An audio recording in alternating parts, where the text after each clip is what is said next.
After years of battling evil and purging the land of Isgard, Minjun finally brought the long-awaited peace to this realm. Yet, he receives no recognition for the favor he performed. After all, he is a cursed mage, one who wields the powers of darkness. With his mission accomplished, he finally comes face to face with the goddess who summoned him to this world. He upheld his end of the bargain by eliminating the threat. Now, it's the goddess's turn to honor her promise and grant him passage back to his home, Earth. The goddess pleads with him to stay just a little longer, but Minjun has had enough of her endless tasks. It's finally time to indulge in the Korean fried chicken he's been craving. Realizing that the goddess knows little about the joys of crispy fried chicken, or even what the internet is, she reluctantly decides to send him back. With the teleportation circle activated, she dispelled the saint's protection that had always prevented Minjun from using his powers against her. With that barrier gone, the final step was to strip Minjun of his dark abilities before sending him back. However, Minjun had anticipated this moment. He had made his choice and betrayed the goddess, determined to keep his dark powers for himself. Before vanishing into the multi-dimensional portal conjured by his own dark magic, he shot her a defiant middle finger. With that, he disappeared, leaving the furious blonde gritting her teeth in frustration. Moments later, Minjun reappeared in his room and immediately checked his phone.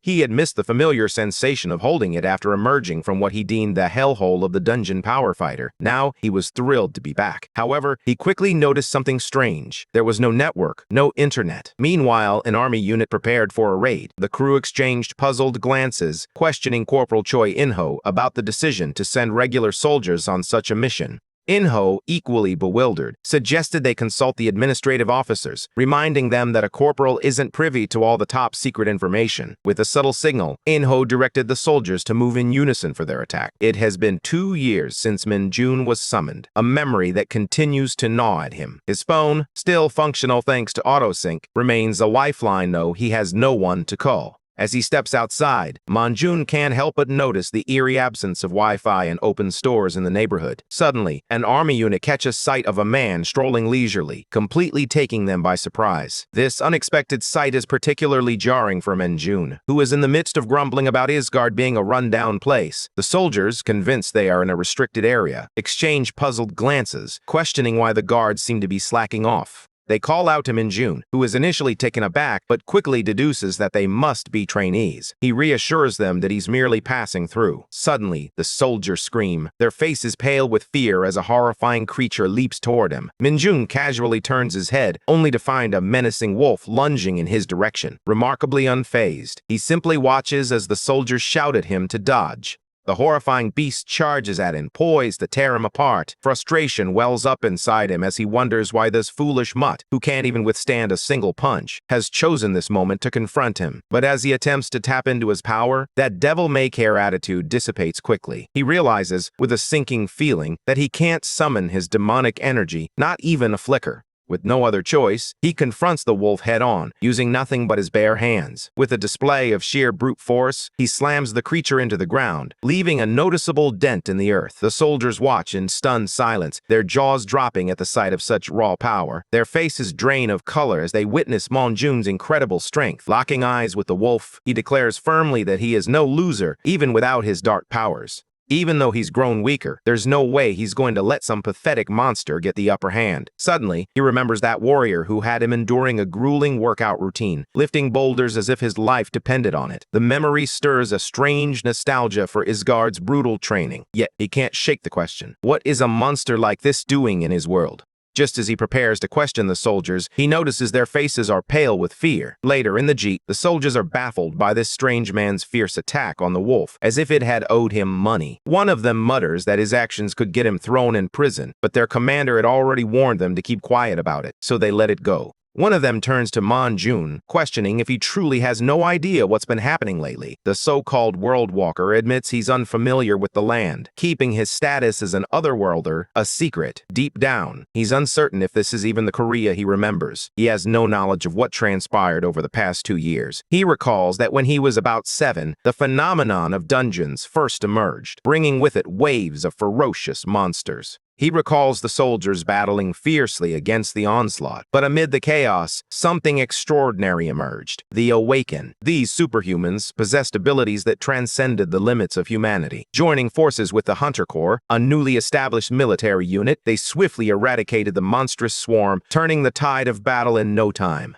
Before Manjun was summoned by that troublesome goddess, Korea had been relatively safe, free from any threats to civilian areas. But suddenly, he sensed something amiss with the dungeon power fighter and decided to check his signal once more. That's when it struck him. The server wasn't completely gone yet. The realization ignited his frustration. After all the hell he endured, he was back to face this chaos once again. Sparky is eager to dive into the game, or at least check if the server is still operational, but frustration quickly turns to curses as he battles with the network issues. Meanwhile, one of the soldiers is skeptical of this so-called loser, who claims to know nothing, especially when the world around them is in chaos. However, after witnessing Minjun's raw strength, the soldier's nerves begin to fray. He starts to wonder if there's more to this guy than meets the eye, perhaps a story that reveals far more than he's willing to share. Sparky catches the soldier's attention, his curiosity piqued. Do game developers still exist in this world? He asks, a hint of nostalgia in his voice. Then, without missing a beat, he presses on. Are people still managing to evacuate safely and find jobs at game companies? His questions tumble out, revealing a deeper concern. And what about the buildings? Were all of them destroyed, including the server storage systems? He digs for details, perplexed by the chaos surrounding them. The soldier, with a hint of pride, boasts that he earned an A+ in monster theory and dungeonology at university. Manjun is taken aback, astonished that such subjects are even taught in schools these days. The soldier nods, acknowledging that it's quite rare to find knowledgeable instructors in that field. He begins to explain that the real trouble began about 2 years ago with the emergence of the bizarre dungeon phenomenon. One day, dungeons began to emerge with alarming frequency, expanding without any clear explanation. The most terrifying aspect was the relentless surge of colossal monsters that breached the boundaries of the human world. As the chaos escalated, the military found itself overwhelmed, leading to the lockdown of several civilian areas. Since then, the army has unleashed everything in their arsenal to combat the crisis, but they are severely outnumbered and stretched thin. Throughout the entire story, Manjun remains indifferent to everything around him except for one pressing concern. He's desperate to know if the game companies are still operational. All he wants is to dive into Dungeon Power Fighter. When the soldier asks his age, Manjun casually replies that he's 21. This prompts the soldier to remind him that enlistment is just around the corner, warning that half of his 20s are about to slip away into thin air. Sparky is taken aback, exclaiming that the Hunter Corps serve 5 years, while regular troops only serve 3. The soldier quickly corrects him, stating that due to the current situation, all troops are required to serve 5 years, no exceptions. If Manjun is truly 21, the soldier is certain he should have received his enlistment letter by now. The thought of this pathetic loser thinking he could just relax and play Dungeon Power Fighter for a while is almost too much to bear. But life had other plans, dragging him straight into the mud. It's tough for him to even wrap his head around this chaos. The idea of sacrificing 5 years of his life, especially when he hasn't even managed to connect to the server yet, is enough to send his mind into a tailspin. Just then, out of the blue, Min-jun receives a notification from Military Manpower, summoning him, Kim Min-jun, to enlist at the recruit training center. Sparky is taken aback by how serious they are about this, especially since his enlistment date is just a day away. He can't help but wonder if the military is just throwing people into the mix without a second thought, as the timing feels far too coincidental. This thought amuses the soldier, who chuckles and remarks that Gangwon is notorious for pulling stunts like this. In a moment of frustration, Min-jun loses his cool, shouting at the soldier, "How is this even possible without a physical exam?"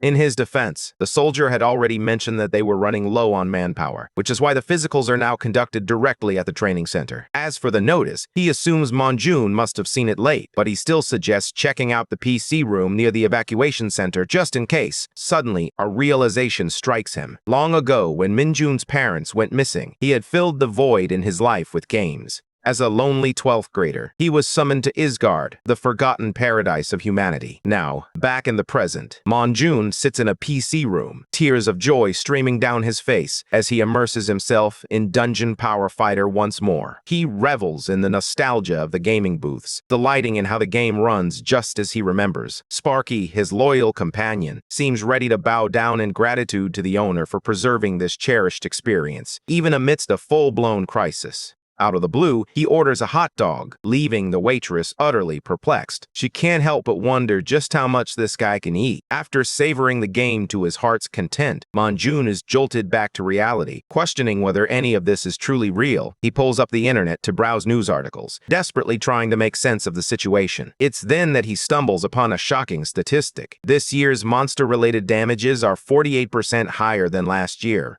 Moreover, the Hunter Corps is reportedly prioritizing citizen safety as the number of attacks continues to rise, leaving the government in a frantic search for solutions. Minjun finds himself believing every word spoken by the soldier, especially the part about being enlisted by the Military Manpower Administration. The message had clearly stated that his enlistment was scheduled for tomorrow. Minjin can't shake the thought that if he still possessed his powers from Isgard, he could effortlessly conquer all the dungeons alone. Yet, for reasons unknown, his body feels utterly depleted of demonic energy, stripped of his primary source of dark magic. Despite this, he resolves that with the raw strength he has left, he might still be able to tackle those dungeons on his own.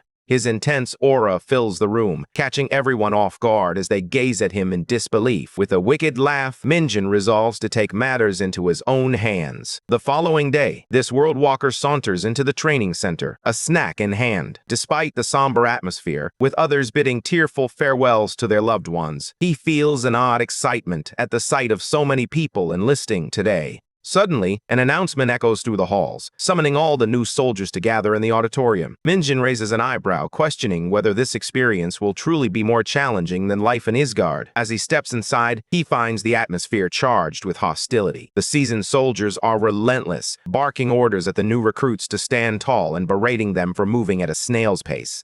One instructor shouts for everyone to maintain their posture and not look back, while another insists they push the person in front of them as if their lives depend on it. Minjin can't help but find these instructors surprisingly polite compared to the absolute jerk he trained under back in Isgard. After a moment, the battalion commander steps forward, commanding everyone's attention. He asks anyone who applied for the Hunter Corps but wasn't selected to raise their hand. He explains that the treatment of the Hunter Corps differs significantly from that of regular troops. The hunters begin with a base pay of 3 million won, causing a few heads to turn in surprise. When no one steps forward, the commander reassures them that it's all right until he notices one brave volunteer. Minjin is called to the front, and he seizes this opportunity to make his mark. Without a moment's hesitation, he leaps into the air, creating a dent in the ground from the sheer force of his takeoff. He lands effortlessly beside the commander, leaving everyone around him stunned, their jaws nearly hitting the floor. With unwavering confidence, he introduces himself, Kim Min-jun, applying for the Hunter Corps.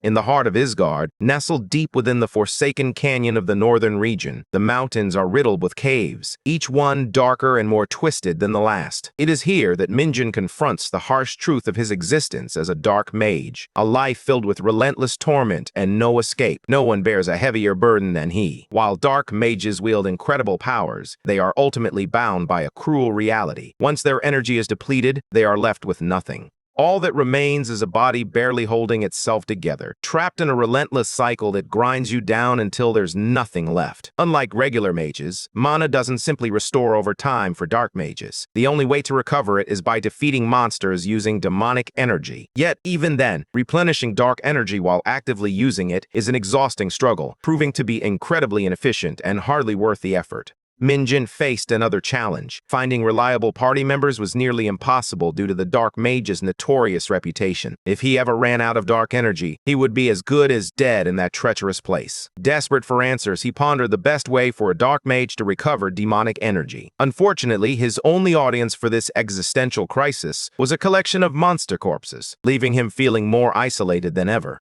Minjin begins to wonder if his solitude is due to the fact that everyone else is already dead. Just then, he senses something creeping up behind him. To his surprise, it's Arachnist, the hidden dungeon boss of the Forgotten Canyon. This monstrous spider crawls into view, its grotesque form sending a shiver down his spine. With a casual air, Minjin muses that perhaps the dungeon boss could have answered his earlier question. He even quips that Arachnist should have arrived sooner after all. He was dying of boredom while waiting. As Arachnas gazes at the remnants of her crushed offspring strewn across the ground, a bone-chilling screech escapes her lips. Minjin merely shrugs it off, quipping that her breath is so foul there's no need for a response. Then, without a moment's hesitation, he delivers a powerful punch to her face, declaring that her answer is wrong. With demonic energy radiating from him, Minjin adds, "The answer's really simple." Minjin, known as Kim Minold, had reached the pinnacle of dark magic in Isgard, a feat accomplished 645 days before his return to Earth. Now, in the present, the commander acknowledges him by name and instructs him to wait until the Hunter Corps unit arrives. As Minjin relaxes, he can't help but feel a thrill at the sight of a commander casually brewing him coffee.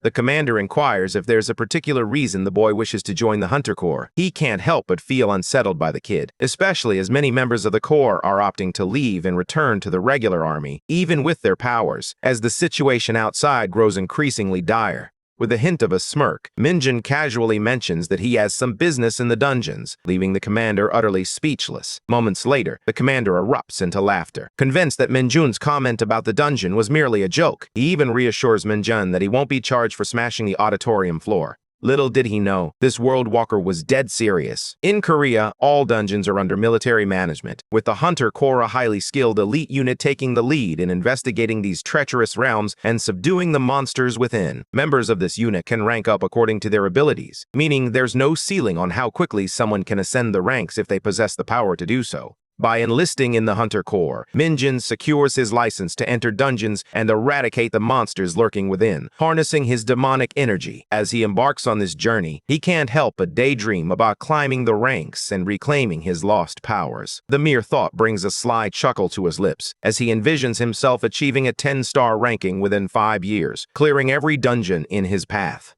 That would buy just enough time for Dungeon Power Fighter to finally unleash its fourth awakening, allowing him to bask in the glory and reap the rewards of being a public hero. Just then, Sergeant Lee Sun-go of the Hunter Corps reports to the commander. The commander greets him warmly and introduces Minjin as the new recruit. Minjin is taken aback, stunned to witness a battalion commander speaking so formally to a sergeant. Sun-go turns to Minjun and bluntly asks if he truly possesses special powers. If he's a born hunter, he should have access to a status window. The sergeant insists that Sparky read out all of Minjin's stats. Minjin can't help but wonder if all the Hunter Corps members are this demanding, but he shrugs it off. Reluctantly, he decides to comply with their request. As he reflects on his time in Isgard, he recalls having a status window, though he hardly ever utilized it. Now, however, curiosity piques his interest in how the status window functions in this new world. But the moment it materializes before him, he's taken aback. Sun-go, sensing his surprise, leans in eagerly, pressing him for details. Minjin can only manage a nervous smile in response.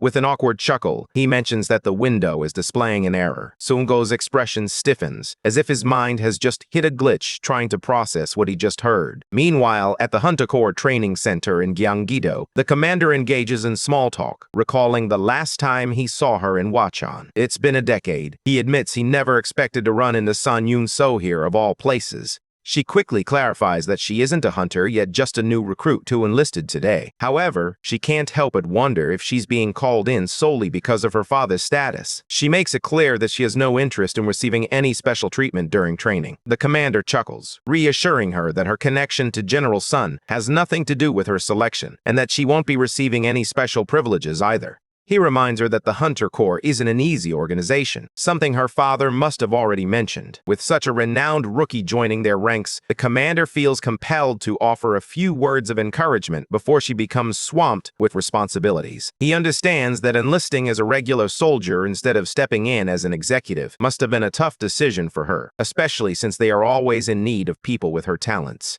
He expresses his gratitude to her, both as a citizen and as a soldier of the nation. Yun-seo, clearly embarrassed, responds with a polite thank you to the commander. Just then, a van pulls up, and the commander hints that she might be meeting an intriguing comrade inside. He asks if she'd like to join him in greeting him, catching her completely off guard. Meanwhile, Minjun can hardly contain his excitement as he steps into the Hunter Corps Training Center. The building looms large, and he can't help but wonder just how much taxpayer money funded this impressive structure. His first question? A hopeful inquiry about the existence of a PC room.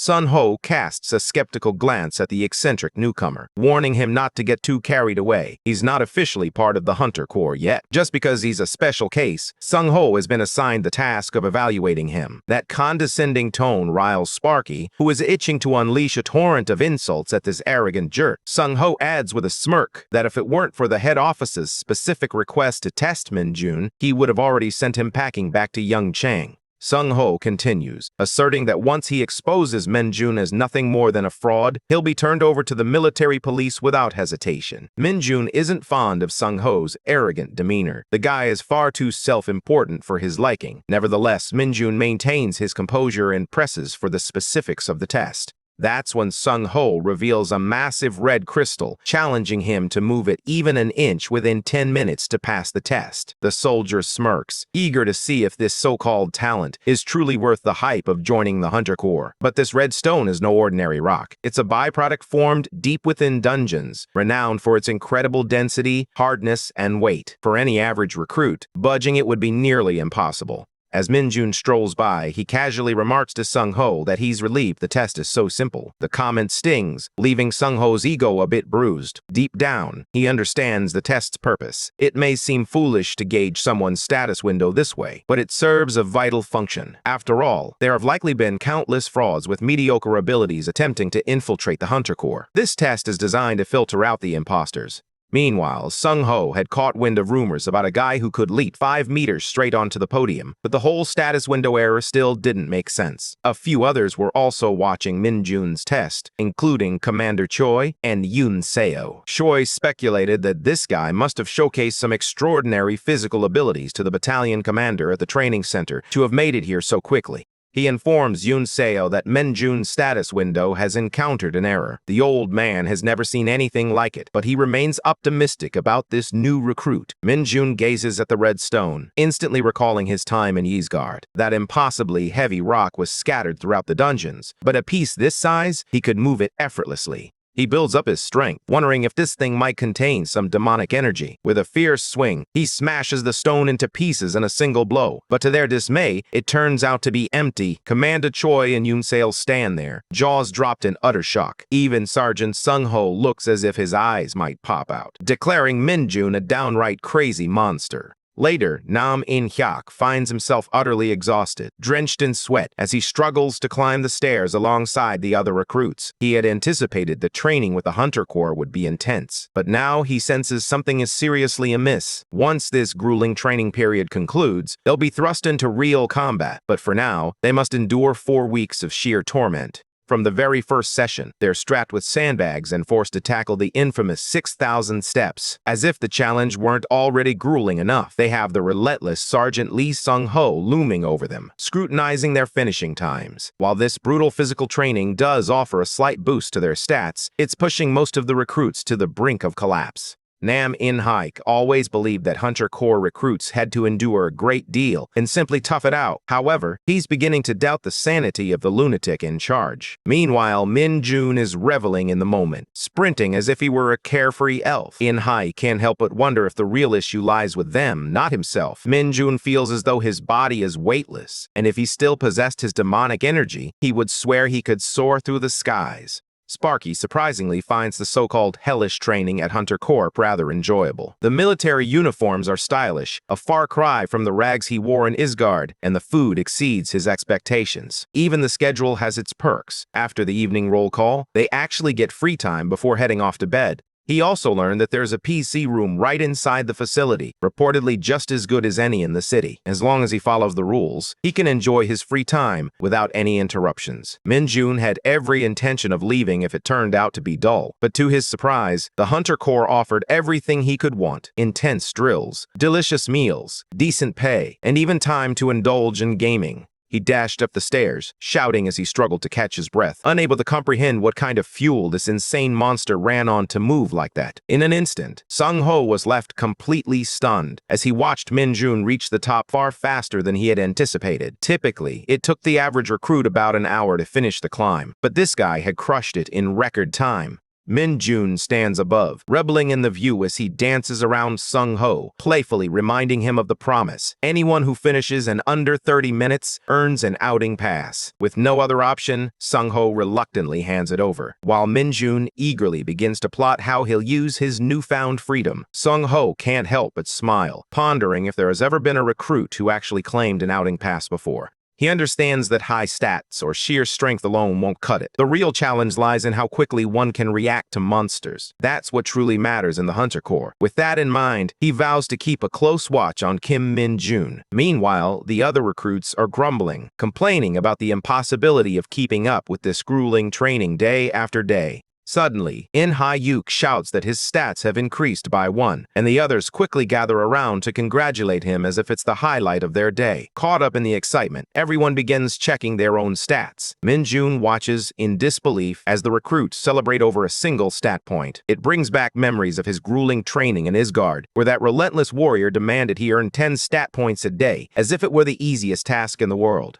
Meanwhile, one of the guys asks if Min-jun plans to use his outing pass, but Sparky remains uncertain. The others gaze at him with envy, mentioning that they've heard from another instructor that no one has managed to earn an outing pass from Sergeant Sung-ho until now. Suddenly, a crowd gathers around Sparky, bombarding him with questions about his workout routine and how he became so strong. Min-jun is taken aback by the lively scene around him, surprised to find people genuinely chatting and laughing with him. It's a stark contrast to his past in Isgard, where, as a dark mage, he was shunned and avoided like the plague. Just passing by him was deemed bad luck. But here, things are different. Communication isn't as daunting as he once believed. The group is already making plans to hit the PC room later, and the thought fills Min-jun with a sense of excitement he hasn't felt in a long time. Min-jun is taken aback to discover that the PC room is open at this hour. What a stroke of luck. As he immerses himself in the gaming experience, the clock strikes 9, prompting him to realize it's time to catch a couple of hours of sleep. Back in Isgard, even a single hour of rest was a rare luxury, so 2 hours feels like a rejuvenating deep slumber. With that kind of rest, he's certain he'll recharge just enough to keep grinding through games every day.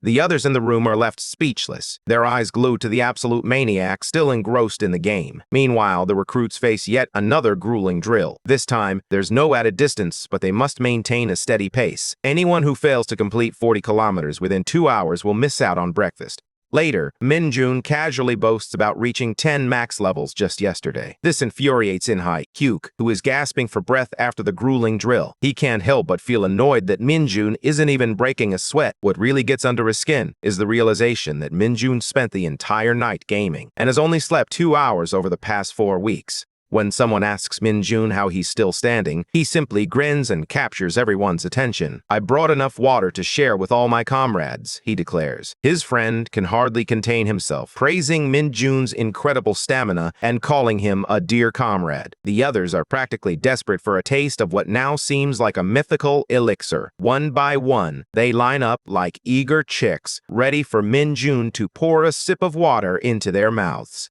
Amid their lively chatter, a voice cuts through the noise at Lee, and he has some shocking news. The lieutenant is seriously disappointed in them all. With the final week of training upon them, only half of the recruits have managed to meet the required standards. Lee doesn't hold back, labeling them the most pathetic squadron in history. Min-jun can't help but wonder why this old man is speaking in the third person, as if he were some ancient sage dispensing wisdom. But Lee doesn't stop there. He casts a shadow over everyone, declaring that if they get deployed after training, half of them are bound for their deathbeds. In his eyes, that mindset is nothing short of a one-way ticket to heaven. He boldly asserts that there's no chance any of them will survive the final stage of training, the dreaded dungeon assessment training. Typically, when all the monsters within a dungeon are defeated, the dungeon itself vanishes. However, some dungeons defy this fate. They become known as transforming dungeons. These unique dungeons continuously alter their internal structure, regularly shifting layouts and environments. This makes them an ideal setting for trainees seeking authentic dungeon experience.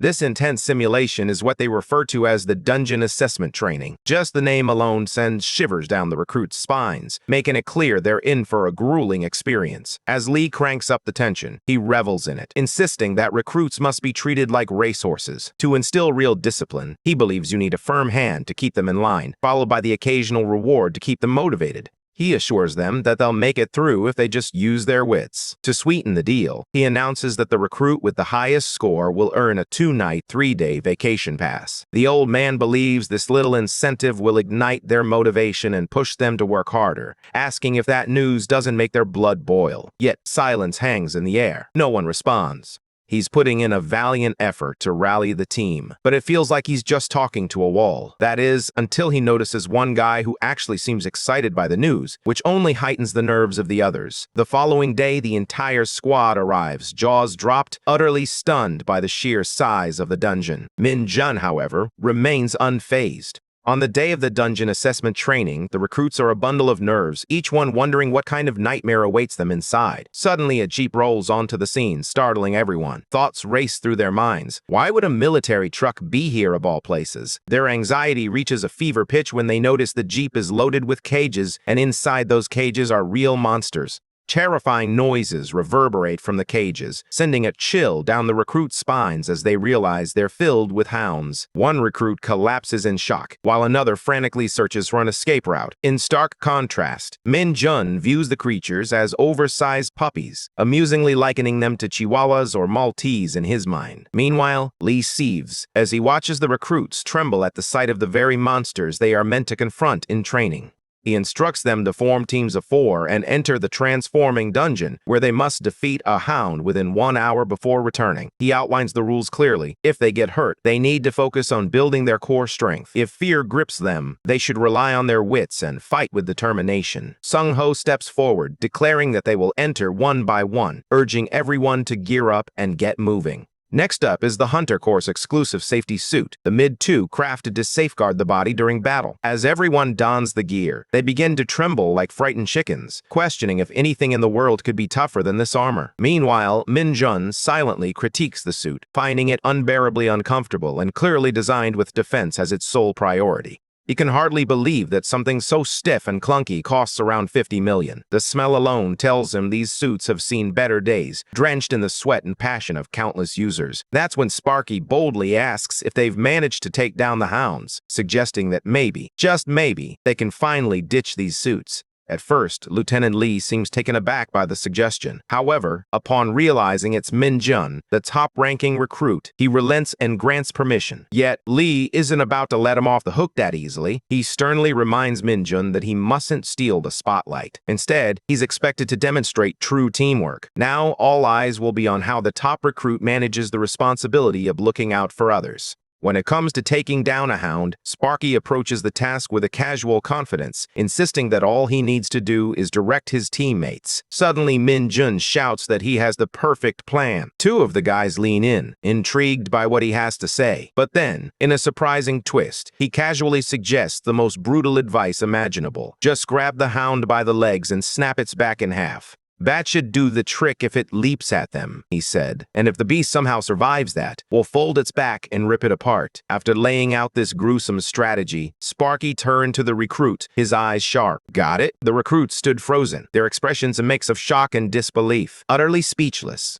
Right then, Lee shouts at the sergeants, commanding them to release the hounds. Sung Ho yanks open the cage gates, unleashing the ferocious beasts. But instead of charging at the recruits, the menacing creatures race straight back into the dungeon. Min Jun casually observes, looks like the wolves spotted the door to their home and made a beeline for it. To everyone's surprise, his insight resonates, and the recruits begin to praise his quick understanding of the hound's psychology. Suddenly, Lee strides over, his presence commanding as he demands to know if they truly have the audacity to stand around and laugh on these sacred training grounds. His voice cuts through the air like a thunderclap, leaving everyone momentarily breathless. Then, with a dramatic flourish, he reveals that they've been chosen as the first team to enter. While Min Jun remains unfazed, the other 3 are left reeling, their minds short-circuiting from the shock of being thrust into the spotlight. Without a moment to spare, they stride toward the dungeon gate. For Sparky, the only real motivation is the thought of shedding this bothersome suit the instant the kill is complete. With that, Lee announces the beginning of the training, signaling the instructor team to stand by and keep a watchful eye. Their role is to manage the situation should it escalate, ensuring the recruits remain safe from any real danger. Concealed from sight, the instructor and another team maintain a vigilant watch over the trainees from their hidden position. One of the observers discreetly informs Corporal Kim Ho-jun that only a single team of 4 is entering, with no other groups in sight. It's then that he catches a glimpse of a familiar face, Kim Min-jun, the recruit under special scrutiny. Recently, he has been demonstrating remarkable abilities, consistently achieving top-tier scores over the past 4 weeks. But the real question is whether this kid can live up to those impressive stats amidst the chaos of a dungeon. There's no doubt about. The first team is fired up and eager to dive in, already displaying signs of impatience as they prepare to strike. Min-jun, however, feels confident that this whole ordeal will be a breeze. He believes he could easily take down the hounds with just a swift smack to the head. However, if he takes them all out, the others won't gain any experience, and that wouldn't be fair. He believes he's being exceptionally considerate. Just then, he warns the group that the hounds are approaching, and sure enough, a pack of them begins to emerge from the shadows.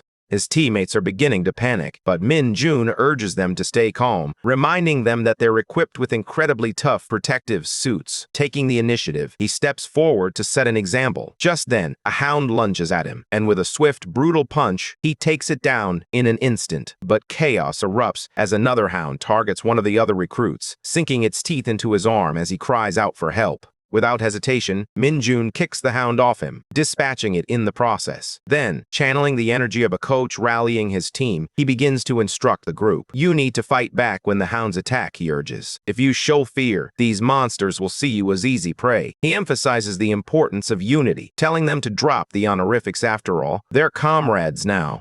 He knows that if this weren't just a training exercise, 2 of the guys would already be dead. But with their numbers, they have to leverage that advantage and push back fiercely. It will throw the hounds off balance and turn the tide of the fight in their favor. Now, the team is taking the lead, with Min-jun at the helm, directing them to corner the hound and bide their time for the perfect moment to strike when it finally drops its guard. Meanwhile, the instructors watch in disbelief as the scene unfolds before them, questioning whether this recruit is truly just a newcomer. They never anticipated seeing fresh trainees fearlessly launching themselves at hounds and subduing beasts as if it were second nature. Thanks to Min-jun, the squad is overcoming their fears and actually fighting back. The instructors begin to wonder if this seemingly reckless individual might be one of those rare cases a Hunter Corps sergeant who somehow returned to the day before his enlistment, the kind of tale they usually dismiss as mere rumor. What truly sets Min-jun apart is not just his strength, but his exceptional leadership. He inspires his squad, keeps them focused, and orchestrates the fight with a clear strategy. As a result, he earns the highest score in the group, while the others settle for average marks. Just then, Corporal Kim Ho-jun arrives with his sidekick and officially announces that the first team has passed the test.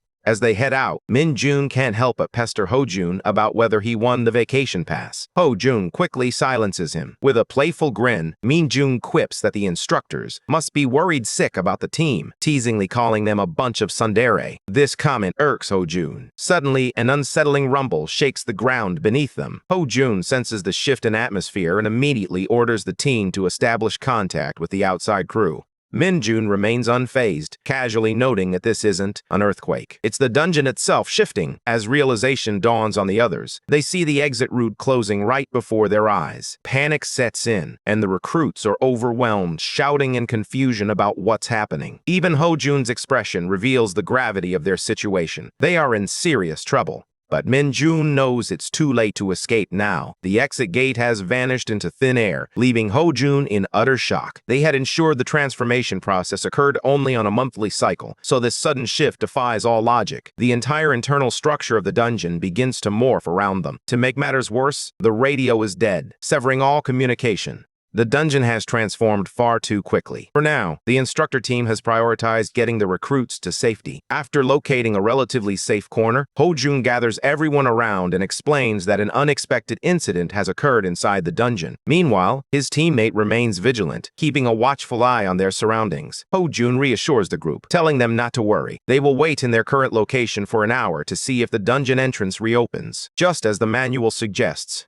The recruits wholeheartedly believe Ho-jun's words, feeling a wave of relief wash over them at the thought that their ordeal might soon come to an end. They're simply grateful that they won't be trapped here indefinitely. To further ease their worries, Ho-jun assures them that people outside are already evaluating the situation and preparing to send assistance. He emphasizes that the lieutenant will take the necessary actions, urging them to remain calm and patient rather than succumbing to panic. Min-jun silently scrutinizes the corporal, unconvinced by his words. He knows they chose this training location after ensuring there wouldn't be any unexpected surprises. What raises his suspicions even further is the sudden closure of the dungeon entrance, which had always been wide open until now. Suddenly, Corporal Kim Ho-jun motions for a private word, and Min-jun quickly understands that they are all aware of how dire the situation has become. There's no handbook for scenarios like this, and if the dungeon has truly transformed into a sealed environment, clearing it will be significantly more challenging. This seasoned warrior recalls witnessing something similar back in Isgard, but it wasn't as daunting, especially with him here now.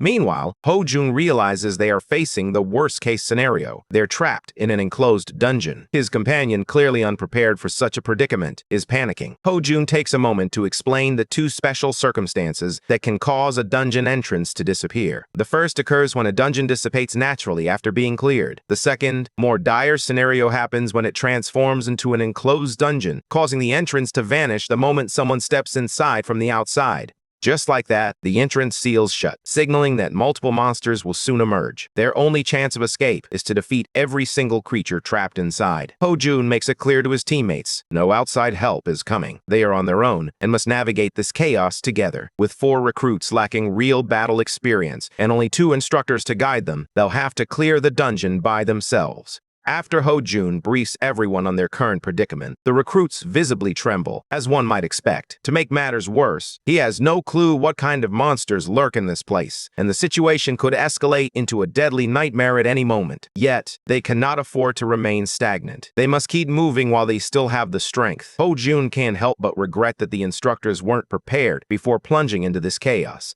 They leaped into action, clad in tracksuits, ready to keep an eye on the kids. At this rate, even a handful of goblins could easily take them down, especially since it takes Ho-jun nearly 10 minutes to defeat just one. His gaze shifts to the back, where he recalls that the recruits are still donned in their Hunter Corps safety suits. He realizes they can leverage the defensive capabilities of those suits as part of their most effective strategy at the moment. Position the recruits at the front to absorb the hits while the instructors strike from behind. It's a sound strategy, but the idea of using these kids as human shields churns Ho-jun's stomach. They've already endured grueling training and placed their trust in the instructors for protection. Now, his pride and self-respect refuse to allow him to turn those same kids into bait. While Min-jun appears nonchalant, his teammates are in a frenzy. Their panic escalates, especially with the looming deadline of their final training week. Suddenly, the enigmatic figure, often lost in his own world, senses that something is amiss. The instructor, noticing his unusual demeanor, turns to him and asks, "What's going on?"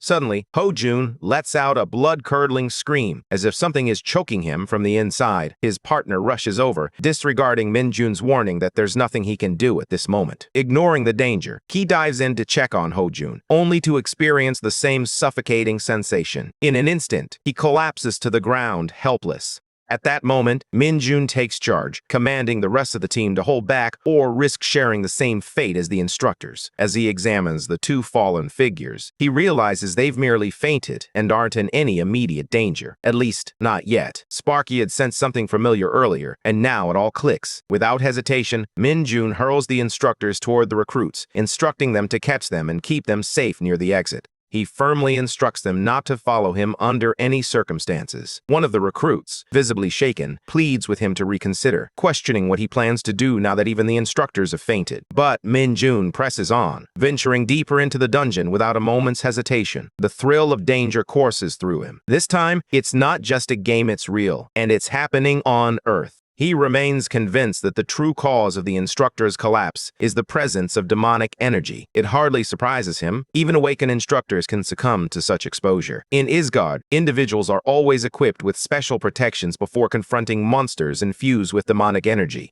This substance is far more lethal to ordinary humans. However, for dark mages, dark energy is akin to charging a dead phone. It's their very lifeblood. After sprinting through the dungeon for what felt like an eternity, Min-jun finally arrives at the source of the overwhelming demonic energy. The atmosphere is eerily silent, devoid of any monsters, but that only brings a grin to his face. He gazes up at the ceiling, fully aware that something so vile and steeped in darkness could never evade a dark mage's senses. And there it is. He can feel its presence. He never imagined he would encounter a beast like the Dark Hound in a place like this. Make no mistake, this isn't just another variation of the regular hounds. Despite the similar names, the Dark Hound is an entirely different breed, far more dangerous. Minjun first encountered one in Isgard about a year after his summoning. At that time, he barely escaped with his life. Even the monster guides back on Earth wouldn't dare approach such a creature. It's a brutal scene. The Dark Hound lunges down from the ceiling, but Minjun remains unfazed, standing his ground as if relieved to see an old acquaintance. With a smirk, he thanks the beast for the meal. In the blink of an eye, he delivers a devastating punch straight to its face, sending the monster flying backward like a rag doll. The Dark Hound crashes to the ground, its face bloodied and teeth shattered, while Minjun's eyes gleam with a ravenous hunger for its demonic energy. Even with the satisfying impact of the blow, the air is thick with the sickening scent of blood. Yet he doesn't mind. It signals that the recharge is about to begin. While the smell is still repulsive, the overwhelming surge of demonic energy pouring forth after the Dark Hound's demise is the true prize. This is precisely why defeating a beast like this is no simple task. Its venomous blood is no joke. If an ordinary human were to come into contact with it, their skin would begin to rot instantly. But for a dark mage, such consequences hold no power. As the demonic energy spills from the Dark Hound, Minjun stands with a smug grin, eagerly absorbing it all. He knows that the wild side effects associated with this energy simply don't apply to him. The man is exhilarated to finally absorb demonic energy after such a long wait, feeling as if he's about 5% charged now. Yet he can't quite understand why a Dark Hound from Isgard would appear in a place like this. He had assumed that monsters on Earth might harbor some demonic energy, but witnessing the instructors faint like that raises serious questions.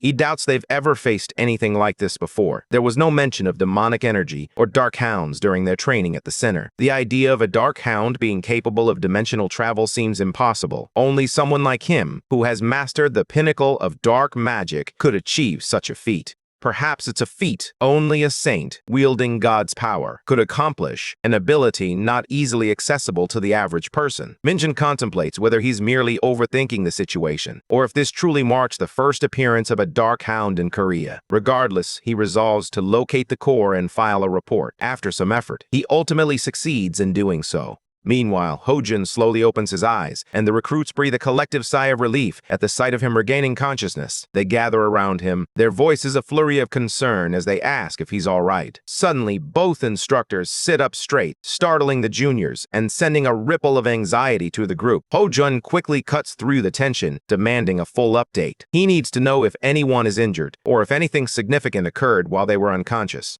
The juniors confess they briefly thought the two had turned into zombies, but quickly reassure him that they're all fine. However, they reveal that Minjun ventured deeper into the dungeon alone. This revelation sends Hojun reeling. As the recruits recount the events that unfolded after he and his partner collapsed, Hojun's expression contorts with fury. The idea that Minjun would act alone in such a perilous situation ignites a fire within him, and he grits his teeth at the thought. That kind of stunt could easily get someone expelled from the program. He knows he's in no position to criticize anyone, especially after fainting instead of protecting the juniors. But then reality hits him. He needs to track down Kim Minjun and bring him back. Just as he prepares to take action, one of the juniors suddenly calls out, pointing ahead. To everyone's astonishment, Minjun strides in as if nothing has happened, casually draping the lifeless dark hound over his shoulder. He even asks if everyone is doing all right, as if it's just another Tuesday. The instructors stand frozen, their jaws nearly hitting the ground, their minds struggling to comprehend the sheer size of the beast. They can hardly fathom how this kid managed to take it down all by himself. Without missing a beat, Minjun drops the massive hound at their feet and urges them to take a closer look. The instructors lean in, their eyes widening as they recognize the beast is the true cause of their earlier collapse. The recruits quickly grasp the reality. The hounds they faced were merely the younglings, and this was the formidable adult. Shock and disbelief ripple through the group as they realize Minjun single-handedly took down such a colossal creature.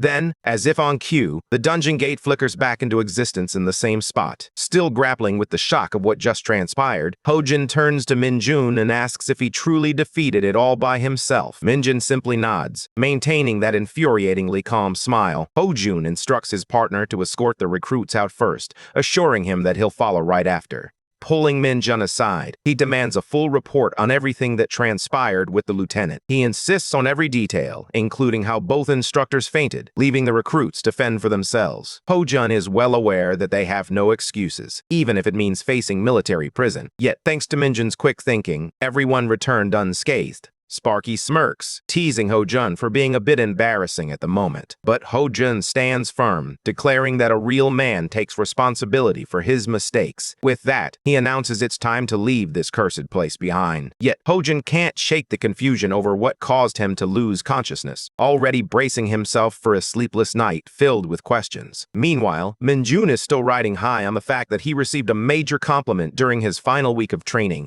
Just as he turns to leave, a sudden system window appears before him, announcing that the error has been resolved. Minjun stares at the screen, utterly bewildered, muttering to himself about how he has no idea what this even means. He curses under his breath, calling the system a piece of junk, just like the one back in Isgard. But then, the screen updates, officially designating him as the cult founder of Luminuna, his favorite character, along with his stats.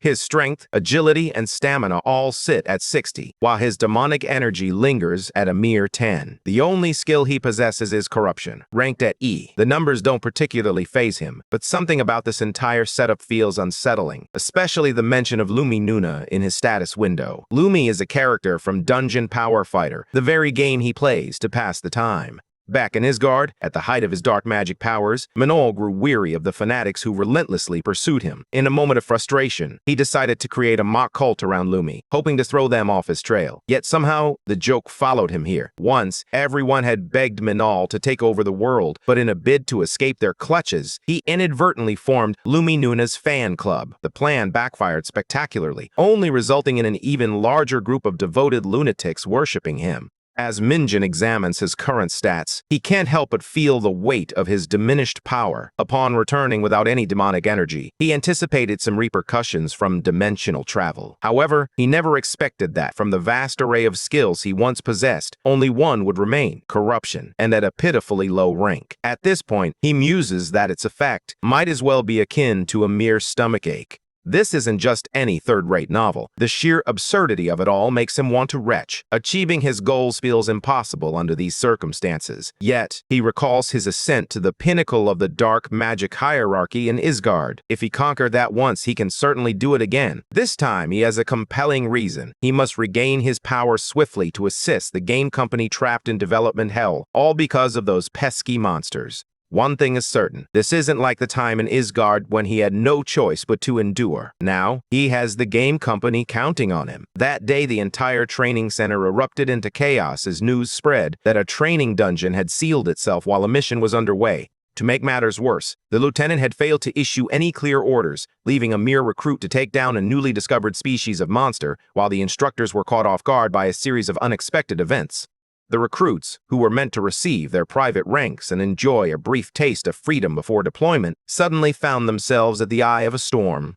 The juniors feel as though they're cursed, trapped in standby status with no end in sight, especially during the final week of training. At this point, they'd gladly settle for a day of lounging around and watching TV. Lee Ho-chan turns to Park Jung-won and asks if it's true that Minjun took down that massive hound all on his own. Jung-won, still buzzing with excitement, replies that he initially thought it was a cow because of its size. But yes, Minjun absolutely wrecked it.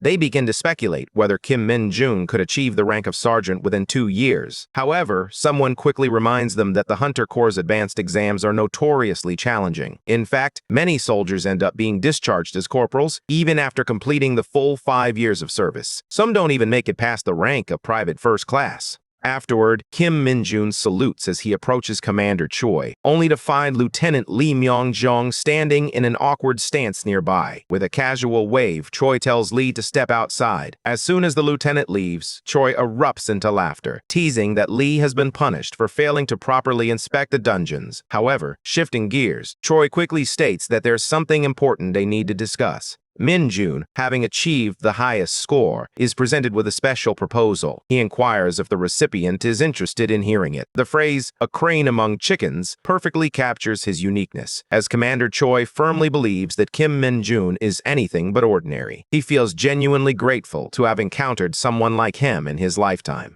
He never imagined he would encounter a crane so extraordinary that it made even the above average look like mere chickens. Joy remarked that it would be a national loss to assign such talent to the regular ranks, especially when they are in dire need of skilled personnel. He also mentioned hearing that Min-jun is eager to advance quickly.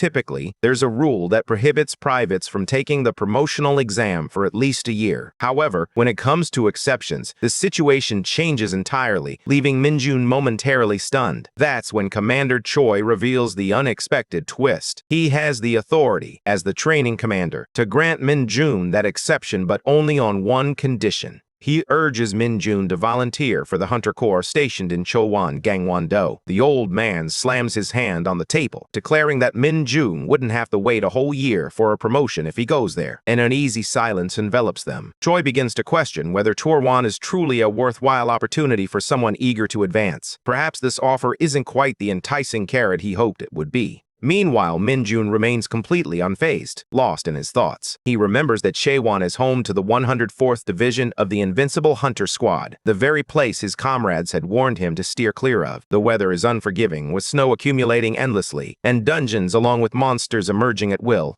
Labeled as one of the most extreme posts, Min-jun couldn't care less about where he ends up. His only focus is on advancing quickly. That promotion exception is a golden opportunity. Plus, the place is steeped in the scent of dungeons, which suits him perfectly. For his plan to succeed, he must climb the ranks as swiftly as possible. The higher he rises, the greater his freedom to act. There's no better way to earn a promotion than by proving oneself in the dungeons. With that thought in mind, Kim Min-jun responds with a firm, unwavering yes, he's in. Commander Choi is taken aback, shocked that this man has just volunteered to head straight into Chehorwan, a land known for its brutal cold, and he did so with such boldness. Later, in the parking lot, a crowd gathers near the bands, anticipation hanging in the air.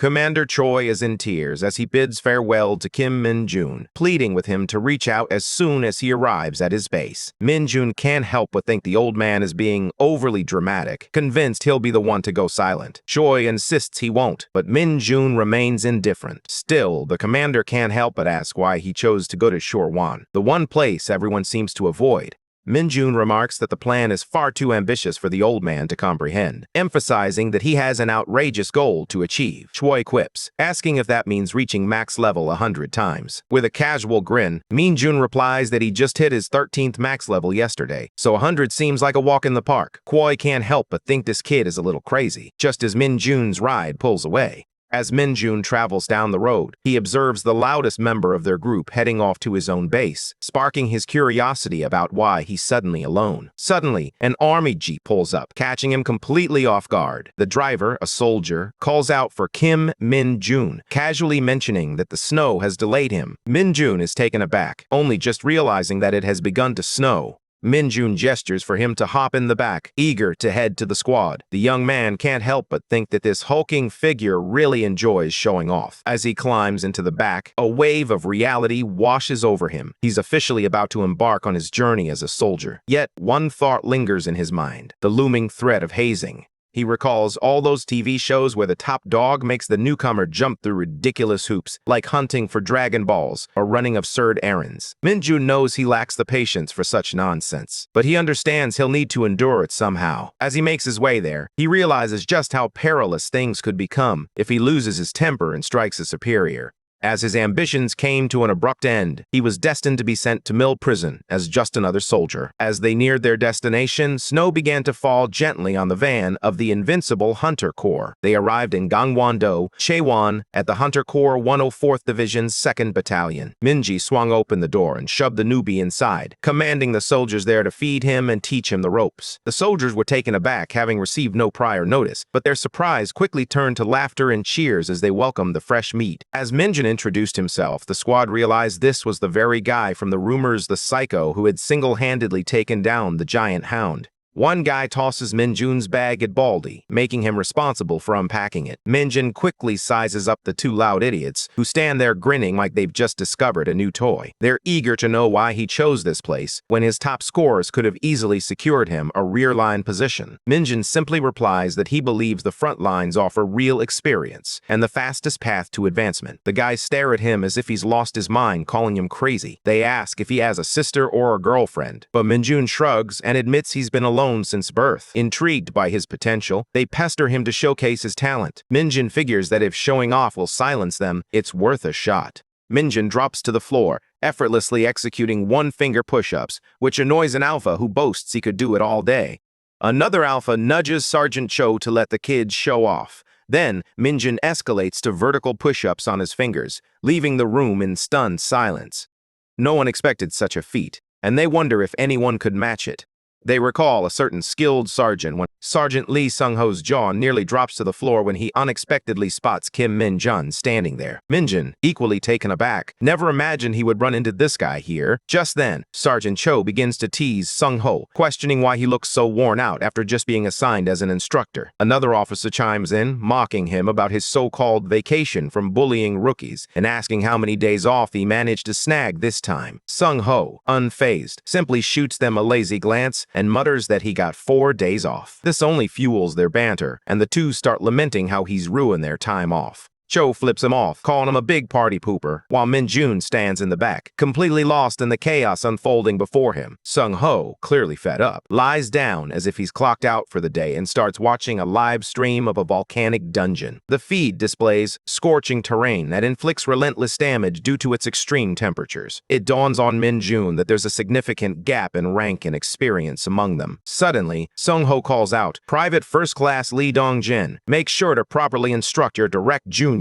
To Minjin's surprise, that junior turns out to be none other than himself. Dong-jin walks over, ready to take on the challenge. He introduces himself with a friendly demeanor and suggests they chat more over food, revealing that he has a special pass to the post-exchange retail store. Minjin is taken aback, realizing he hadn't even known they weren't allowed to go there on their own. As soon as they arrive, Dong-jin encourages Min-jun to grab whatever he wants inside. Sparky admits he has quite the appetite, but Dong-jin simply waves it off, urging him to choose whatever will fill him up. Minjin thinks to himself that this guy is actually pretty nice. However, the moment Dong-jin goes to pay and sees the bill hit 3,001, he starts sweating bullets, as if he's just witnessed his bank account weep. Even the cashier can't help but joke, asking if he's getting cold feet. As Min-jun digs into his feast, he brings up the peculiar situation with the retail store, questioning why special passes are even necessary. Dong-jin explains that only privates and private first-class soldiers can access the store on weekends. To use the gym, one must be at least a private first class, and a corporal is required for the PC rooms. Min-jun nearly chokes on his Doritos upon discovering that they actually have PC rooms here. However, Dong-jin adds that this is simply how things are. They can't expect a low-ranking private to lounge around in a PC room. So, you'd better get used to it, he advises. Min-jun, fired up by the unfairness of it all, vows to change the system. But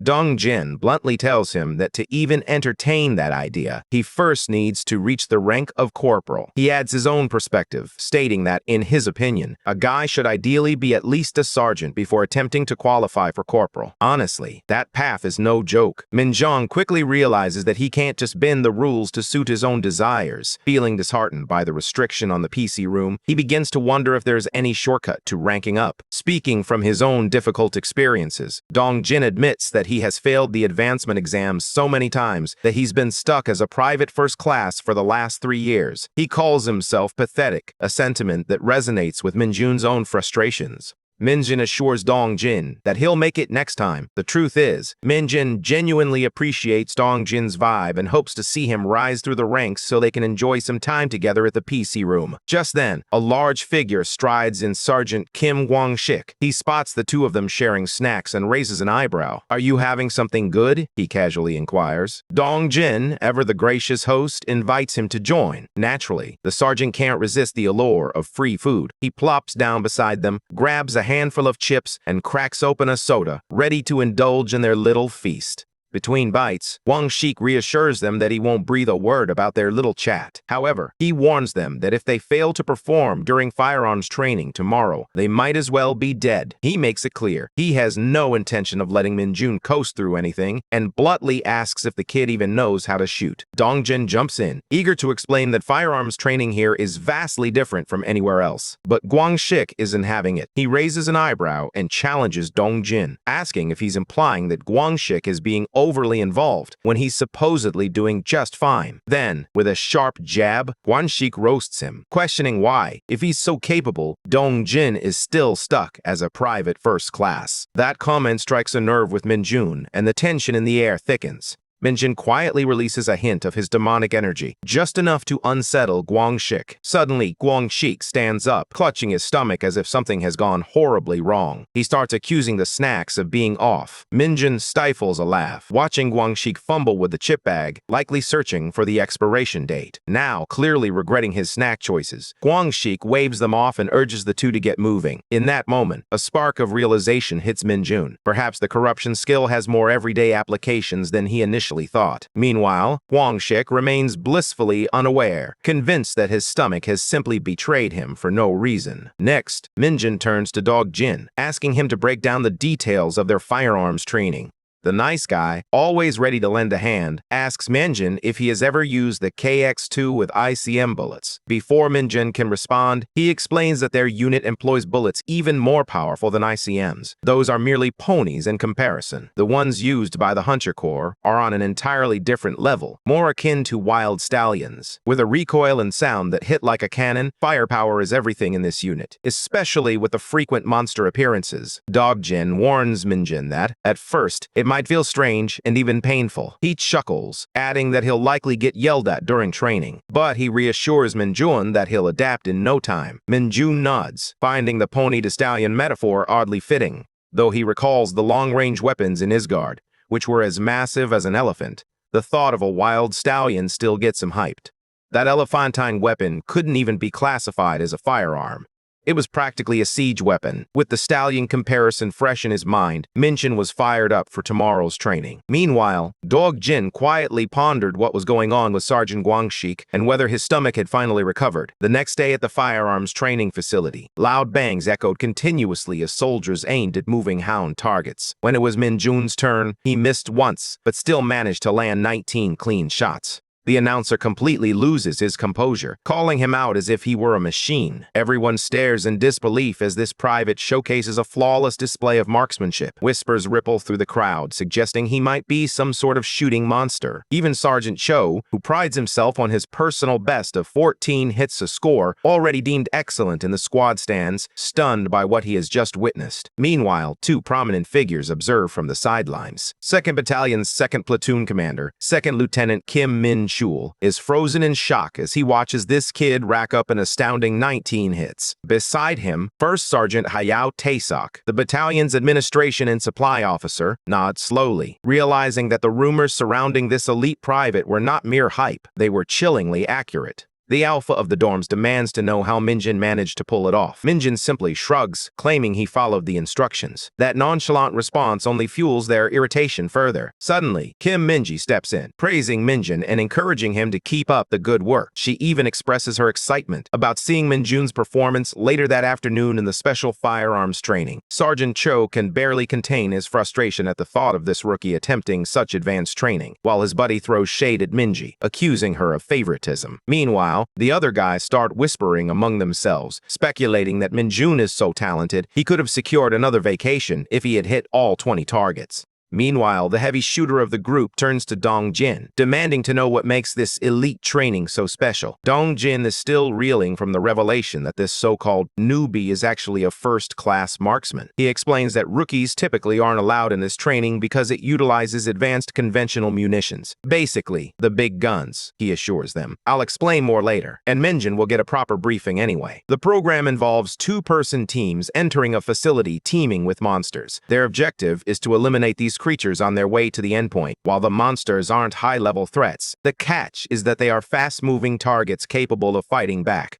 On top of that, civilian targets appear unexpectedly, and hitting even one of them counts as a massive failure. Dongjin explains that the entire operation is monitored and controlled by the executives. So while there's no real danger, it does simulate an actual combat scenario. The mention of real monster targets sends Minjin's heart racing. This is exactly the kind of action he signed up for. At the mess hall, the feast begins, and the soldiers dive in as if they haven't eaten in days. While digging into his plate, Minjin compliments Dongjin for landing 13 shots in a row. However, Dongjin remains in disbelief over the newbie's impressive feat of nailing 19.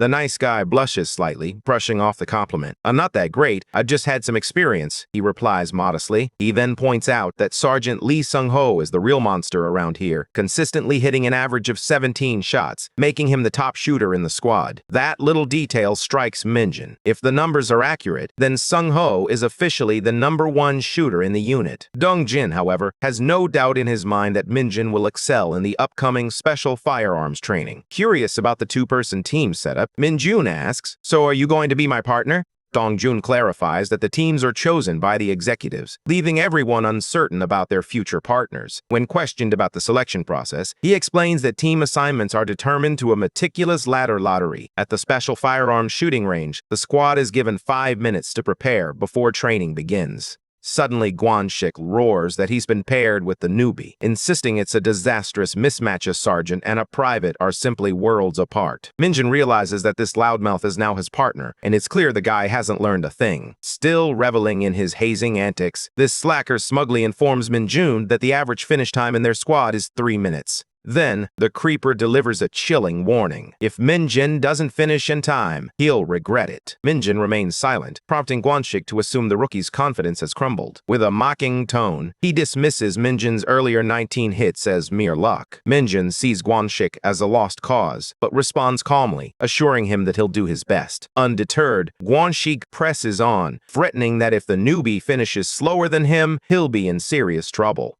After that, he instructs Min-jun to keep an eye on the team ahead and observe how everything operates. Kim Min-ji locks in the first round of shooters, which includes Sergeant Kim Moon-gi from Lane 1 and Sergeant Jung Han-young from Lane 2. Both are primed and ready, stepping into their respective elevators and descending into the underground facility, marking the official start of their training. The mission is designed as a tactical operation for monster elimination, while safeguarding civilian zones within a confined area. However, it is quickly devolved into a fierce competition among the troops. The primary objective? To navigate the course as swiftly as possible and hit that red button before anyone else. The monster icons display vary in size, reflecting the level of danger each creature poses. The nastier the monster, the bigger the icon, Guan-shik remarks casually, giving Min-jun a clear sense of the challenges ahead. Each lane features 2 monsters, and with encounters being completely random, no one knows what they'll face until it's too late. Inside, a massive, gaping toad lunges at Moon-gi, attempting to swallow him whole.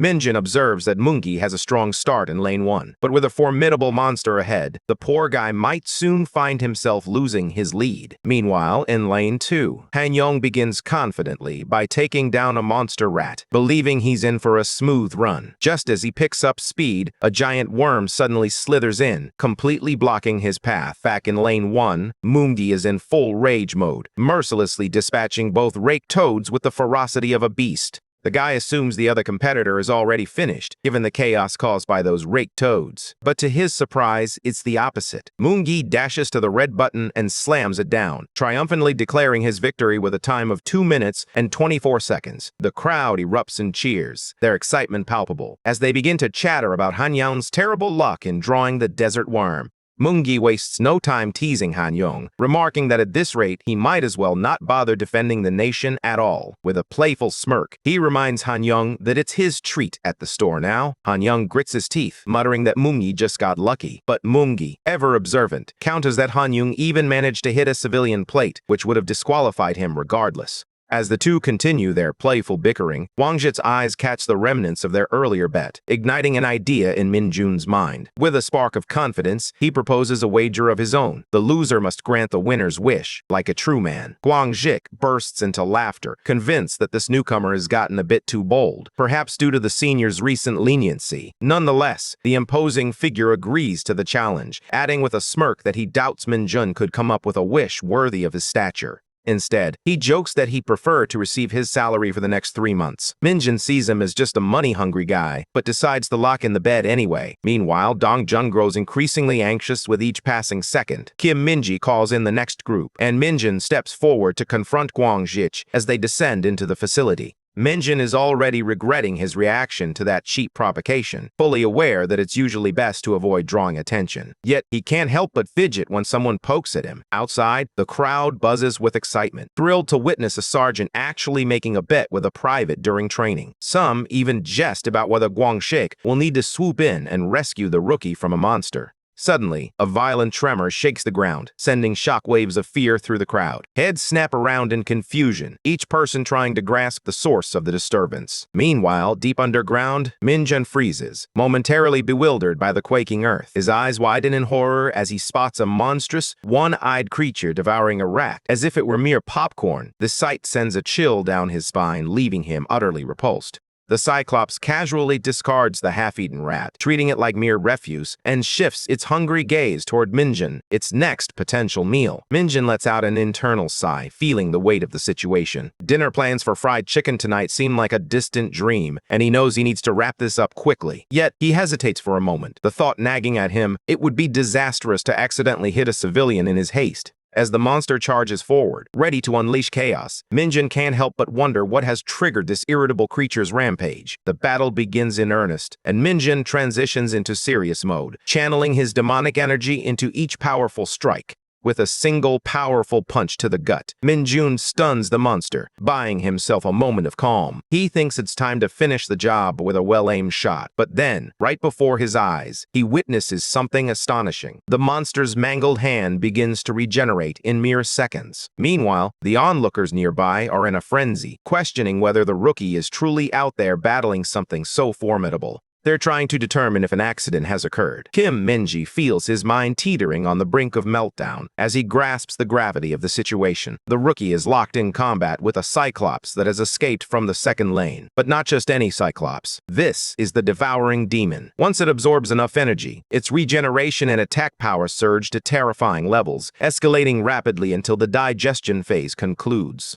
But something feels off. This type of monster typically only lashes out when cornered. What's even stranger is that it went berserk after devouring another creature. None of it adds up. This brute shouldn't be losing control like this. Meanwhile, Minjun is fully immersed in a brawl. Trading blows with the beast feels like just another Tuesday. He knows this should have been a routine firearms training session, not a full-blown boss battle. Yet, he doesn't hold back. With unwavering focus, he unleashes a relentless barrage of bullets straight into the monster's skull. A few well-aimed shots pierce through the Cyclops' eye, and Minjun makes an unsettling discovery. The eye regenerates far more slowly than the rest of its body. This is his chance. He moves like a wraith, dodging each swing with razor-sharp reflexes. Yet, even without sight, the Cyclops' attack speed remains unnervingly fast. That's the truly terrifying part. Minjun dodges like a seasoned pro, but the monster continues to pursue him, not by sight. He begins to wonder if it's honing in on sound or scent, or even more troubling, perhaps it's responding to his demonic energy. That could be the real trigger. On the sidelines, Kim Minji, fully geared and ready for action, watches the chaos unfold with a mounting sense of guilt. He struggles to comprehend how things spiraled out of control, but he can't shake the feeling that he's responsible for the mess. No ordinary private should be facing off against an energy-fueled Cyclops. Even with weapons, it's a suicide mission. Deep down, all Minji can do is hope that Minjun can hold on long enough to survive. With a silent prayer that the rookie can hold his ground, Minji charges forward, pouring all his energy into the effort to support him.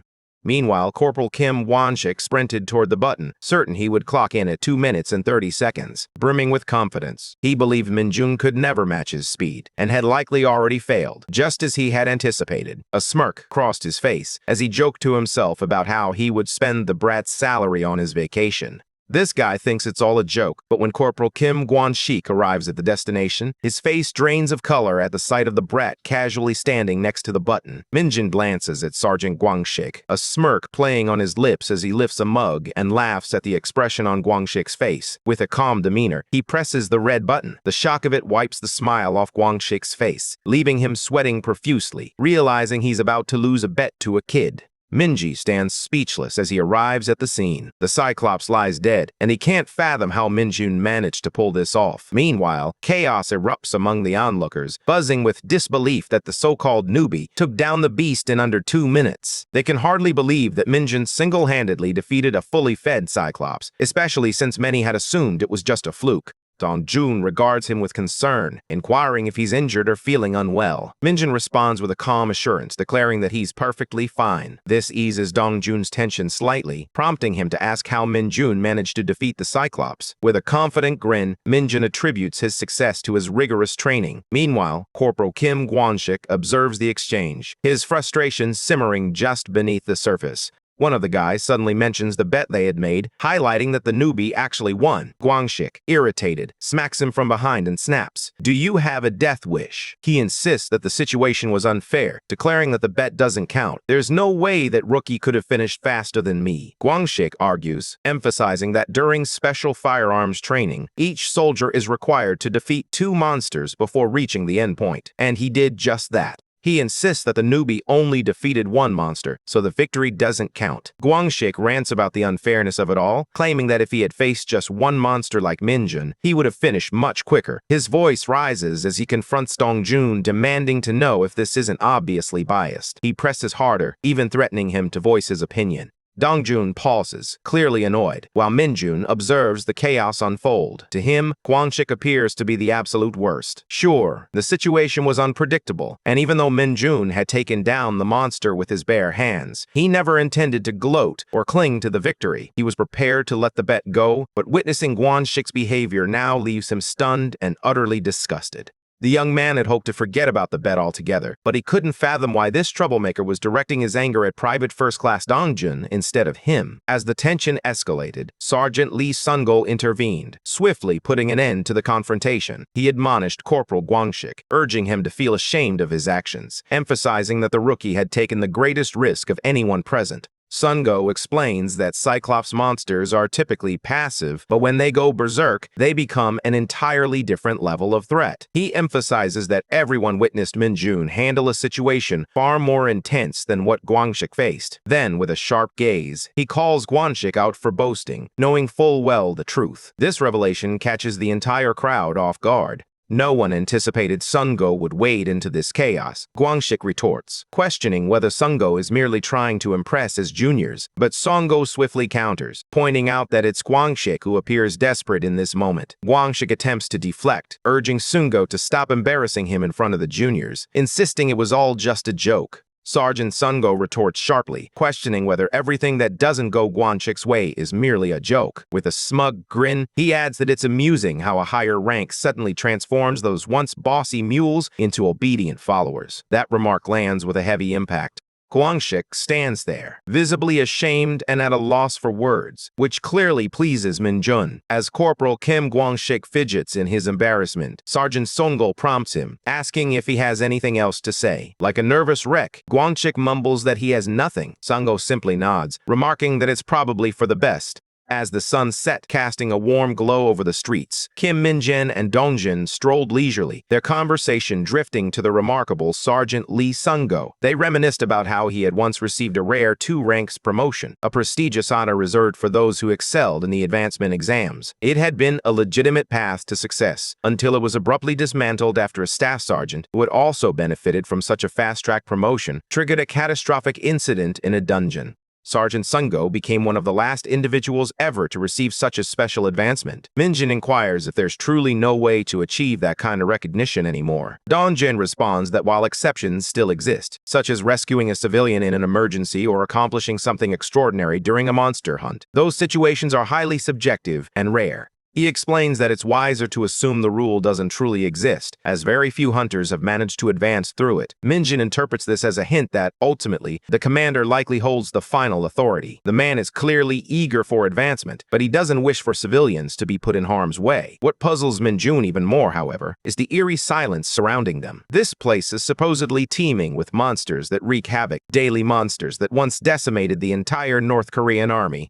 Minjin can't shake the feeling that 2 days is more than enough time. He's eager to advance, even as a private. Dongjin reassures him, saying he's doing great and will be promoted soon, then questions whether Minjin is even paying attention. At that moment, Minjun finds himself wishing a gate would just materialize out of thin air. Suddenly, an announcement blares from the Command and Control Center speaker system. An emergency alert blares through the air, warning that a swarm of middle bats is approaching the oil reserve. All available hunters are urgently summoned to respond and install the protective shield without delay. The announcement echoes repeatedly, capturing the attention of both Dongjin and Minjun. Minjun's eyes sparkle with excitement as Dongjin urges him to hurry. Middle bats, child-sized bat-like monsters, are notorious for their colony behavior. While they may not seem particularly threatening in a one-on-one encounter, their speed is astonishing, and they possess the ability to spit fireballs. This makes them especially hazardous near something as volatile as an oil reserve. If they aren't dealt with swiftly, the entire military base could be engulfed in flames. Meanwhile, 2 hunters stationed at the reserve are on high alert, weapons ready, scanning the skies and counting the bats. They can't help but wonder how these creatures ended up here of all places. One hunter warns the other not to fire anywhere near the oil reserve, raising the alarm about what could happen if the bats went wild and triggered an explosion. The other insists they can't just stand by and do nothing, but his partner firmly believes they should wait and monitor the situation for now. The report has already been submitted, and it's only a matter of time before someone arrives to install the protective shield. Yet both of them are visibly on edge, anxious about the looming danger. The mere thought of those bats unleashing fireballs before the shield is in place sends chills down their spines. They continue to debate their next move, still puzzled about why the bats chose to appear at the oil reserve in the first place. Just then, Mage strides in, casually declaring that he'll draw the bat's attention. The 2 hunters freeze in shock, realizing he's just a rookie from the second company. They can't fathom what he plans to do without any equipment, but Mage waves them off, insisting he doesn't have time for gear when his precious guests, the monsters that will help him advance, are already here. He stands poised to earn the title of the private, who single-handedly averts a crisis that could have devastated the entire military camp. And the best part? He gets to claim every last bit of experience for himself. As anticipated, this overconfident brat quickly realizes that the bats are responding to his demonic energy, and now they're all under his control. Meanwhile, the nearby hunters scramble to set up their equipment, desperate to ensure nothing gets damaged in the chaos. As soon as they spot Mage out in the open, their jaws drop in shock. Sergeant Sungo notices their dazed expressions and barks at them to get moving and finish installing the shield. The hunters stammer, pointing at Mage, who was already engaged in battle. This only fuels Sungo's anger. He snaps at them, reminding them that Mage is doing all the heavy lifting while they stand there, frozen in awe. The hunters quickly apologize and spring back into action. Mage, however, feels the pressure. It's taking far too long as he struggles to rip the bats apart one by one. Suddenly, Sergeant Sungo rushes over, shouting for him to lower his stance and fall back. "What are you doing out here without a bulletproof vest?" he demands. Yet Mage stands his ground, refusing to back down.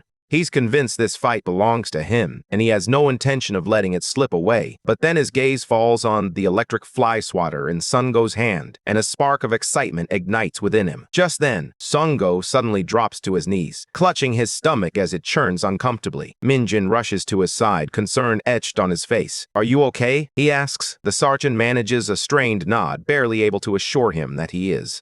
Mage seizes the moment to request the electric fly swatter, but Sungo firmly declines, urging him once more to fall back. With a mischievous grin, Mage reassures him, promising to return in a flash after dealing with the bats. As he finally gets his hands on the swatter, his expression brightens like a child on Christmas morning, and he plunges back into the fray with renewed enthusiasm. Soon watches in disbelief as Mage effortlessly overpowers the middle bats, swinging the swatter as if it were a legendary weapon. Suddenly, one of the bats unleashes a fireball, freezing everyone nearby in terror. Without missing a beat, Sergeant Sungo shouts for everyone to open fire, declaring he will take full responsibility for whatever unfolds. Mage locks eyes with the bat, a fierce determination in his gaze. "If you think playing with fire is a game," he warns, "you're about to get burned." The crowd gasps, astonished by the incredible height from which Mage just leaped. How on earth did he manage that? Meanwhile, a few hunters call out that the protective shield has been activated, reminding everyone to secure all the cables. The team continues to inquire about how much longer it will take to collect all the middle bat corpses. Sergeant Sungo salutes his superior, who acknowledges him with a nod, commending their efforts. The commander then inquires if they have determined the origin of the bats, noting that none had appeared on the radar. He scans the area, curious about who managed to incinerate the bats so completely and how many there actually were.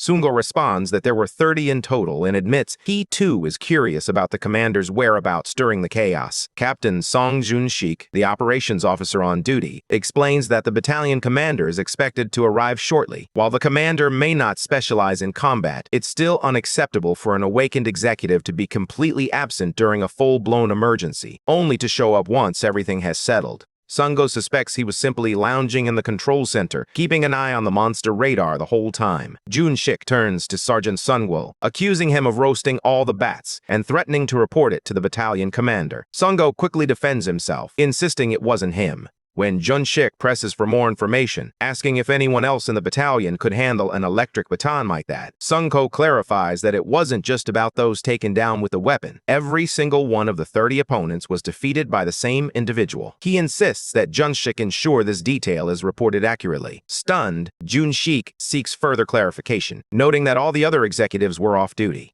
If it wasn't Sungo, then who could it possibly be? Just then, Min-jun sauntered over, saluted Sungo, and casually returned the electric baton he had borrowed. With a playful grin, he asked if that gadget happened to be expensive. The following day, in the battalion commander's office, Sergeant Sunwo was questioning Min-jun, probing whether he was someone who had re-enlisted. Min-jun shakes his head in response, firmly denying Sungo's question, "Are you a regressor or something?" Sungo probes, but Min-jun simply shakes his head again. With a sigh, Sungo warns him not to pull any reckless stunts like he did yesterday. "You may have gotten lucky this time," he cautions, "but a hunter can never predict what might happen next." Min-jun, reflecting on the fact that it wasn't luck at all, decides it's wiser to keep his thoughts to himself. Sungo begins to explain that, as Min-jun likely knows, the Hunter Corps is a unique unit, distinct in every way. For starters, its divisions are much smaller, consisting of only 4 battalions. Even those battalions are comprised of far fewer troops than typical military units. Min-jun reflects on this, realizing that it makes sense after all. Not all awakened individuals choose to re-enlist. Yet, he still can't grasp why Sungo is bringing this up. Sungo leans in, asking Min-jun if he understands how all of this is possible. Min-jun stares back, utterly bewildered. With a serious tone, Sergeant Sungo explains that every single member of the Hunter Corps is awakened. While not everyone is on the front lines, many officers focus on vital areas such as administration, monster theory, tactics, and weapons research. Yet they are all awakened too. The man explains that in the Hunter Corps, advancement relies solely on accomplishments and talent. Meanwhile, Min-jun reflects on how he was summoned to the battalion commander's office first thing in the morning, leading him to believe there would be good news. Now, however, he feels a wave of annoyance wash over him. It's more of an information session than anything else, and he should have known better than to get his hopes up. Sungo gazes at him, questioning whether he expected something special just because he was summoned. He urges the young man to stay focused, explaining that today, the hunter who has defeated the most monsters in the 104th Division will be visiting their battalion. Just then, a car filled with tough-looking men arrives at the Hunter Corps base. Colonel Lee Jun-byeom, the 2nd Battalion commander, steps forward to salute the esteemed guests. Standing beside him are Captain Seo Young-woon, the 2nd Battalion's 2nd Commander, Captain Sung Jun-sik, the Operations Officer, 2nd Lieutenant Kim Chul-min, the 2nd Platoon Commander, and Sergeant Lee Sung-ho, the 2nd Squad Leader. Each of them stands tall and sharp, fully focused on the task at hand. Serdu approaches and shakes hands with Sergeant Sung-ho, complimenting him on how calmly he managed yesterday's incident.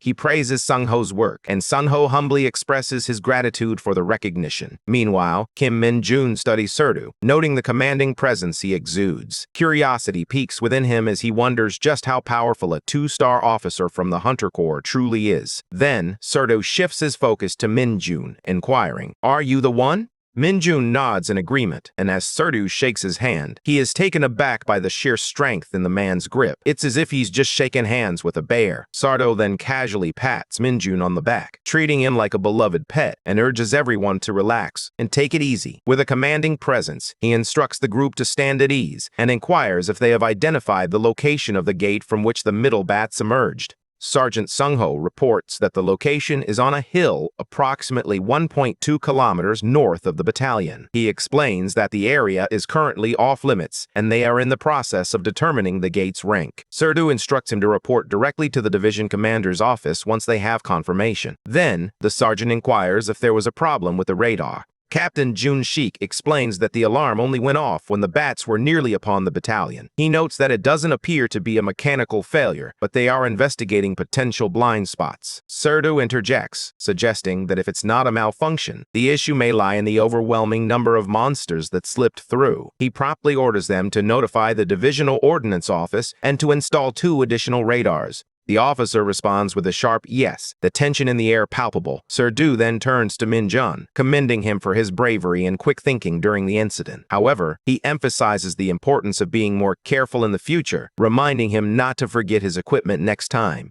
Minjun offers a polite apology, though in his mind he can't help but think that if he had brought his gear, the entire battalion might have gone up in flames. Serdu, sensing the tension, waves off the apology with a chuckle, insisting he was just joking. He then inquires if it's true that Minjun single-handedly took down 30 middle bats. Minjun nods, confirming the feat. Serdu's expression shifts to one of admiration as he praises Minjun, noting that if he hadn't acted so swiftly, the oil reserve could have been engulfed in flames. The tension in the air is palpable as everyone stands frozen, uncertain of what will happen next. Then, Serdu steps forward, announcing that Minjun has received the gift from the division commander, congratulating him on his advancement. He explains that while there is usually a mountain of red tape to navigate, exceptional achievements by soldiers warrant immediate recognition. Sparky expresses his heartfelt gratitude, thanking Serdu sincerely. Serdu promptly instructs Sung Ho to grant Minjun a 3-day, 2-night vacation. Without hesitation, Sung Ho agrees. Minjun's face lights up with excitement. He had anticipated advancing eventually, but he never imagined it would happen this quickly, let alone with a vacation to boot. Suddenly, military life doesn't seem so bad. As they walk side by side, Kim turns to Minjun with a smile, praising him for a job well done. He notes that they haven't had a proper conversation since Minjun's recent transfer, yet the impact he's made has been significant. With a hint of gratitude, Kim adds that thanks to Minjun's efforts, he himself received a commendation. Minjun expresses his gratitude, and Kim inquires if this is his first time returning home since enlisting, as well as what he plans to do outside. Minjun's face brightens with excitement as he replies, "Of course, I'm definitely going to play Dungeon Power Fighter at the PC room."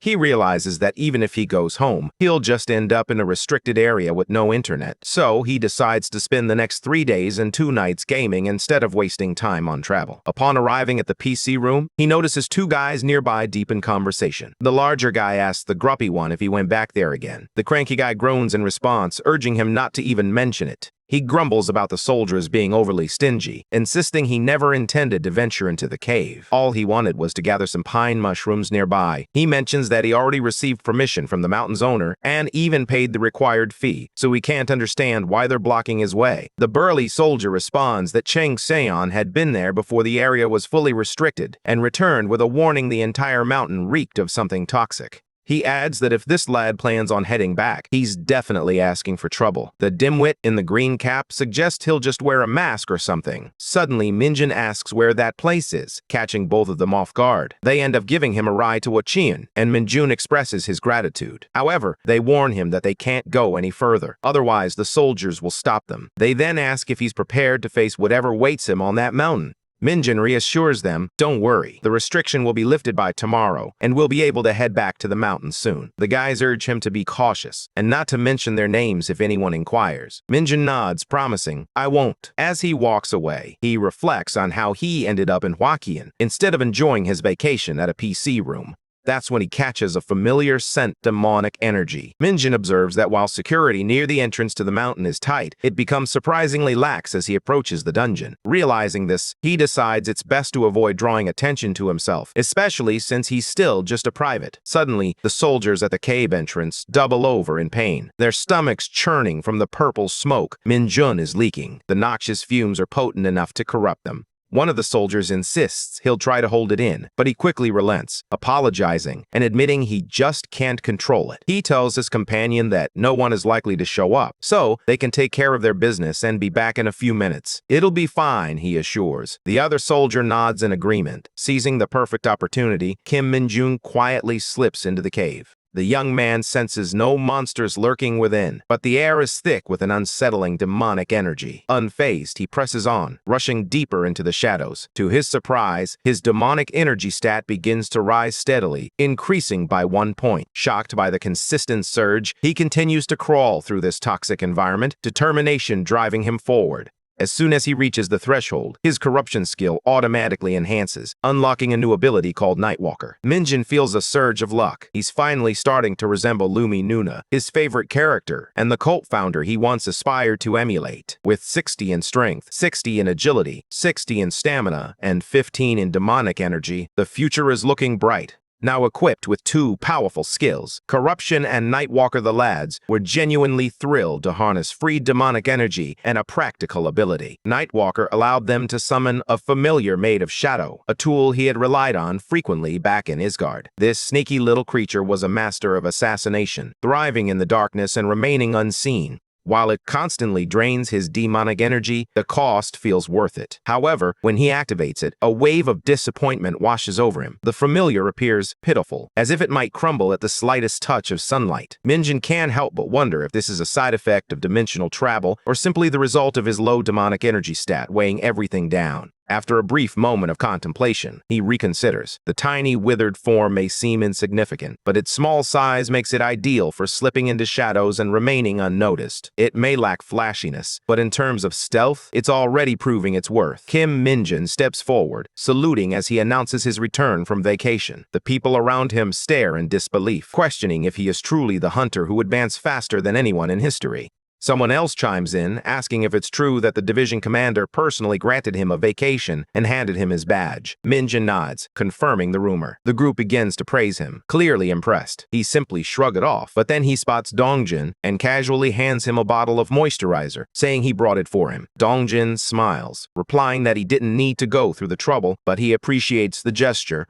Just then, Kim Guanshik saunters over, a grin plastered on his face. He cracks a joke about their overly affectionate friendship, quipping that it's not like Minjun has been deployed overseas or anything. With a playful glint in his eye, he asks if Minjun brought the Maxim he requested. Without missing a beat, Sparky tosses it to him. Meanwhile, Minjun and Dongjin continue their conversation, and Dongjin teases that he'll have to start using honorifics if Minjun manages to make it to Corporal. Sparky shoots back with a confident grin, insisting there's no if about it. Just then, Sergeant Cho, the loudmouth with fiery red hair, chimes in, claiming he happened to catch a glimpse of the list of candidates for the advancement exam. While passing by the admin office and Minjun's name was on it, Sergeant Kim, clad in a blue jacket, looks shocked and quickly points out that the application deadline had passed before Minjun even transferred there.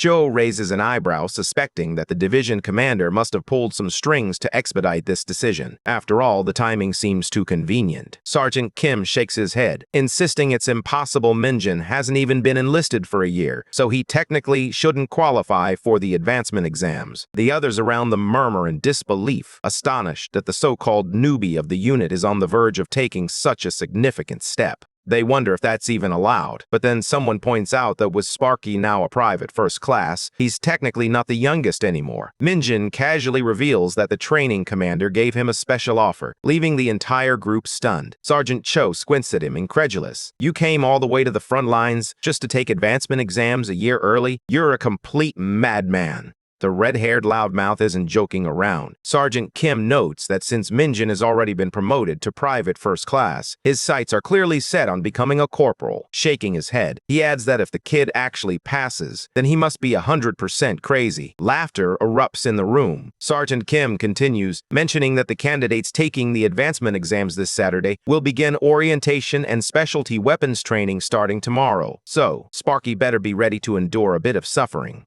Sergeant Cho chuckles as he heads out, telling the kids to have fun. He and Sergeant Kim walk together, still chatting and laughing. Curious, Sergeant Cho asks Kim why he isn't taking the advancement exam. Kim simply shrugs, explaining that he sees no reason to remain in the army any longer. Meanwhile, Sparky is lost in thought, pondering the specialty weapons training ahead. His curiosity piqued. He wonders if the examination will involve anything beyond the standard firearms. As the Hunter Advancement Examination orientation begins, an officer at the front commands the room's attention, urging everyone to quiet down. He announces that they will conduct a brief overview of the exam scheduled for tomorrow. For those who have taken it before, he warns them not to zone out simply because they're familiar with the routine.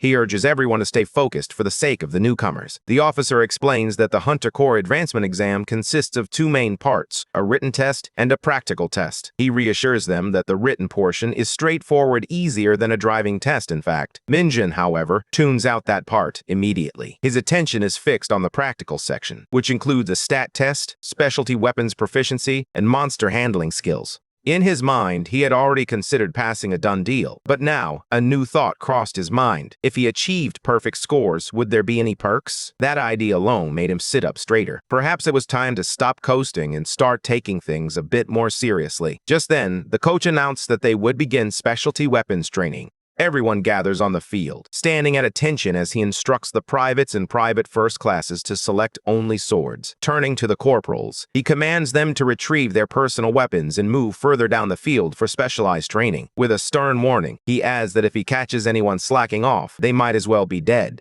He explains that he will be teaching the fundamentals of swordsmanship based on the Hunter Corps Combat Manual. However, he emphasizes that merely following the manual won't lead to true mastery. Instead, he encourages them to use the techniques as a foundation, urging them to develop their own unique fighting styles from there. In response, everyone enthusiastically shouts their agreement, eager to embark on this journey. He emphasizes that mastering the basics is crucial, urging everyone to keep their eyes on him and stay focused. Minjin quickly understands why this is called specialty weapons training. Entering battle armed only with rifles would be sheer folly. As the others begin swinging their swords, he silently compares their techniques to what he learned back in Isgard. The swordsmanship on display was impressive, but it truly shone through in its application. As Minjin began to practice, jaws dropped all around him. His movements were sharp, clean, and precise, so much so that the others could hardly believe their eyes. The coach called for everyone to stop and summoned Kim Minjin to the podium. Facing the group, he pointed out that most of their sword movements still appeared stiff and disconnected. He instructs them to take notes from Private First Class Kim Minjin. The entire squad straightens, their eyes fixed on him as Minjin steps forward and demonstrates the sword forms once more, each swing sharper and more precise than the last. Eventually, fatigue sets in, and he sinks into a seat, pondering why he's the one putting on a performance when he isn't even the training officer. He wipes the sweat from his forehead, grumbling to himself about the sweltering heat and questioning whether it will actually snow as the forecast promised. Sir approaches, praising him for nailing the routine, and casually hands him a sealed packet, instructing him to eat it when he's alone. Minjin stares at it, puzzled, wondering what kind of person carries around random items like that in their pocket. As Dongjin approaches, he compliments Minjun's form and asks if he can take a closer look during the break. Minjin is taken aback. He hadn't anticipated such attention. Dongjin continues, noting that he knows this is Minjun's first official training session with the group, and it's clear that the sword is his weapon of choice. Yet for Minjin, wielding it against monsters has never felt quite natural.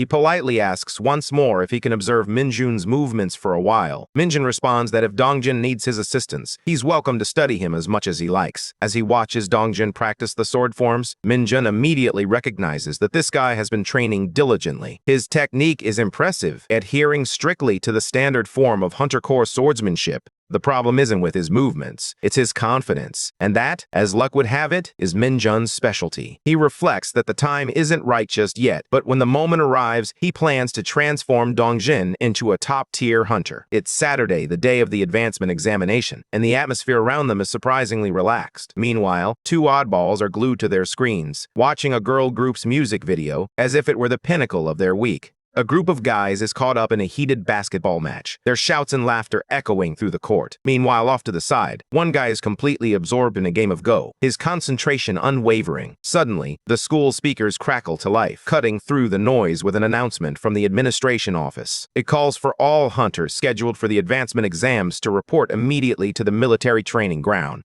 The message loops, its urgency intensifying, and as it reverberates through the area, everyone freezes, eyes widen, and hearts race. They all understand what this means. It's time to level up. It's time to become a corporal. Minjin smiles, knowing the moment they've been waiting for has finally arrived. On a bright sunny day, the hunters assembled at the training grounds. Stepping forward was 2nd Lieutenant Kim Chilman of the 2nd Battalion. With a dry smile, he introduced himself as their guide for the day, adding that he hoped they would actually pay attention to him. Without wasting any time, he called for a head count and instructed each company to report their numbers. At that moment, a bus pulled up, and Kim Chilman directed everyone to board in an orderly fashion. Once everyone was settled, he reiterated what they already knew. The advancement exams would take place at the 105th Division, located in Gapyeong. Before taking his seat, he offered one final piece of advice. As the bus jostled along the road, chaos reigned inside, packed to the brim with a mix of bewildered oddballs and anxious hunters. Conversations buzzed around, with some discussing the 4th Battalion's participation in the advancement exams that day. Suddenly, one guy perked up, his eyes sparkling with excitement. "Does that mean there will be girls there?" he exclaimed, his mood shifting dramatically. He launched into an enthusiastic monologue about how he was finally going to showcase his years of practice and weapons proficiency, all in a bid to impress them.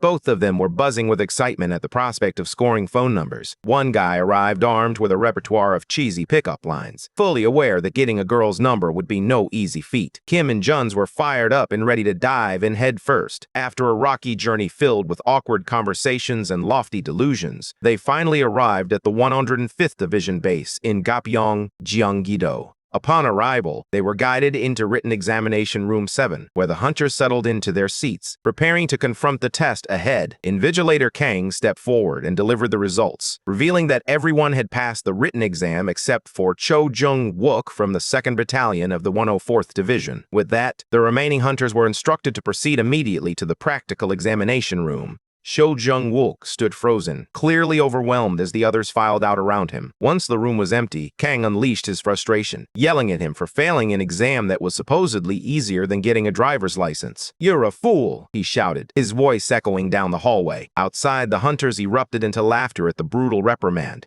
Min Jun stood with a satisfied grin as laughter erupted around him. Among the group, a woman named Sun Yoon Seo quietly observed, her gaze fixed on the lively scene. Meanwhile, in the practical exam room, Lieutenant Colonel Lee Chi-el-ju, the official overseeing the entire advancement process, addressed the assembled hunters. He welcomed both the examinees and the examiners on behalf of the 105th Division, acknowledging the dedication and effort that had brought everyone to this pivotal moment, setting a serious tone for the challenges that lay ahead.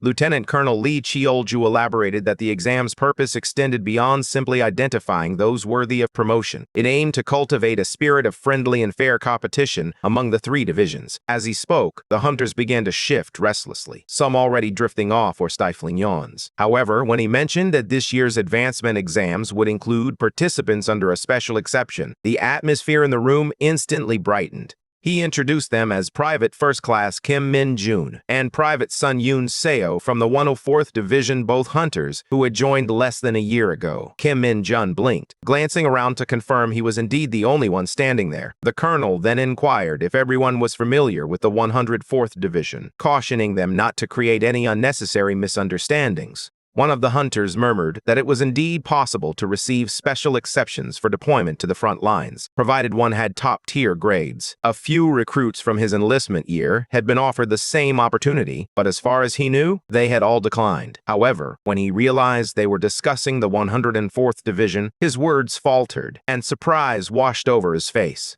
Everyone around him was equally stunned when they realized that Kim Min-jun had already achieved the rank of Private First Class. As whispers and sidelong glances filled the air, one onlooker couldn't help but notice that Min-jun seemed completely unfazed by the attention. While others expressed curiosity and shock, he appeared to simply want to move past the moment. In that moment, Yoon Seo and Min Jun exchanged a fleeting glance, their eyes locking for just a heartbeat. The tension between them was palpable, yet no one else seemed to notice. As the colonel urged everyone to give their best, Captain Jung Sang-chol stepped forward, taking command of the group. He announced that they would begin the stat tests, starting with assessments of strength, agility, and stamina. Captain Jung Sang-chol announced that the first test would be a strength challenge, and it was quite simple. The task was to push back the examiner standing before them. Lee added that they had 1 minute to complete this feat, and their performance would be graded on a scale of 100, with full marks awarded to anyone who could move the stone a full 10 meters. Tension filled the room as the examiner called for the first participant, Private Kim Jin-hyuk of the 103rd Division. Jin-hyuk stepped forward, pouring every ounce of effort into his attempt, but the examiner remained unmoved. The stone didn't even quiver, and in an instant, he received a score of 0, leading to his disqualification. Lee's voice cut through the silence, reminding everyone sternly that anyone scoring below 40 would be eliminated from the advancement exam entirely. A wave of panic swept through the group as the reality of the test began to sink in. When Jang Won-ho was called, he gave it his all but only managed to score 10 points, resulting in disqualification. Next up was Lee Mage, who scored 20 points, still not enough to stay in the game. Young Yuna followed, unfortunately scoring 0, and Jang Do-won wasn't far behind with a mere 15 points. Both were disqualified as well, leaving the atmosphere heavy with disappointment. Then came Sun Yoon-seo from the 104th Division. She stepped forward with calm confidence, pushing with steady determination and scoring a remarkable 50 to pass the test. The onlookers were taken aback, not only by her success, but also by her striking beauty. As they connected the dots and realized she was the daughter of the division commander, it became clear strength ran in her blood. A few even whispered that getting too close to her could be perilous both for their pride and their ribs. Kim Min-jun noticed her as well, believing she was just like him, someone who had gained entry through a special exception. Then, his name echoed through the air, Kim Min-jun of the 104th Division.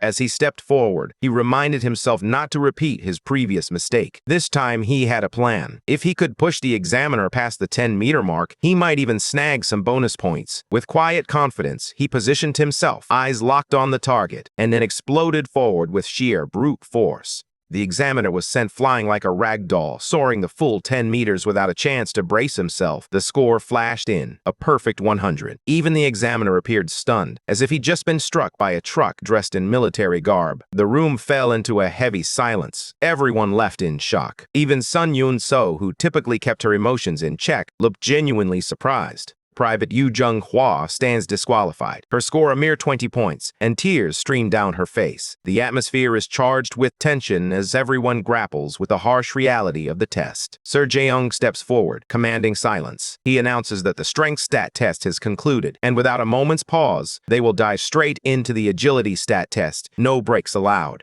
He instructs the disqualified participants to exit in an orderly manner from the rear under the watchful eye of the examiner. Just then, 2 men enter, dragging a netboard, while a few others roll in a gun machine. The recruits begin to panic, fearing they are about to be shot at. Sir Jung quickly reassures them, explaining that the bullets are not real, just rubber ones. He warns them that if they get hit, it's going to hurt. Everyone needs to be ready to dodge, as their lives depend on it. Kim Min-jun finds the whole situation oddly thrilling. Sir Jong explains that a perfect score on the agility test is given to those who can last a full minute. Now, Seo stands poised to start the machine. They must stay within the designated zone or it's game over. The entire squad is on edge. Sir Jeong then adds that since this is an agility test, they will also recognize anyone who endures all the hits but still manages to last a full minute. He clarifies the disqualification criteria. Anyone who steps outside the designated area within 30 seconds or sustains severe injuries will be immediately disqualified from the advancement exam.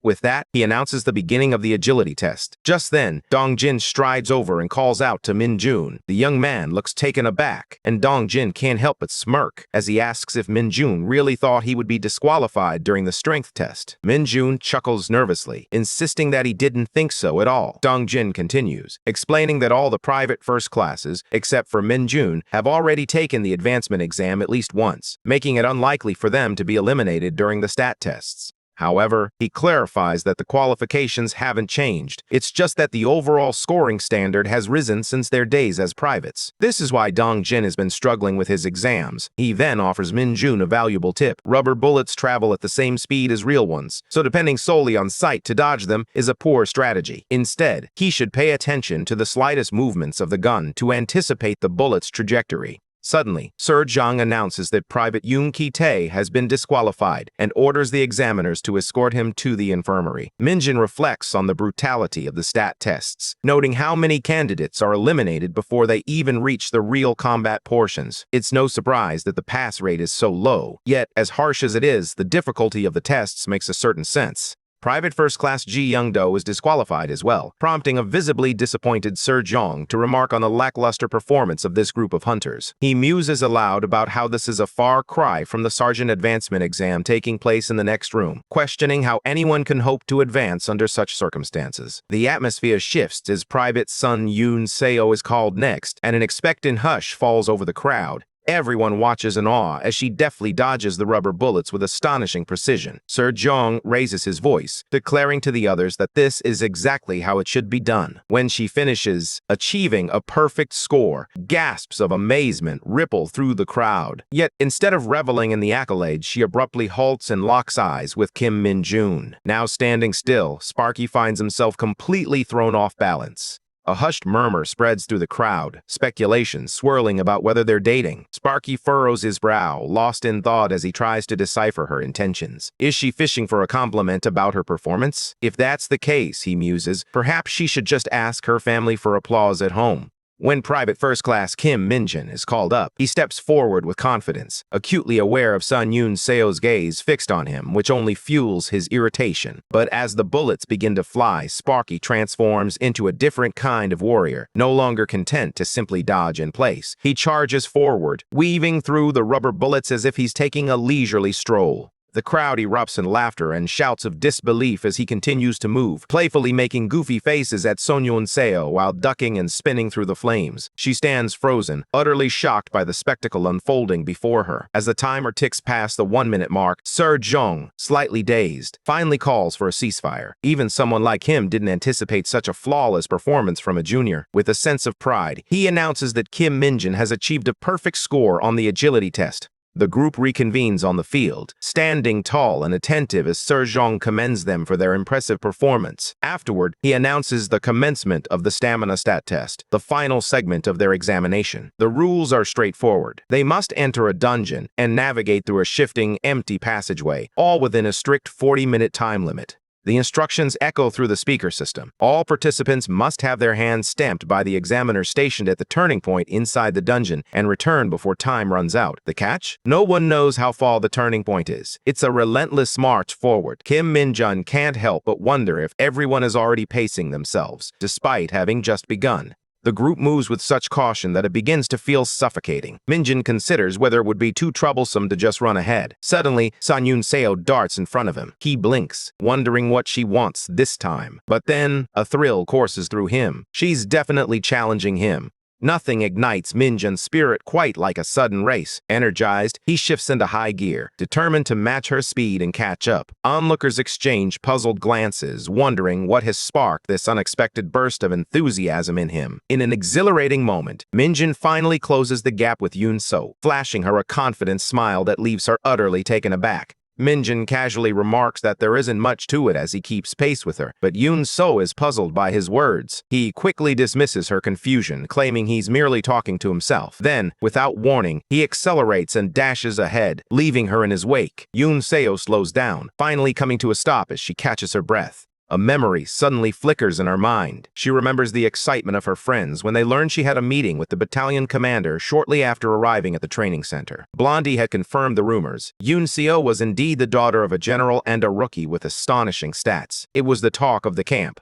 Yun-seo had blushed back then, surprising the girls who had always seen her as tough and unapproachable. They had expected her to act like a snob, being the daughter of a 2-star general, but she was nothing like that. Still, a hint of jealousy lingered among the girls. Yun-seo's military life appeared to be as smooth as silk, and it was clear she was on track to become the top recruit of their enlistment year. In a quiet corner, Yun-seo slips off her jacket, her thoughts lingering on the moment Min-jun shattered the entire redstone. That memory clings to her, refusing to fade. Later, the white team emerges victorious, with Yun-seo proudly raising the blue flag in triumph. They capture the flag in an impressive time of 3 minutes and 34 seconds. As a reward, they earn a well-deserved 10-minute break, while the blue team is summoned to gather in front of the coach. The white team is immediately celebrated for setting a new record at the training center, with instructions to take it easy and rest. Blondie chimes in, crediting their star player Yun-seo, and modestly claims that the rest of them hardly contributed. Later, as everyone is unwinding, Blondie suddenly bursts in, delivering shocking news. Someone has sabotaged their morning. Capture the flag game in the afternoon.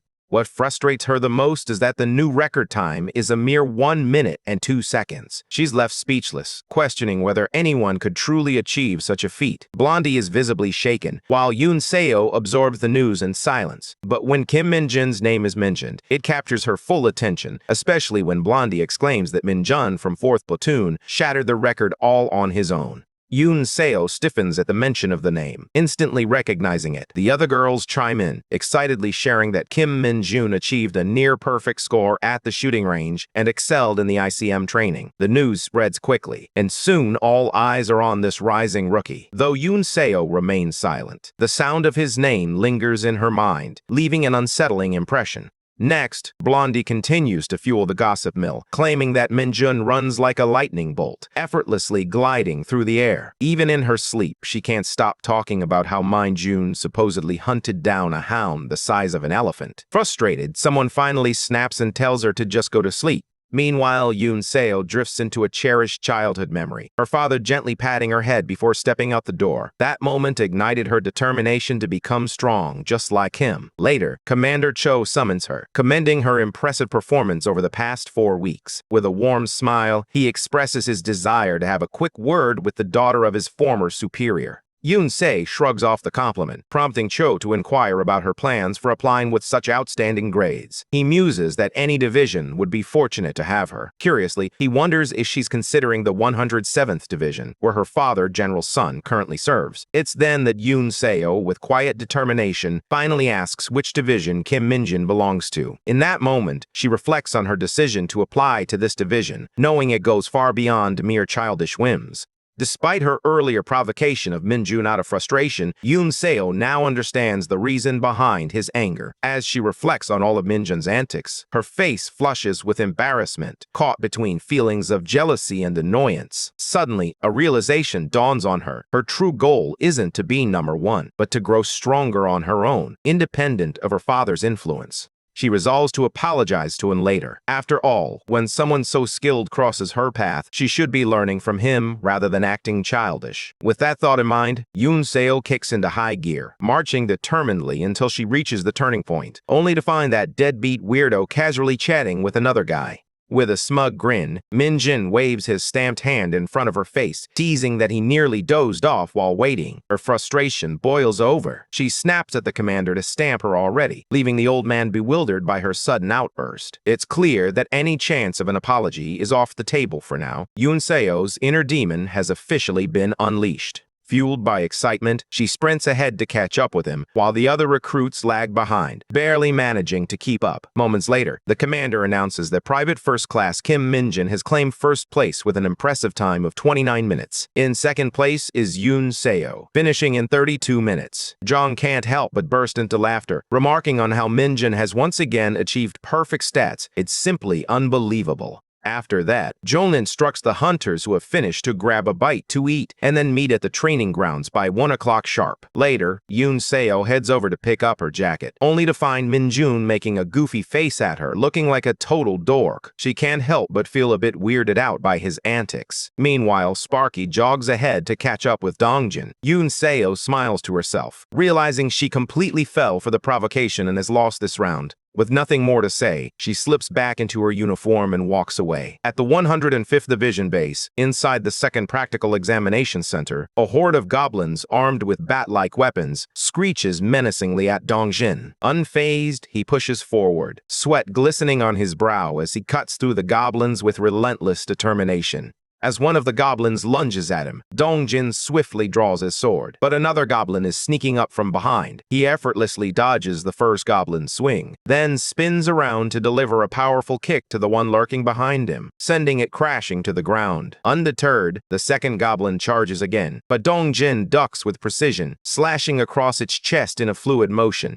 Despite everything, the creature remains alive and clearly furious. Now both it and its companion are closing in on him, leaving the poor guy with no room to breathe. Meanwhile, on the platform, Min-jun watches the chaos unfold below. He realizes that the second part of the practical exam, specialty weapons proficiency, is far simpler than he anticipated. All the candidates need to do is demonstrate how effectively they've applied the techniques they've learned in the Hunter course so far. All they need to do is follow the manual, and that's enough to pass. Min-jun believes he can easily ace the test. As expected, most applicants chose swordsmanship, and among them, Dongjin scored the highest. Yet, Min-jun can't help but notice how badly Dongjin is struggling now, trapped in a tight spot with two goblins eager for blood. In the final segment of the practical exam, aptly named the Monster Handling Challenge. Privates must defeat 4 hounds, while private first-class soldiers face off against 3 goblins using their specialized weapons. This scenario closely mirrors real combat. Dongjin demonstrates his skill by plunging his weapon into the chest of a blue goblin, swiftly ending his round with decisive precision. The commander announces that Dongjin completed the monster handling test in 7 minutes and 52 seconds. He emerges, drenched in sweat and struggling to catch his breath, yet he pushes forward with the last remnants of his strength. Meanwhile, Minjin observes Dongjin's performance, noting the multiple opportunities he had to finish off the goblins but hesitated each time. This leaves Minjin wondering if Dongjin truly lacks confidence in his own abilities.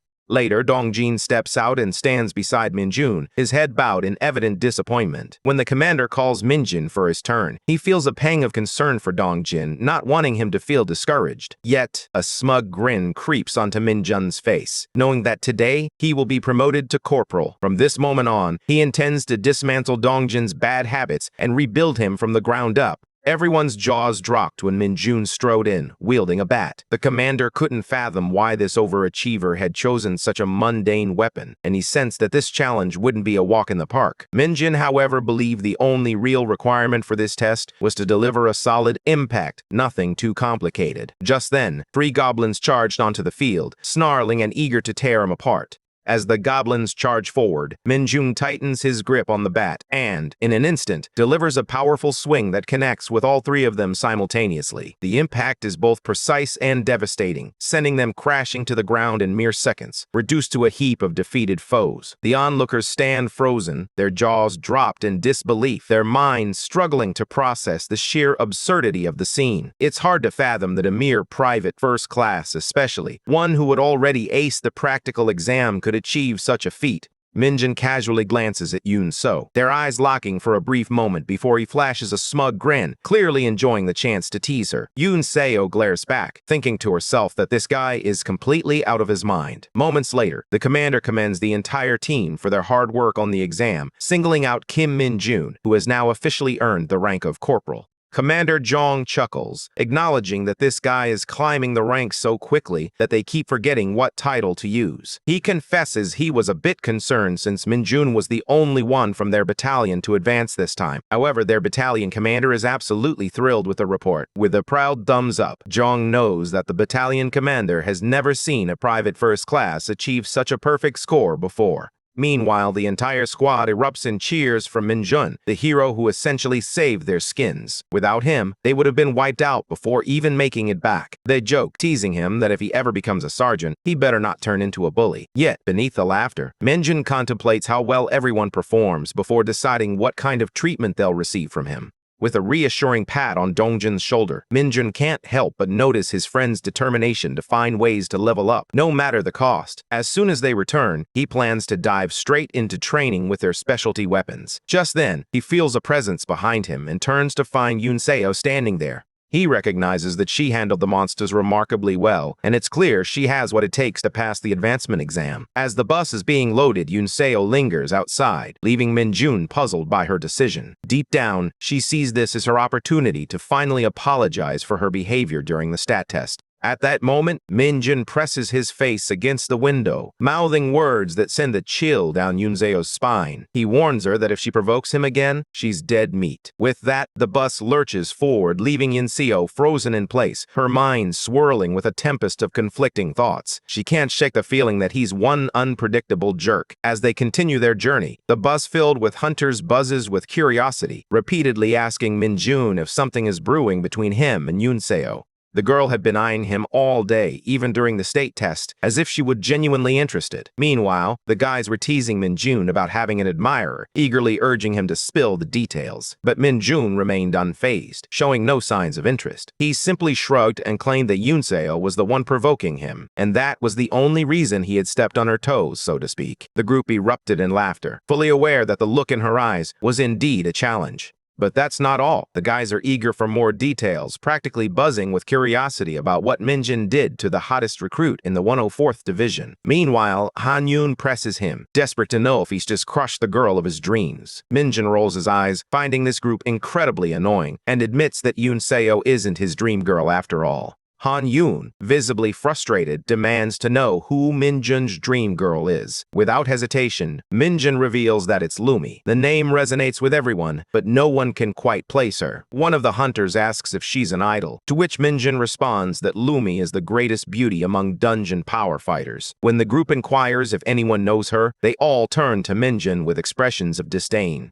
Later that night, the squad dives into fried chicken as if there's no tomorrow, with more boxes continually arriving from the lieutenant. Sergeant Cho can't help but think this is the happiest he's ever seen Kim Minjun, and Minjun readily agrees. Cho expresses his gratitude, acknowledging that it's largely thanks to him. He's particularly excited that Minjun has already earned 3 stripes, bringing him just a step away from becoming a sergeant. Minjun nods in agreement, his mouth full of chicken, washing it down with a gulp of Pepsi like a pro. Just then, Sergeant Sungo strides in with the bottle cart, summoning all 2nd Squad members to gather in the lounge immediately. A sense of urgency fills the air. Everyone knows something's amiss. Sungo confirms their suspicions. It's about the report he just submitted to the admin office concerning their squad's 2nd center. What truly matters is that, thanks to a perfect score on the advancement exam, they've managed to score some beer. Sergeant Cho and Kim leap from their seats, brimming with joy, determined not to let Minjun enjoy the spoils alone. Sungo chimes in, reminding them that the beer is actually a gift from the company commander to Minjun, meaning it technically doesn't involve anyone else. The entire squad erupts in frustration, grumbling about how Sungo is getting under their skin. Sergeant Cho steps in, accusing Sungo of having known about everything from the start, which is precisely why he insisted on keeping Minjun in his squad from day one. Later that night, Minjun ventures out alone, seizing the opportunity to summon his Nightwalker.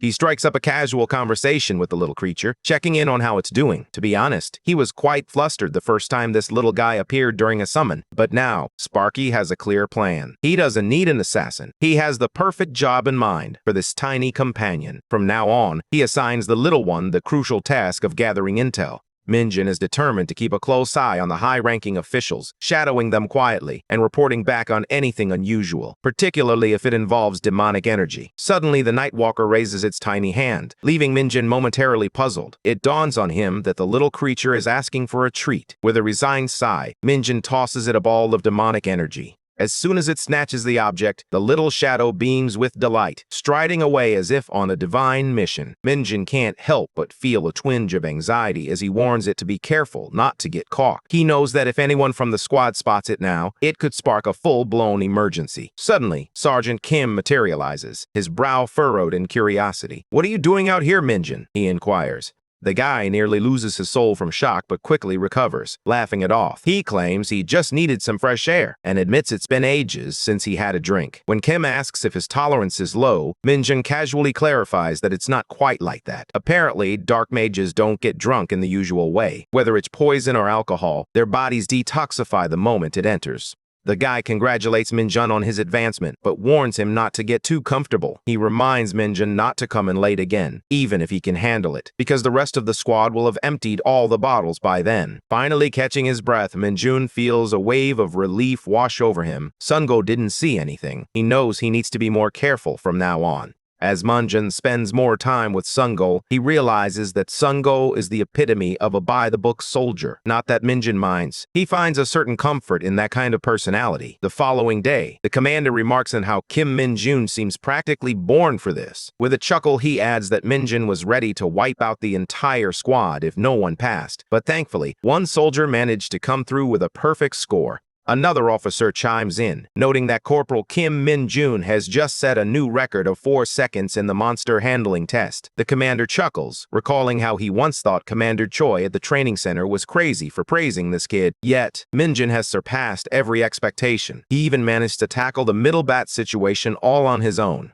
So mentions how Minjun was the first to leap into action during the oil reserve emergency. Lee chimes in, noting that this kid climbed to the rank of corporal in just 1 month, an achievement that's practically unheard of. They all nod in agreement. Minjun doesn't just meet expectations, he shatters them. It won't be long before the entire Hunter Corps has their eyes on him. This revelation dawns on Seo as he understands that Lee is alluding to the Hunter Special Forces Brigade. He questions whether Minjun can truly handle such a monumental task. Yet, Lee remains unwavering in his confidence. Minjun is the one, he asserts, conviction in his voice. I've encountered countless hunters throughout my career, some of whom were hailed as legends in the Hunter Corps. But this kid, he might just be something entirely different. A new monster may soon emerge within the Corps. Meanwhile, in the vast expanse of the desert, a horde of lizard monsters, goblins, and orcs stretches across the horizon. At the center of this chaos stands Minjun, casually gripping his bat, biding his time. He knows that the real show begins when they draw near. Back in the dorm, the guys are drinking hard, reveling in the moment as if there's no tomorrow.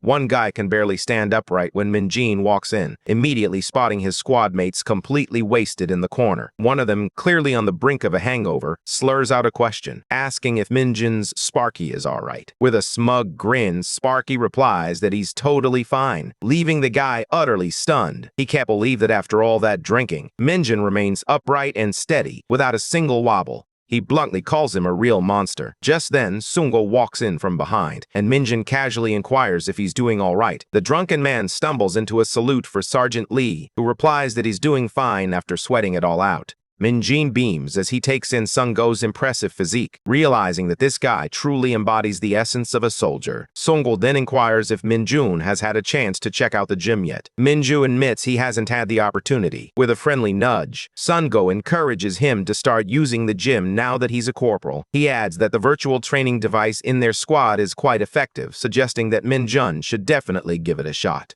The moment Minjun hears about the virtual device, a surge of excitement courses through him. Finally, he can experience the Hunter Corps' renowned VR room. As he steps into Gym 2, he is struck by the astonishingly realistic setup, igniting his enthusiasm even further. First things first, he needs to choose a monster. As he scrolls through the options, he settles on the orc. But when it comes to the number of orcs, Minjun goes a little overboard, cranking it up to a staggering 30. To him, that still feels far too few. He's aiming for that immersive experience, the kind that makes him feel like he stepped right into the Warriors series. Now it's time for Sparky to choose his weapon, and he can hardly contain his excitement as he surveys the incredible options before him. After finalizing his selections, he steps into the VR room, fully geared up, clutching a jockey in his hand, ready to unleash chaos. The battle is about to begin, and Minjun finds himself transported to a vast desert landscape, adrenaline surging as he prepares to face off against monstrous foes. The guy is captivated by the stunning CGI and graphics that seem almost lifelike. Suddenly, orcs emerge from the shadows, fully equipped and ready to cause chaos. But Sparky remains unfazed. With a swift swing of his bat, he connects perfectly, sending one orc soaring through the air. The impact is exhilarating, and from that very first swing, Minjun is completely hooked. He quickens his pace, smashing through orcs as if they were mere obstacles, completely in the zone. The bat feels perfect in his grip, a grin spreading across his face as he taunts the monsters to send more. In mere moments, the battle concludes, leaving only one survivor, Minjun. But this victory feels hollow. 30 orcs? That hardly scratches the surface of what he craves. Minjun cranks up the intensity, summoning 30 goblins, 30 goblins, and 30 lizardmen, 90 monsters in total, all poised to tear him apart. But for Minjun, this is just the beginning. Bat in hand and a wild grin spreading across his face, he asks if they've all gathered in one spot. As they lunge at him, he casually counts down from 3, then charges in like a beast, ready to unleash his raw power and send every last one of them crashing to the ground. This maniac is relentlessly smashing monsters left and right, leaving nothing but crushed remnants in his wake. As the last creature falls, the battle comes to a close, and the simulation ends. Removing his gear, Minjun can't help but marvel at the VR room system, declaring it the next best thing after Dungeon Power Fighter. Suddenly, a new window appears, revealing that he has unlocked a skill, basic blunt weapon handling. Minjun is momentarily stunned, but as he examines the screen, he learns that this skill enhances his proficiency with blunt weapons. Excitement surges through him. He hadn't anticipated acquiring weapon skills so easily. This revelation means he won't have to grind in dungeons just to develop new abilities. Minjun resolves to spend more time in the VR room, experimenting with different weapons to enhance his skills. Suddenly, he runs into Dongjin, whose expression is one of sheer shock, as if he's just seen a ghost. When Minjun inquires about it, Dongjin, looking pale as a sheet, points at the simulation battle results in disbelief. He can hardly comprehend that Minjun soloed 30 goblins, 30 orcs, and 30 lizardmen. Frustration wells up in Minjun as he notices the VR room broadcasting his achievements so openly.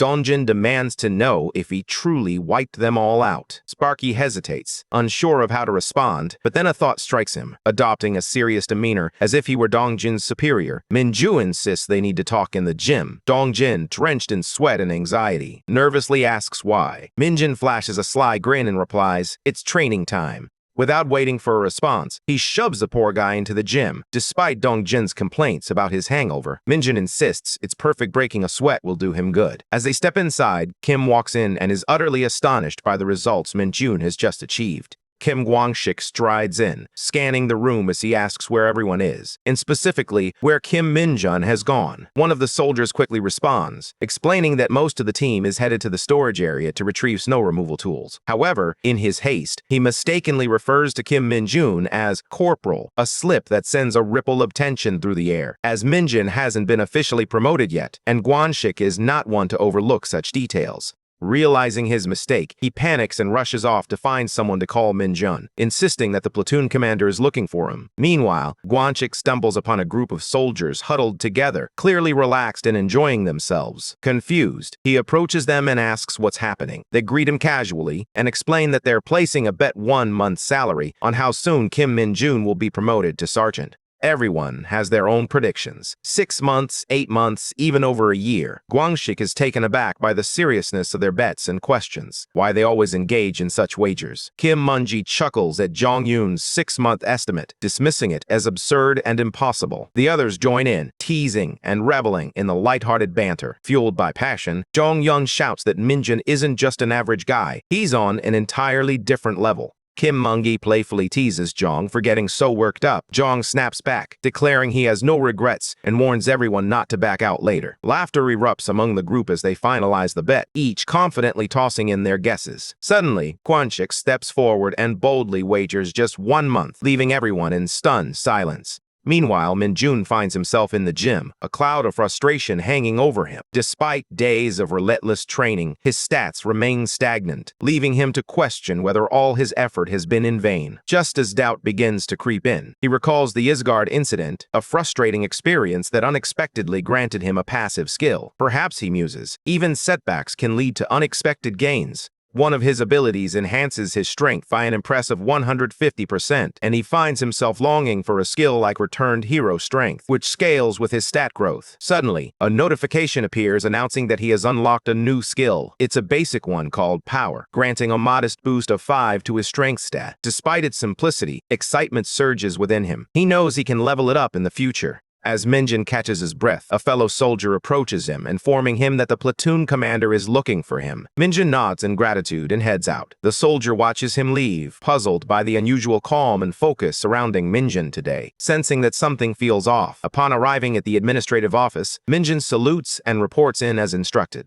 Kim Minakul greets him warmly and leads him to the counseling office for a casual chat. "So, how's life as a corporal treating you?" "It's been almost a week now," he asks. Minjun smiles, replying, "Things are going great." With a nod of approval, Kim Minchul adds, "Congratulations on the promotion, and thank you once again for handling the Middle Bats incident." Minjun shrugs modestly. "It was nothing, really." Kim Mincho finally reveals the true purpose of his visit. He presents Minjun with an official Certificate of Special Award from the battalion commander. It's in recognition of his exceptional handling of the recent incident and his flawless score on the promotion exam. With a playful grin, Kim Mincho reassures Minjun not to feel let down by the casual delivery of the award, explaining that in the Hunter Corps, they prefer to keep formalities to a minimum. The certificate is an award of excellence, signed by Colonel Lee Jombayam, officially recognizing Minjun's outstanding service. Kim Minchol adds that this award will contribute to Minjun's experience. Minjun glances to the side, contemplating whether this could lead to another exception down the line. Kim Minchol hesitates before agreeing, albeit cautiously. He reminds Minjun that this award is rare. Not many hunters receive it so early in their careers, let alone more than once.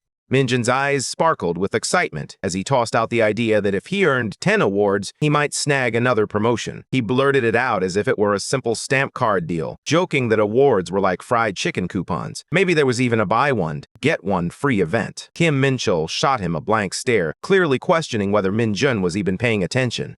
A few days later, the soldiers stand in formation, weapons at the ready, each one a pillar of resolve. They've been tasked with a crucial mission, to clear a dungeon. The platoon commander, Kim Min-chul, addresses them with a steady voice, reminding them that if they adhere to their training, they can emerge unscathed. Today's target is the infamous monster rat nest, more commonly known as the sewers. Minjin stands alongside his squad, including Jung Han-yong and Lee Dong-jin, as well as fellow members like Jin Chae-olho. Their commanding officers are also in attendance. First Lieutenant Kim Chae-olman, Sergeant Lee Sung-ho, and Sergeant First Class Kim Min-ji. While the monster rat dungeon isn't deemed overly perilous, it still poses a significant threat, as it typically harbors over 200 monster rats within its depths. Moreover, the narrow tunnels hinder effective gun use. While this dungeon may not be high-ranking, it still requires complete focus and seamless teamwork to navigate safely. What complicates matters further is that there's only one exit, besides the entrance the team used. The strategy is to trap the rats by funneling them all through that single route.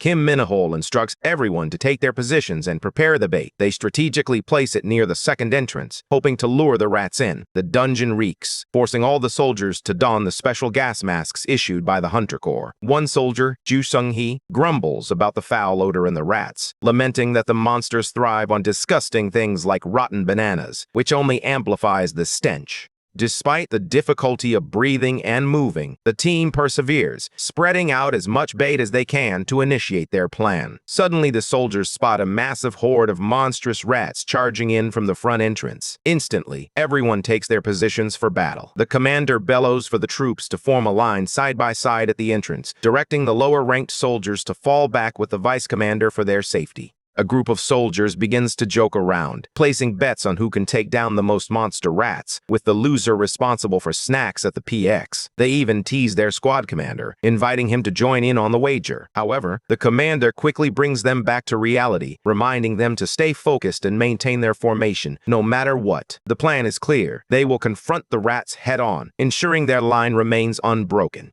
Ahead, Corporal Kim Moon-gi of the 2nd Platoon, 3rd Squad, battles fiercely against a swarm of rats, his determination unwavering. Beside him, Corporal Jung Han-yong from the 2nd Platoon's 2nd Squad stands his ground, ready to face the onslaught. Their squad commander, Sergeant Lee Sung-ho, navigates through the chaos, guiding them with a steady hand. Meanwhile, Sergeant Kim Jong-tae from the 4th Squad and Sergeant Cho Tae-wook from the 3rd Squad are fully engaged, delivering powerful strikes as they cut down the relentless tide of rats. Corporal Kim Gwang-shik of the 3rd Squad is locked in a fierce battle, determined to ensure that no rat slip past him. As the conflict rages on, the officers take notice. Sergeant 1 First Class Kim Min-ji, the Vice Commander of 2nd Platoon, and First Lieutenant Kim Chulman, the overall commander, observe the troops with keen eyes. They recognize that the soldiers are performing admirably, particularly a select few who are swiftly eliminating rats before they can breach the front line. Their skill is undeniable, a testament to the countless hours of training and hard work they've put in. Even Private First Class Lee Dong-jin from 2nd Platoon, 2nd Squad is finally reaping the rewards of his special training, no longer lagging behind. Just then, a cry for help pierces the air, and without hesitation, another soldier springs into action, ready to assist.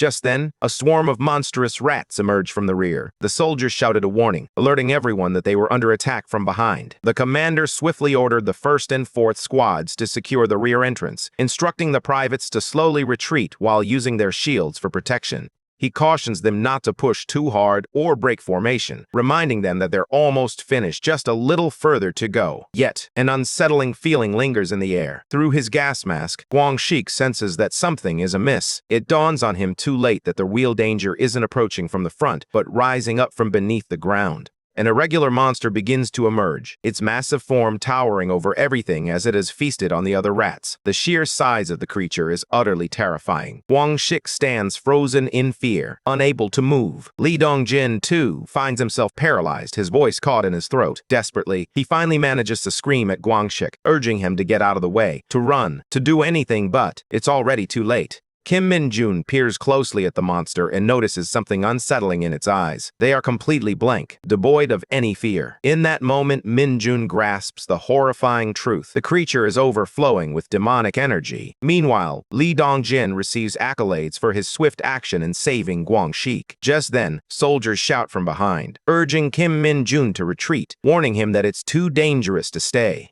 They command all the corporals to follow him, instructing the rest of the squad to remain on alert. Kim Min-jun smirks, knowing that amidst the chaos, he's secretly siphoning the demonic purple energy from the monster's eyes, a power both dangerous and enigmatic. A flicker of concern crosses his mind. If anyone were to notice, the act of harnessing such demonic energy could raise suspicions or even be deemed perilous in their world. With a hint of sarcasm, he thanks Lee Dong-jin, whose bold move inadvertently distracted everyone, allowing Min-jun to absorb the energy without being detected. Just then, a notification pops up, informing him that he has successfully absorbed a significant amount of demonic energy, resulting in an increase of 1 point in his demonic energy stat. In the end, Min-jun comes to a profound realization about the immense power the monster possessed. He vows to harness that energy, but only for the right reasons. Jong, acknowledging his defeat, can't help but feel a sense of admiration. Meanwhile, Monchol Kim confirms that the creature was indeed an irregular monster. The report arrives. All platoon members have successfully exited the dungeon. Remarkably, only one irregular monster was confirmed, and it was defeated by a single member of the platoon. Even though the chaos has subsided, the incessant buzzing of mosquitoes and the lingering tension remind them that life on the front lines is never truly normal. Jong approaches Min-jun, expressing his heartfelt gratitude for saving them. He confesses how paralyzed he felt when he first laid eyes on that monstrous creature. Min-jun brushes off the concern, apologizing for acting without orders. However, Jong quickly reassures him, insisting there's no need for an apology. It was clearly an emergency, and Min-jun's quick thinking likely saved both Guangxi and Dongjin from serious danger. Moments later, Minchul Kim approaches Min-jun, checking to see if he's hurt. Min-jun stands tall and proud, confidently assuring him that he's perfectly fine. As Min-jun exhales, Kim Minchul leans in, quietly warning him that a private conversation awaits them upon their return to camp. Jong observes this exchange, noting the displeased expression on the platoon commander's face. Meanwhile, updates crackle through the comms. All evacuated members have sustained only minor injuries, and Dong-jin has already finished his checkup and is on his way back to camp. Guangxi, though sporting a few bruises on his head, is expected to make a full recovery and return by tomorrow. In light of the unexpected events, the second platoon is called to attention, and the dungeon clearance operation is officially canceled. The squad is instructed to check their gear and prepare for departure. Without hesitation, they respond in unison, ready to follow orders. Later, in the administrative office, Min-jun is summoned to discuss the official report. He's instructed to detail exactly how he defeated the irregular monster. However, as he sits there, he hesitates, uncertain of what to write. A playful thought crosses his mind. What if he claimed he tried to smash it with his shield, and when that failed, he resorted to punching it? He chuckles to himself, knowing full well that no one would believe such a tale. Minchul Kim confesses that his view was obstructed, but he can't help but ask if Min-jun truly defeated the monster using only his fists. Caught off guard, Min-jun hesitates before responding, explaining that the monster was brimming with energy, leaving him no time to think. Changing the subject, Minchul Kim inquires about Min-jun's stats. Min-jun replies, "My strength is 65 and my agility is 60. Minchul Kim's shock is palpable as he processes this revelation. As a first lieutenant, his own stats barely scrape above average at 40. He can't help but compare them to Min-jun's, which are more than double those of a typical sergeant. In disbelief, he mutters to himself, realizing that with numbers like those, Min-jun could have effortlessly gained admission to the Hunter Military Academy. It feels like a missed opportunity, especially since Kim recalls the records indicating that Min-jun had dropped out of high school, which would have made enrollment challenging. Nevertheless, he encourages Min-jun to consider taking the GED and applying to a university if he ever aspires to become an executive. He adds that once Min-jun reaches the rank of staff sergeant, he'll have the option to travel for classes and take online courses as well. Kim even offers to help him navigate the process. Min-jun confesses that studying isn't his passion. He believes his accomplishments alone are enough to carry him forward. In response, Minchul Kim respects his choice and assures him he won't pressure him, simply asking Min-jun to reach out if he ever decides to reconsider. Grateful, Min-jun thanks Minchul, who replies that he'll wrap up the report and encourages Min-jun to take some time to rest, promising he won't forget the effort Min-jun put in today. Minjun salutes and prepares to leave, but just as he steps out, Minchul Kim calls his name once more. He acknowledges that by saving the platoon, Minjun averted a far worse disaster. With a hint of vulnerability, he admits that he was frozen during the crisis and sincerely expresses his gratitude to Minjun. Minjun replies with conviction, asserting that he only acted out of necessity. Yet, beneath the surface, he reminds himself that every action was crucial for amassing more demonic energy and proving his worth. Meanwhile, outside, Wanshik fidgets anxiously, gathering the courage to approach Minjun. He hesitantly asks if he can join the special sessions Minjun has been conducting with Dongjin. Minjun gazes at Guanxik in surprise, puzzled by how he discovered their secret training spot. More importantly, he questions why someone who hasn't fully recovered would want to push himself like this. Guanxik fumbles for words, then suddenly gestures toward Dongjin, declaring that he's made significant progress and is actually half-decent now. With a hint of admiration, Guanxik acknowledges that their training is likely the reason for Dongjin's improvement, which is why he's eager to join in and start training as well. Minjun raises an eyebrow, unimpressed. "Did you really think you could just join us like that?" he asks, his tone firm. There's a certain order and discipline to this, especially for someone like Corporal Kim Guanxik. Guanxik bows his head slightly, a look of sincerity in his eyes. "Thank you, Minjun, for saving me," he replies earnestly. Turning to Dongjin, he adds, "I also want to apologize for how I treated you in the past." Dongjin is taken aback, nervously urging him not to dwell on it. However, Guanxik maintains a serious demeanor, expressing his genuine remorse for the hazing. He admits he's unsure if they can forgive him, but his sincerity is unmistakable. He reveals that, for personal reasons, he aspires to become a non-commissioned officer, which is why he's committed to training diligently alongside them. Dongjin nervously inquires if it would truly be so terrible to allow Guanxik to train with them. He glances at Minjun, seeking his support, but Minjun responds with a calm certainty. "No, it's definitely not okay." Guanxik quietly absorbs the rejection, acknowledging their discomfort due to his past behavior. With sincerity, he thanks both Minjun and Dongjin, admitting that he owes his life to them. As the air hangs heavy with tension, Minjun suddenly turns to Guanxik and proposes a peculiar challenge. He'll reconsider if Guanxik acts like a pigeon for the next 24 hours. Guanxik is taken aback, shouting in disbelief at the absurdity of it all. Minjun merely shrugs, a nonchalant gesture that suggests he's unfazed if Guanxik doesn't want to play along. That's perfectly fine too. Feeling the weight of the challenge, Guanxik reluctantly begins to coo like a pigeon, his pride taking a back seat to the pressure.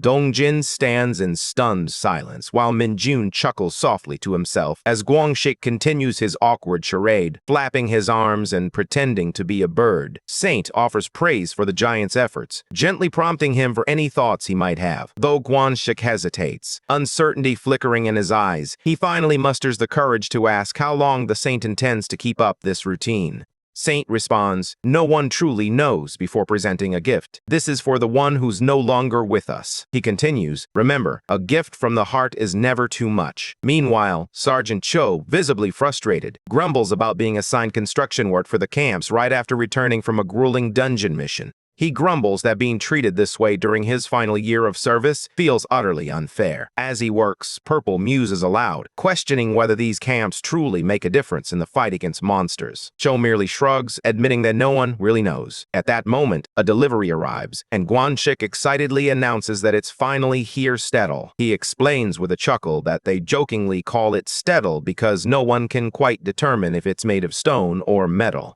The name reflects the material's bewildering complexity and incredible toughness. As they start to move it, Guanxik quickly discovers that it's far heavier than it appears, solid as a rock. They grapple with the weight, and one of the soldiers explains that this is precisely why camps are constructed with it. Its durability and reliability are unmatched. Guanxik chimes in, noting that it's crafted from a rare mineral found only in certain dungeons. He begins to mention a name, but Minjun interrupts, feigning curiosity and asking if he said something. Guanxik quickly brushes it off, claiming it was nothing, just a passing thought. Just then, Vice Commander Minji announces a 10-minute break for everyone. With a serious demeanor, she approaches the platoon commander and shares a concerning piece of information she overheard while collecting materials from headquarters. A rumor begins to circulate about a dungeon known as the Tin Can Dungeon, reportedly appearing in the territory controlled by the 104th Division. The news instantly captures everyone's attention. Sergeant Cho gasps in disbelief, questioning if it's really true. Meanwhile, Dongjin's panic sets in as he shouts that if they're sent there again, it will mark his and Cho's third harrowing trip into that dreadful dungeon. Cho voices his frustration, exclaiming that the situation has become utterly ridiculous. Minji, however, steps in to soothe the rising tension, reminding everyone that the investigation is still underway and nothing has been confirmed yet. Meanwhile, Guanxik quietly interjects, muttering about tin can dungeons. He explains that hunters use this nickname for certain dungeons that adhere to a specific pattern. First, these dungeons are significantly larger than usual. Second, they teem with a greater number and variety of monsters. Third, they lack boss monsters and extremely high-risk enemies. For these reasons, they are deemed perfect for acquiring genuine battle experience. This is why divisions frequently utilize them for large-scale training exercises known as hunter field maneuvers. Minjin, catching Guanxik mumbling to himself once more, asks, "Who are you talking to?" Guanxik simply shrugs, replying, "I thought someone might be curious." Minjin repeats the term, hunter field maneuvers, his confusion evident and his enthusiasm waning. This doesn't sound like the kind of training he had in mind. Long, tedious drills? No, thank you. He craves real battles, but Minchul Kim quickly reminds everyone that this is divisional training mandatory and, in fact, a valuable opportunity to build their accomplishments. The moment Minjin hears the word accomplishments, his eyes sparkle with enthusiasm. He's suddenly reignited by his ambition to gain recognition and grow stronger. The thought of being stationed at the front lines fills him with excitement, as he realizes just how many chances he'll have to prove himself. Minjin feels a swell of pride in his decision to come here. It was the right choice, and everything is unfolding even better than he had imagined. As his excitement over his accomplishments builds, he suddenly notices a faint purple glow at his feet. Acting quickly, he slides his shoe over it, concealing the mysterious light before anyone can catch a glimpse. Dongjin and Cho, clearly worn out, shout in frustration that they don't need any more accomplishments. They're already being pushed to their limits in their final year. Meanwhile, Minjun quietly exhales in relief, grateful that no one noticed the glow. He shakes off the moment and casually redirects his thoughts, focusing instead on the pressing issue of reinforcement requests. Meanwhile, Officer Yunseo-sun explains that reinforcements have been requested due to an unusual monster sighting. The request originated from the investigative team inside the dungeon. The commanding officer recalls that the dungeon emerged within a military zone, far from civilian areas. Yunseo confirms this and adds that 2 members of the investigation team suddenly collapsed without any warning or signs. She notes that this peculiar occurrence has been happening more frequently and warns that it could signal the urgent need to clear the dungeon. In response, the officer proposes transferring area control to regular soldiers and withdrawing all hunters stationed in Yanggu. Instead, he suggests redirecting their efforts toward a new priority, the dungeon that is open in the civilian area of Hongchan. Yunzeo accepts the order without a moment's hesitation. Meanwhile, Minjun observes the scene with a smirk, realizing that the perfect opportunity has just fallen into his lap. With everything seemingly aligning in his favor, he resolves to request a day off. As he double-checks his bag, he wonders if he has packed everything he needs. As Minjin Kim strides forward, he catches sight of him and casually inquires if he's already heading out. He adds that he noticed Minjin hauling significantly more steel than the others during the camp's construction. Suddenly, it all clicks. Minjin was eager to wrap things up early to enjoy his day off. Half impressed and half annoyed, Minjin shakes his head and remarks, "You really are something else." Minjin smiles and offers his thanks, but quickly adds that it wasn't exactly intended as a compliment. He then gestures toward the form, noting that Minjun's registered home address is in a restricted area. With a hint of curiosity, he inquires about where Minjun stayed the last time he left. Minjun replies candidly, admitting that he spent the night in a PC room. As anticipated, Minjun produces a key and informs Minjun that if he's agreeable, there's an apartment he can use, one that belonged to his parents and is currently vacant while they're away on business. He assures him it's well maintained, as he visits during his own breaks. Minjun attempts to politely decline, insisting it's not necessary, but Minjun interrupts him firmly, asserting that this time, it truly is. Minjin quietly reads the small note he received earlier. It informs him that the apartment, while a bit distant from the camp, is still located within Gangwon-do, specifically in Chunchan at XX Villa. He muses to himself that this arrangement is certainly preferable to staying in a noisy PC room. Chunchan isn't too far away, making it a decent option after all. With a nod to First Lieutenant Minchul's earlier words, Minjin folds the note and stows it away. As Minchul reviews Minjun's information sheet, he notes the name Kim Minjun with an address listed in Gyeonggi-do, Nimdaeyeon. Both of his parents, Choi Yoonju and his father, are marked as missing. Meanwhile, Minjun arrives at the Yanggu County bus terminal, where nearby soldiers are discussing a dungeon that has recently emerged near an old, abandoned school. They are instructed to maintain a distance of 1 kilometer and concentrate on securing the perimeter. Minjun stands quietly to the side, listening intently without attracting attention. His gaze is fixed on a distant, silent building that must be the dungeon. As he approaches, a mix of curiosity and irritation swells within him. What kind of creature will he encounter this time? He can't help but feel annoyed that the person who sent him didn't even bother to check what kind of monster awaited him. Minjun reassures himself that if things get too dangerous, he can always turn back. But as he takes a step forward, a faint glow flickers in his vision, and the message appears, confirming that he has officially entered the dungeon. The air is thick and sticky, unusually humid, while the cracked walls and torn-up ground bear witness to a violent struggle. Minjun's gaze lands on a shattered object nearby, confirming his suspicions. A battle has unfolded here. An unsettling sensation creeps over him, as if someone or something is watching from the shadows. Without hesitation, he calls out, demanding it to reveal itself. The monster looms closer, and Minjun scrutinizes the colossal creature, torn between identifying it as a goblin or a kobold. Whatever it is, it's far too large for comfort. He can hardly believe that the investigative team managed to survive an encounter with something so formidable. Without hesitation, Minjun charges forward, taunting the monster for having survived its earlier battle. He activates his corruption skill, but the creature remains unfazed, showing no signs of blocking or reacting. While Minjun often likens his previous foes to ants, this one feels more like a formidable giant beetle. Frustration boiling over, Minjun glares at the bug, his eyes narrowing with determination. With a fierce shout for payback for ruining his brand new clothes, he launches one final attack. As the monster falls, a system message flashes before him. He has absorbed more demonic energy. To his surprise, his stats begin to rise again. Another message chimes in, and his demonic energy stat increases by 3 times in a row.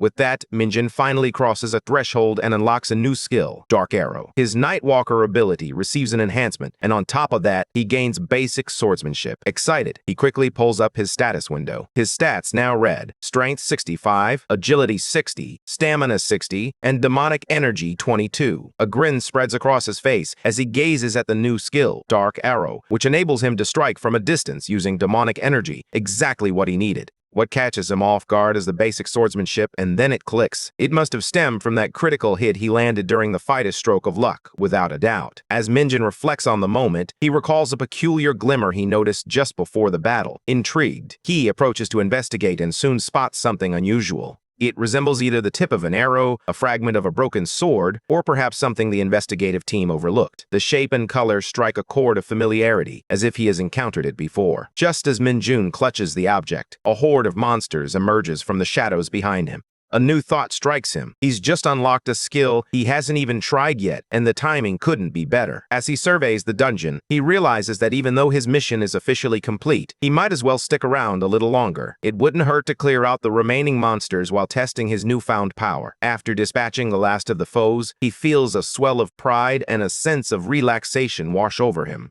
Excited to finally have some free time, he decides to dive into his favorite game, DPE. It seems like the perfect way to cap off a productive day. His day off feels satisfying and well spent, but that peaceful mood is short-lived. The moment Minjun returns to camp, he can sense that something is amiss. The atmosphere is tense, and the weight of seriousness hangs over the platoon. Jong leans in to tell Minjun that it's indeed a tin-can dungeon, and next week, they'll be participating in a large-scale training exercise known as Hunter Field Maneuvers. Each platoon will begin from different random locations and make their way to the dungeon's center. The objective? To handle unexpected emergencies, battle monsters, and endure the relentless pressure of real combat. There will be no time for anyone to let their guard down. Everyone must remain vigilant and prepared for battle. As the exercise kicks off, Mincho Kim barks commands for the troops to take their positions on a nearby hill. Out of nowhere, dark floating orbs materialize monsters with thick, resilient skin. These creatures are particularly challenging as melee weapons prove ineffective against them. In response, all troops are instructed to stow their specialty weapons and switch to firearms.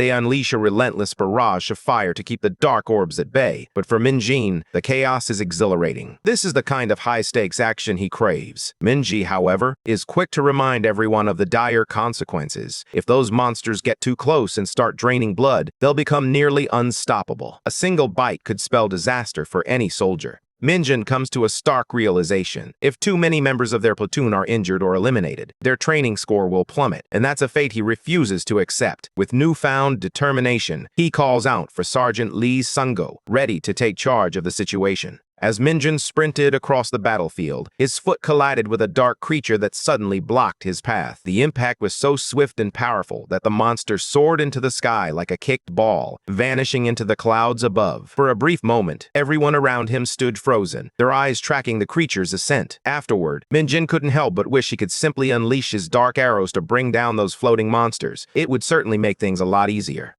Meanwhile, Commander Minhwa Kim issues a resounding order for all troops to fire freely at the ominous dark orbs in the sky. As the chaos of battle begins to subside, the soldiers finally receive a brief respite. They are instructed to take a 10-minute break, check their gear, and report any injuries within their squads. As they take a moment to rest, Sergeant Cho feels utterly drained. This session feels way tougher than the last one, he admits, pondering how many battles they've already faced. In-ho Choi, glancing around, responds, "I'm not entirely sure, but there's a strange rumor going around." Curiosity piqued, Sergeant Cho raises an eyebrow. "What do you mean?" he asks, intrigued. In-ho reveals that the rumor circulating among the soldiers is that a boss monster is lurking within the dungeon, an unusual occurrence for such a place. It's said that this formidable creature was captured alive and imprisoned somewhere in the central assembly area. As the break comes to an end, Minji calls everyone back to training, and the soldiers obediently fall in line. As Minjin presses on, his gaze catches a figure in the distance, a Hunter Corps soldier adorned with 2 stars on his uniform. Recognition washes over Minjin. He knows exactly who this soldier is. The scene shifts, revealing a towering figure approaching, clutching a broken sword. The old man nearby regards the giant with a calm demeanor, ready to speak. Upon his swift return, the old man speculates that the mission must have been challenging, or perhaps someone had foolishly followed that woman's orders. As he inspects the blade, his frown deepens at the sight of its severe damage. He then inquires if the giant has been hunting demonic monsters again. Meanwhile, at the central dungeon assembly point, tension begins to mount. Lieutenant Colonel Ko Jung-chul of the 3rd Battalion observes that the number of soldiers present is far greater than anticipated, and he silently prays that everything remains under control, hoping to avoid any serious incidents. Standing beside him, Colonel Ye-Yun Sung-kyun of the 1st Battalion shares his concerns. The division commander believes that the troops' overall combat ability has been gradually declining. However, Ko Jung-chul fears they may be pushing the soldiers too hard, both physically and mentally. Colonel Lee Jun-byum of the 2nd Battalion arrives, clearly anxious, and inquires if anyone knows the whereabouts of the division commander. John Sung-kyun merely shrugs, remarking that everyone is aware of the commander's unpredictable nature. Once he sets his mind on something, there's no stopping him. Lee Jun-byum's unease deepens as he wonders why the commander would choose to participate in this training personally, especially when he realizes the division commander has headed directly to the area where his own battalion members are stationed. That's when Lieutenant Colonel Ko Jung-chul reveals what the division commander said before heading out. There's a soldier he wants to keep an eye on. Min-chul Kim stares in disbelief. He knows that during these exercises, there's typically a penalty mission where someone pretends to be injured, and that person must be carried by their squad. What shocks him is who will be playing the injured soldier this time. That role was meant for a regular officer from Division HQ, yet here lies the division commander himself on the stretcher, playing along. As Min-chul struggles to comprehend the situation, the commander casually instructs them to take good care of him. Min-chul, still in shock, snaps to attention and salutes. Then, Sergeant First Class Kim Min-ji steps forward, adhering strictly to protocol as she explains that the injured must be transported properly. Min-ji, striving to be respectful, offers to carry him. However, the commander interrupts him, making it clear to everyone that they should already know his personality by now. So-kyung, the division commander, firmly declines the offer, stating that he won't participate in that part of the drill. He insists they continue with the training as scheduled.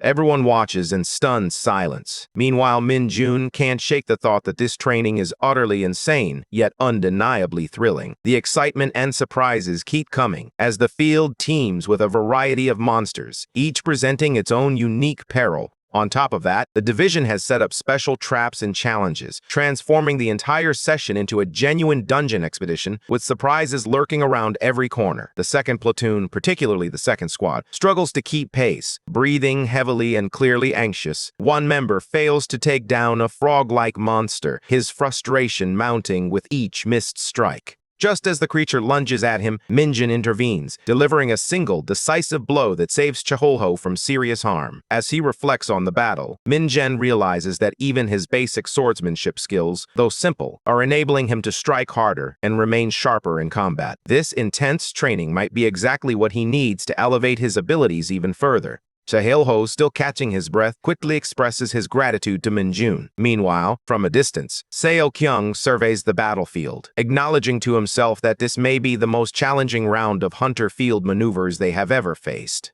Meanwhile, Mincheol Kim rallies the troops, urging them to hold on until the break. With every ounce of strength they can muster, the soldiers push forward, but it's clear that Kim Minjin is shining brighter than ever. In the northern section of the dungeon, Private First Class Yoon Seo showcases her prowess, effortlessly taking down multiple monsters all on her own. She breathes heavily, exhausted from the effort. Just as another girl soldier is about to be attacked, Yoon Seo charges in without hesitation, saving her and keeping her safe. Remarkably, all the members of the platoon have made it this far in training without sustaining any serious injuries. Se-young observes with pride as Min-chol Kim stands nearby, acknowledging the true capabilities of the platoon. When Min-cheol humbly credits the members for their success, So-young reminds him that recognizing and managing talented soldiers is also a vital aspect of leadership. He encourages Min-chol to give his all in the final phase of training, to which Min-chol responds with heartfelt gratitude. Suddenly, Se-kyung loses his balance. Sergeant First Class Kim Minji quickly reprimands him, scolding him for relying solely on his left hand and failing to support himself properly. So-kyun immediately apologizes. Nearby, Corporal Lee Sunwoo is approached by a younger soldier, eager to ask a question. Since this is the younger soldier's second time participating in the hunter field maneuvers, curiosity is natural. However, Lee bluntly tells him not to ask. As the group prepares to move out and regroup, the younger soldier, still puzzled, mutters something about the hole. Lee nods in acknowledgement, referring to it as the dungeon hole. The younger soldier gazes at the vast pit before them, recognizing it as a hole but clearly struggling to grasp its importance. With a casual shrug, Lee quips that it's obvious the young man must have dozed off during the briefing on dungeons. While the intricacies of dungeons remain largely a mystery, Lee offers a common understanding. A dungeon is essentially a space linked to another dimension via a gate. However, this connection isn't flawless or infinite. Dungeons have defined borders, and within their confines, there are areas where the connection can become unstable or even severed entirely. Those peculiar and unpredictable spots are known as dungeon holes. One soldier, visibly anxious, asks what happens if someone accidentally stumbles into one of these holes or crosses the dungeon's edge. Lee, unsure himself, replies that people speculate they might be abruptly teleported to a random location within the dungeon like a sudden, disorienting pop. Suddenly, an unexpected commotion ripples through the group as a strange noise pierces the air. All eyes turn to see a girl soldier sprawled on the ground, utterly helpless. Min-chol Kim swiftly steps forward, offering reassurance. He informs her that he has already reported the situation to the 4th Battalion and urges her to rest without worry. Still anxious, the girl asks if her battalion members are safe. With a gentle nod, Min-chol confirms that they are indeed safe and, in fact, deeply concerned about her well-being. He adds that training has been paused to prioritize the recovery of Private First Class Yoon Seo. Min-chol informs everyone that the situation has been officially reported, so training is expected to resume soon. Yoon Seo quietly expresses her gratitude, visibly relieved that things are back under control. Minji gently reminds her that with a fractured foot, it's best to rest. After all, hunters must prioritize their health just as much as honing their combat skills. Min-chol chimes in, noting that headquarters has been contacted and the transfer crew is already en route. He begins to announce that her participation in this session is officially over. However, before he can finish, Major General Do Seo-kyung makes a sudden entrance, catching Yoon Seo off guard. She hadn't anticipated the division commander being present during training. The soldiers fall silent, acutely aware of the gravity his presence commands. Min-chol Kim quickly informs the general that while Yoon Seo has no serious external injuries, her left ankle is fractured, rendering her unable to continue. So Kyung's disappointment is palpable as he realizes there's only a little training left. He shifts his focus to Yoon Seo, awaiting her report. She recounts her experience during a monster fight, revealing that she slipped off a cliff and lost consciousness. When she finally came to, she discovered she had already been moved. Her words suggest she must have fallen beyond the dungeon's inner boundary, likely into an area the team wasn't monitoring. Whether it was a dungeon or not has become irrelevant. What truly matters is that Son Yoon Seo was found in time. So Kyung feels a wave of relief wash over him as he acknowledges how fortunate they were to discover her so quickly. Then, a thought strikes him, and he asks for her name once more. Upon hearing it, his expression changes instantly, recognition dawning as he realizes her background. Yoon Seo hails from the 4th Company of the 4th Battalion, but more significantly, she is the daughter of Sun Tai-ho. With this revelation, Do Seo Kyung calls out Corporal Kim Min-jun. He responds immediately, bewildered by the sudden attention. Before he can fully grasp the situation, the order is given. He must carry the injured Yoon Seo. Min-jun is momentarily taken aback, his mind racing with uncertainty. But Seo Kyung's commanding voice slices through his hesitation, leaving no room for argument. Despite Yoon Seo's protests and bewilderment, the decision stands firm. To the commander, this isn't merely an order, it's an opportunity for a significant achievement. The situation is now under control, and the mission is straightforward. The injured must be transported safely and without delay. Min-jun steps forward, ready to give Yoon Seo a piggyback ride. She appears visibly frustrated, but after a moment, she relents. Min-jun calmly reminds her that she can opt out of the training if she wishes, but doing so would reset her training score. Faced with the challenge, Yoon Seo resolves to press on and politely requests their support. The platoon watches in stunned silence, particularly Jong, who can hardly believe that Min-jun still possesses so much strength. To them, Min-jun no longer feels entirely human. Min-jil Kim instructs the pair to stay at the rear with the vice commander, reminding them to report if Yoon Seo shows any signs of fatigue. Yet Min-jun shows no indication of slowing down. He clearly has no intention of falling behind. Meanwhile, Min-ji quietly confides in Seo Kyung, expressing her frustration over Yoon Seo receiving special treatment simply because she is the daughter of another division commander. So Kyung hears this and calmly reminds everyone that there's no rule against helping the injured. After all, this is part of the training. Min-ji nods in agreement, accepting the point without further argument. However, Major General Do Seo Kyung mutters something under his breath. Something harsh and personal, clearly aimed at Sun Tai-ho. It's evident now that a deeper story lurks beneath the surface. Min-jun continues walking with Yoon Seo on his back, each step steady despite the awkward weight. Though the position is uncomfortable, he doesn't utter a word of complaint. After a while, Yoon Seo suggests giving up the training, offering to let him put her down if he's tired. Without missing a beat, Min-jun reassures her that it's fine, casually adding that she's lighter than Stettel, the heavy material they use for camp construction. Upon hearing that, Yoon Seo repeats the word with a hint of confusion. Min-jun, unfazed, casually explains it, likening her to a dense mineral. He even estimates her weight to be around 50 kilos. But before he can finish, Yoon Seo interrupts him, clearly embarrassed, and tells him to stop. A brief silence follows, and then she speaks again, her tone calmer this time, promising to repay him for his help. Min-jun smiles at her response, but deep down, he can't help but think that a reward from her father would be even more satisfying. To lighten the mood, he brings up the weight comparison once more, insisting that she's lighter than Stettel. Yoon Seo immediately snaps back, her voice ringing out down the path as she shouts for him to shut up. Meanwhile, Sergeant Cho lets out a frustrated groan, muttering to himself that this training feels like it's been switched from normal mode to hell mode. He can't help but wonder who made it so difficult. Min-chul Kim assesses the distance and notes that only 2 kilometers remain. He urges everyone to stay focused and vigilant, a reminder that resonates through the squads, infusing them with renewed energy. Suddenly, Corporal Lee Ik-jun and Sergeant Lee Ji-tae from the 2nd Platoon 1st Squad report sighting flying monsters ahead. Min-chul hears the urgent call and swiftly orders everyone to prepare, cautioning them that these airborne threats will not be easy to confront. The worst part is that they're up against Black Rake's nasty little creatures the size of sparrows, yet fierce enough to shred skin with their razor-sharp claws and teeth. While hunters might not face death from their wounds, the pain is excruciating. To make matters worse, everyone is already drained from training, and they're still burdened with an injured comrade. Fighting in these conditions is going to be incredibly risky.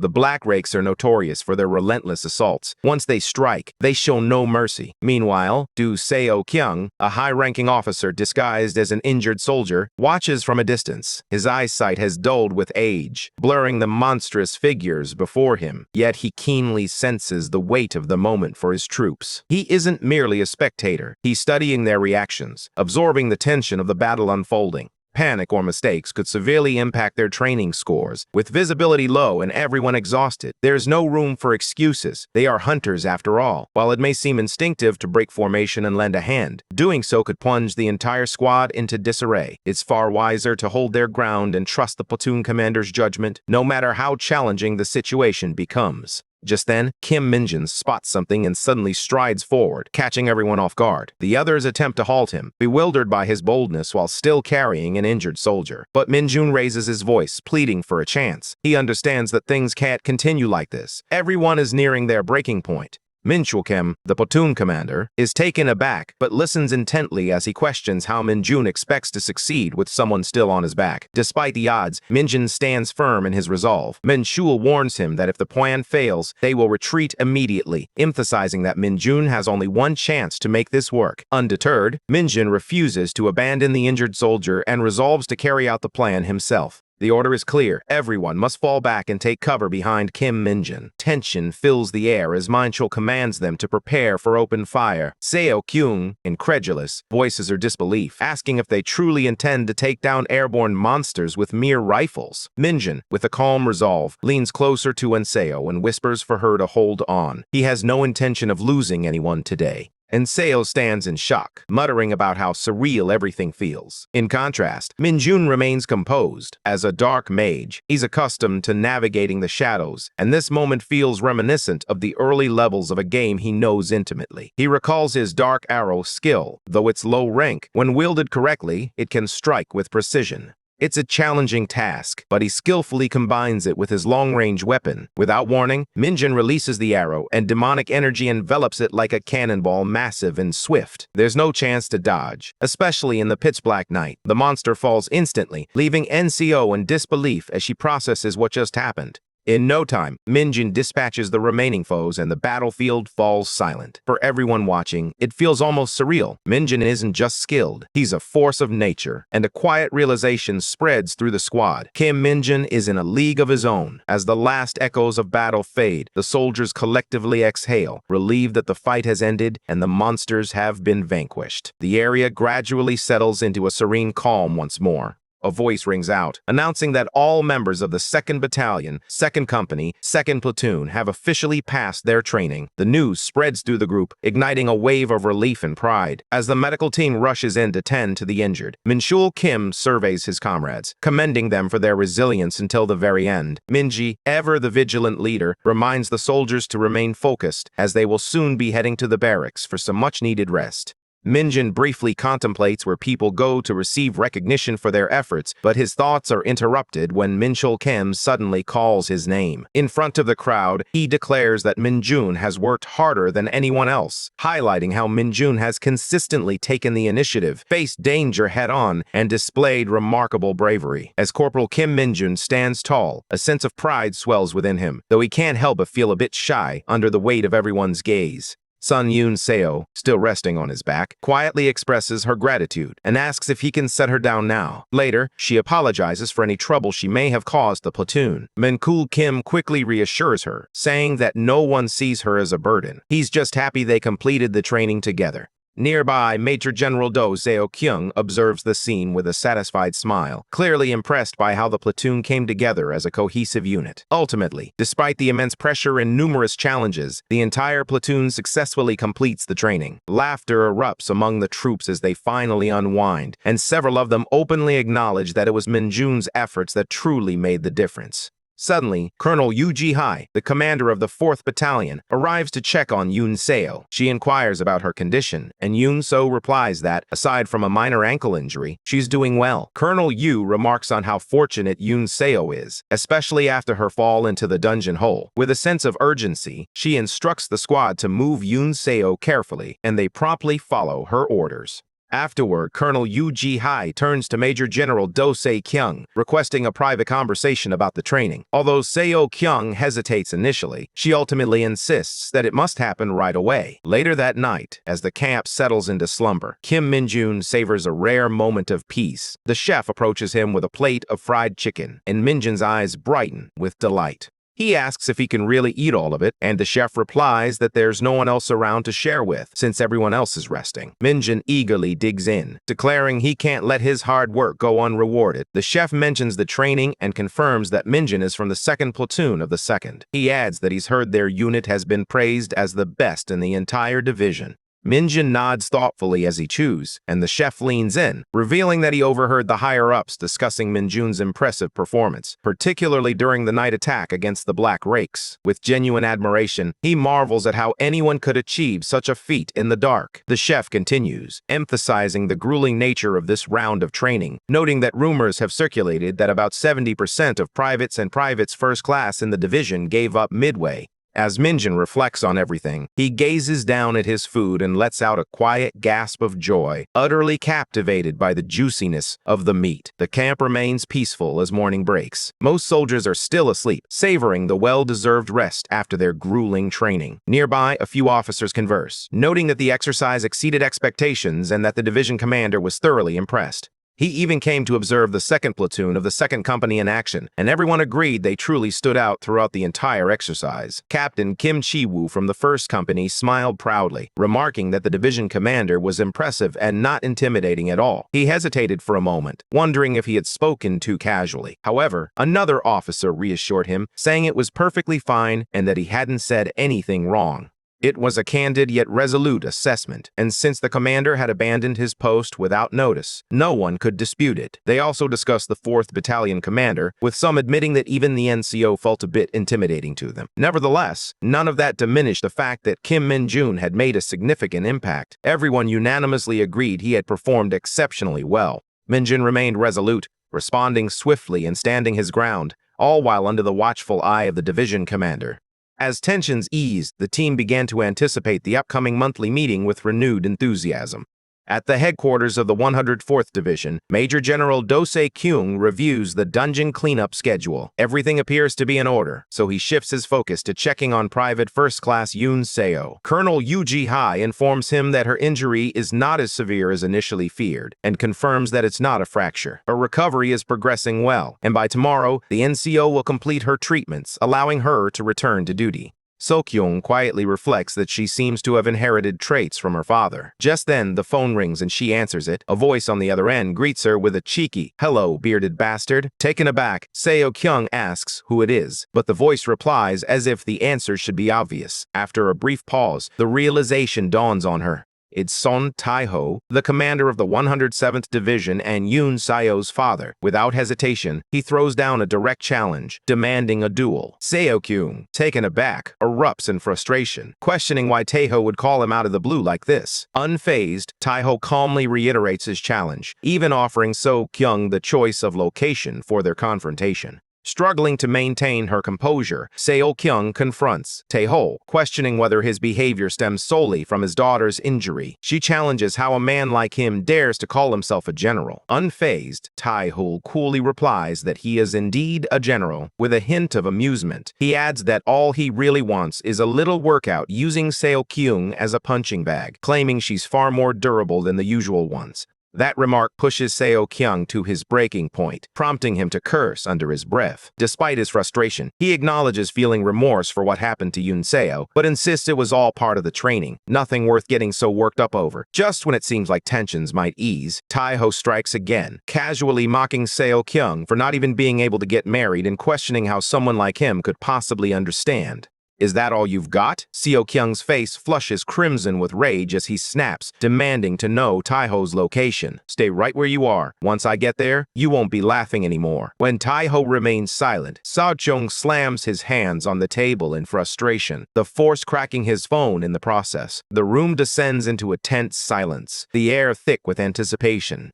Yoo Ji-hee approaches him cautiously, informing him that the call has just ended. So-kyung, still seething with anger, insists that she call Tae-ho directly. However, she urges him to calm down, reminding him that Tae-ho has every right to be upset at this moment. This only intensifies his fury. He can't believe that even she is siding with Tae-ho. Suspicion lingers in the air as he questions whether she was the one who informed Tae-ho about his daughter's injury. Ji-hee, however, stands her ground, insisting it wasn't her. She suspects that the hospital reached out directly to Yoon Seo's guardian. Furthermore, she explains that Tae-ho likely learned of the situation because his daughter received special permission to complete her training before being transferred to the hospital. As those words sink in, So-kyung's anger begins to fade, replaced by a heavy sense of guilt. He realizes he should have reached out, should have clarified that he wasn't targeting her specifically. His intention was merely to test the 2nd Battalion, 2nd Company, 2nd Platoon to see how they would react when one of their own was injured. With a deep sigh, he acknowledges that it's time to properly clear things up with Tae-ho, understanding that this entire mess stems from a serious misunderstanding.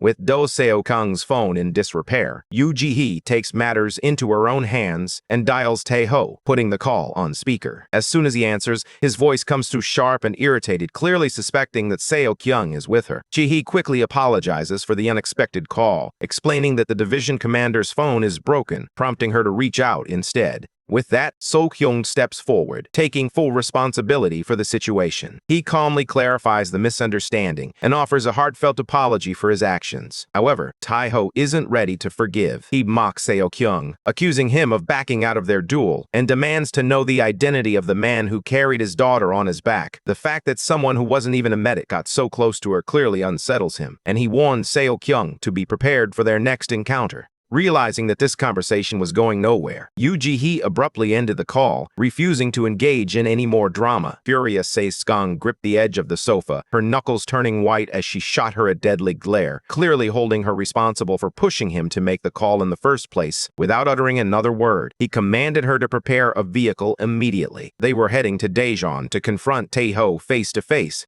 Ji-hee, realizing there's no point in arguing, remains silent, reflecting on how absurdly both hot-headed men are behaving. Meanwhile, in another corner of the base, Min-joon Kim strolls down the hallway, his mind solely occupied with one delightful thought: the free chicken from the cafeteria. Just as he immerses himself in this tasty daydream, he senses a presence behind him. Turning around, he is greeted by his Nightwalker, bouncing with uncontainable joy at the sight of him. As adorable as the little creature is, Min-joon has reached his limit with its unexpected appearances in public. Without hesitation, he scoops the tiny being up and tucks it into his pocket, making a beeline for the exit. Once outside, he glances around to ensure the coast is clear before releasing the Nightwalker from its confines. As soon as the little guy is free, Min-joon delivers a stern scolding, warning him not to appear unless it's completely safe. The Nightwalker, wounded yet eager to explain, insists he came only because he missed his master and ensured no one was around. Sensing he may have been too harsh, Min-joon's demeanor softens. With a flicker of demonic energy, he conjures a small offering to feed the little one.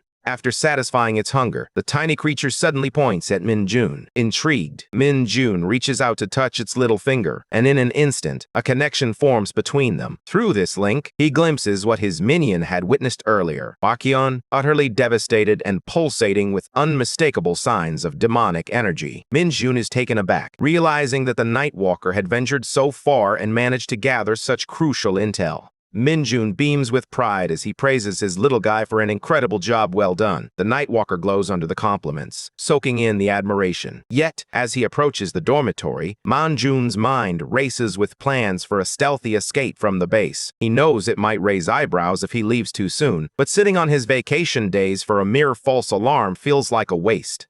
He still feels grateful for the day off he earned during the Yanggu operation. As he opens the dorm door, a wave of noise crashes over him. Inside, everyone is celebrating. The moment he steps in, a collective sense of relief washes over the room as they congratulate him for being named the division's best soldier during the Hunter Field maneuvers. They announce an upcoming award ceremony, and even better, the entire platoon is getting a day off to celebrate his achievement. Min-joon's eyes sparkle with excitement, and he eagerly asks if he can use his day off tomorrow. The platoon commander, with little room for debate, reluctantly agrees to check the schedule. Just like that, Minjun secures a day off. The following day, he makes his way to Wakian, but something feels amiss. While the chaos appears to have subsided, with hunters busy cleaning up, he can't shake the feeling that too many of them are still lingering. Frustration mounts as he recalls how he had rewarded his minion with a boost of demonic energy earlier, only to arrive after the excitement had already faded. Suddenly, a voice calls out to him. He turns to see a girl lowering her maskets, none other than Song Yun Seo. Just moments earlier, on the outskirts of Huaqian civilian zone, the girls had already been hard at work sanitizing the entire area, long before Min Jun's arrival. Corporal Chow Marie, growing weary and frustrated, struggled to understand why they had to clean up after their hunter field maneuvers. Corporal Yoon Heeju, ever the level-headed one, suspected this was a punishment from the battalion commander, especially given their dismal training results. The company commander's stern expression only reinforced her concern. She urged her fellow soldiers to stop grumbling and focus on the task at hand. Meanwhile, Marie, utterly exhausted, lamented, "Of course a monster had to emerge from a gate just as we finished training." Still, she acknowledged their good fortune in not being assigned to the attack team, especially considering that some had even lost their homes in the chaos. Their focus soon shifted to Yoon Seo, who stood at the end of the road, quietly scrubbing away without a single complaint. Marie approached her, concerned, and asked if she was okay, gently reminding her not to overexert herself. As expected, Private First Class Yoon Seo stood at attention, confidently assuring Marie that she was perfectly fine. Marie couldn't help but admire how quickly Yoon Seo appeared to be recovering, yet she still urged her to take it easy, just to be safe. It was then that they caught snippets of conversation from the other girls nearby, speculating about what a male hunter was doing in their midst. The young corporal may be oblivious to the situation, but Yoon Seo recognizes him immediately. It's Min Jun. While a few of the girls can tell he's from the same division, their knowledge doesn't extend much beyond that. In the present moment, Yoon Seo lowers her mask, and Min Jun is taken aback. He never expected to encounter her here. Yoon Seo raises an eyebrow, questioning what he's doing in the area. "As far as I know, only your battalion was called in for support," she points out. The other female troops are visibly unsettled by the sudden presence of a male hunter in their zone. With an annoyed expression, Min Jun responds, "I'm on vacation." Yoon Seo's irritation flares. "Who in their right mind visits a recently attacked site while on leave?" she demands. Her suspicions escalate quickly as she begins to interrogate him, demanding to know if he just fabricated that story. She presses on, questioning why someone on vacation would appear in military uniform. Instead of responding, Min Jun nonchalantly hands her a leave form signed by his platoon commander. Yoon Seo reads the document, and while her suspicion eases slightly, she remains unconvinced. Handing it back to him, she questions why he would choose to venture into a restricted zone like Huaqian. The question catches Min Jun off guard. Aware that he can't reveal the true reason, he quickly brushes it off with a vague excuse, claiming he had business in Huaqian and decided to investigate when he heard about the emergency. Suddenly, everyone's attention shifts to an unexpected gate that materializes behind the troops. It expands ominously in all directions, sending a wave of anxiety rippling across the field. They had just finished clearing the area, and now it seemed they were bracing for yet another onslaught. One of the corporals swiftly commands everyone to retreat to the platoon commander's position. Chaos erupts as the troops begin to retreat, but amidst the turmoil, Min Jun takes a different path. He strides confidently toward the gate. Yoon Seo catches sight of him and quickly urges him to evacuate, but he has other intentions. With a calm demeanor, he offers her a reassuring excuse, stating that he'll buy them some time while the others make their escape.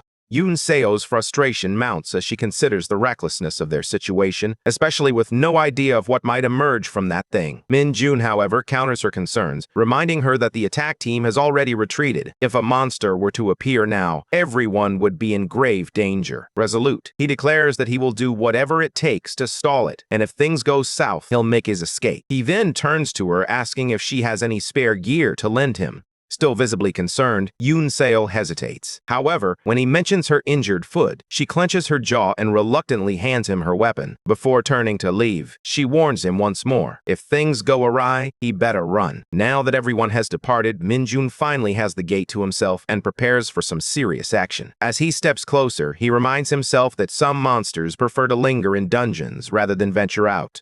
drawing his weapon from its sheath. He hopes this isn't one of those gates that leads to monsters. If it is, all his excitement would be for nothing. However, he knows that such creatures are rare, as they typically travel in groups. Just as he expected, a slight grin spreads across Min-jun's face when he spots a red boar emerging from the gate, enveloped in a thick layer of purple demonic energy. One by one, more red boars emerge from behind, forming a menacing pack. As Min-jun waves away the foul stench wafting from the beasts, they waste no time. With a fierce roar, they charge at him in unison. Unfazed, Min-jun steadies himself, adopts an attacking stance, and sprints forward to meet them head-on. He unleashes a flurry of dark arrows from his palm, only to be taken aback as they harmlessly ricochet off the boar's tough hide. Recognizing their formidable defense, he leaps into the air, descending with a flurry of precise, calculated slashes. His blade slices through their skin, yet astonishingly, none of the creatures fall. Min-jun narrows his eyes, fully aware that while their outer layer may be tough, their insides are far more vulnerable. With that in mind, he unleashes a D-rank skill known as Corruption, sending waves of demonic energies surging from his body and penetrating the monsters through the cuts in their thick skin.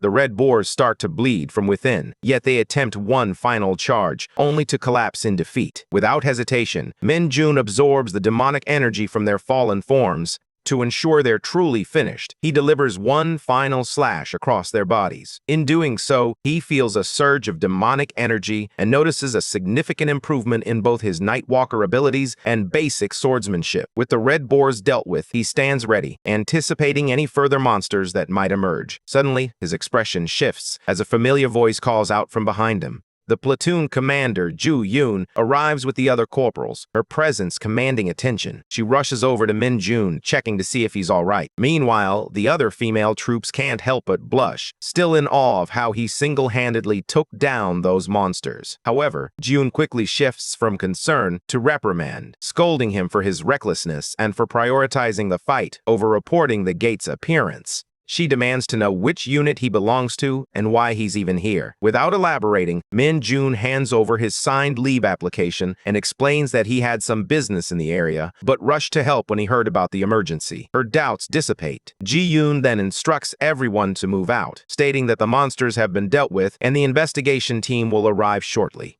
As she walks away, the other girls swarm Min-jun like bees, bombarding him with questions about how he managed to fight alone. Ji-yoon lets out a weary sigh, watching them act like starstruck fans, while Yoon-seo stands at a distance, quietly observing the chaos. Meanwhile, Min-jun's patience is wearing thin. Deep down, he wishes they would all just go away. In the stillness of the night, a sudden shout of confusion reverberates from the administrative office. The platoon commander receives an urgent call regarding a recent incident in Hwacheon involving Corporal Kim Min-jun, who is supposed to be on vacation. He double-checks, ensuring they are indeed discussing Corporal Kim Min-jun from the 2nd Battalion of the 2nd Company. The caller confirms it, leaving the commander with a sinking feeling. The commander jolted upright from his chair, astonished to learn that Min-jun had single-handedly dealt with the monsters and even volunteered for public welfare work.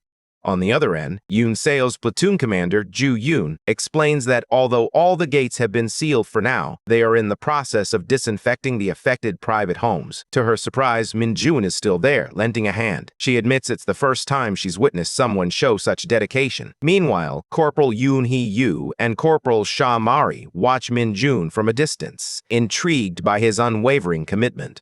Haiju was still grappling with the disbelief that he defeated the Red Boars so effortlessly, especially since she had heard that being hit by one feels like being rammed by a truck. Meanwhile, Sha-mari is completely smitten with Min-jun and his impressive monster-slaying prowess. Yet, Min-jun himself is frustrated, feeling he didn't fully reap the rewards of taking down those beasts. Determined to salvage something from this mess, he resolves to help with the cleanup duties, hoping to improve his image before leaving. Just then, Yoon-seo quietly approaches from behind, catching him off guard as his mind races with thoughts. Instead of offering a proper greeting, he blurts out something absurd about nearly hitting her in the face and tells her to move aside, completely ignoring her desire to talk. Undeterred, Yoon-seo stands her ground and cuts to the chase, insisting that there's something important she needs to discuss.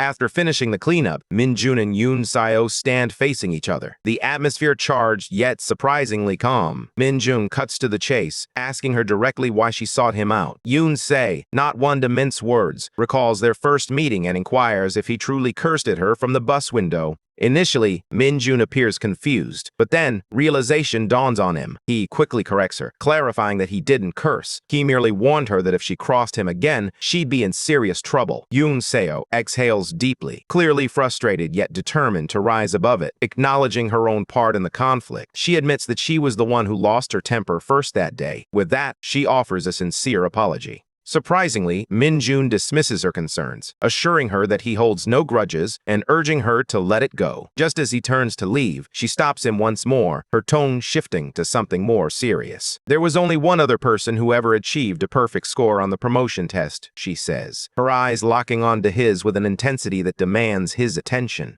Min-jun's attention is piqued, and he instinctively thinks she's referring to him. However, he's taken aback when she clarifies that she's actually speaking about someone else, her father. A blend of pride and admiration lights up her face as she shares her story. Her father, she explains, was the only person to rise from the rank of private to earn stars, and inspired by his journey, she has chosen to enlist as a private herself, hoping to follow in his footsteps. Min-jun's curiosity peaks as he learns about someone who has accomplished something similar to his own achievements. However, he takes a step back, mentally piecing together the timelines. The Hunter Army was established only after the gates began to appear, and he was just 7 years old at that time. This realization leads him to conclude that Yoon-seo's father must have re-enlisted as a private after becoming an awakener. Yoon-seo swiftly clears up the misunderstanding. She explains that her father wasn't always the strong figure he is now. In fact, he was deemed unfit for military service due to poor eyesight and various other physical issues. However, after his awakening, he witnessed a remarkable transformation in his body and chose to enlist voluntarily. The pride shining in her eyes as she speaks about him makes Min-jun wish he could meet this remarkable man someday.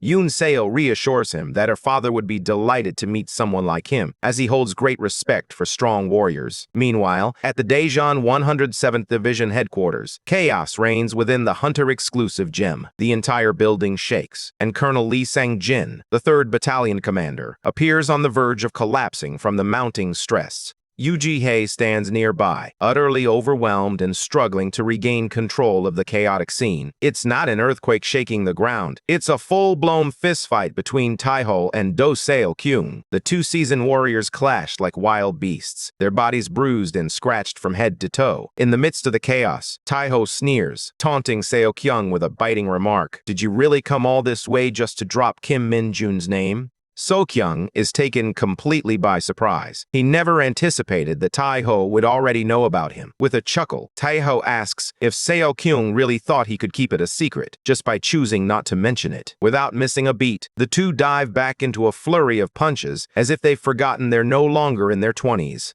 Lee Sang-jin is on the brink of losing his mind, convinced that no one can intervene at this point. Just then, Yoo Ji-hae steps in between them, sensing that things are escalating far too quickly. The punches may have ceased, but the two men continue to glare at each other, hurling insults like children in a schoolyard. Eventually, the tension subsides, and they find themselves outside the building, sitting on a park bench, the weight of their confrontation lingering in the air. Yoo Ji-hae approaches Seo-kyung and hands her a report from the 3rd Battalion commander, announcing that the Red Boar's gate has been cleared. Seo-kyung offers her praise to both Ji-hae and the commander before departing. Once she leaves, Taeho finally breaks the silence, directly asking Seo-kyung what her true motive for coming was. He's certain there's more to her visit than meets the eye. Seo-kyung doesn't hold back. He boldly admits that he's there to promote Min-jun to the rank of sergeant. Taeho's calm demeanor quickly morphs into a storm of rage, furious that Seo-kyung would support the very person who dared to cross his daughter. But Seo-kyung stands his ground, equally incensed. He makes it clear that no one messes with Yoon-seo. He urges Taeho to rein in his temper and instead be grateful that Min-jun was the one who came to her aid in the first place.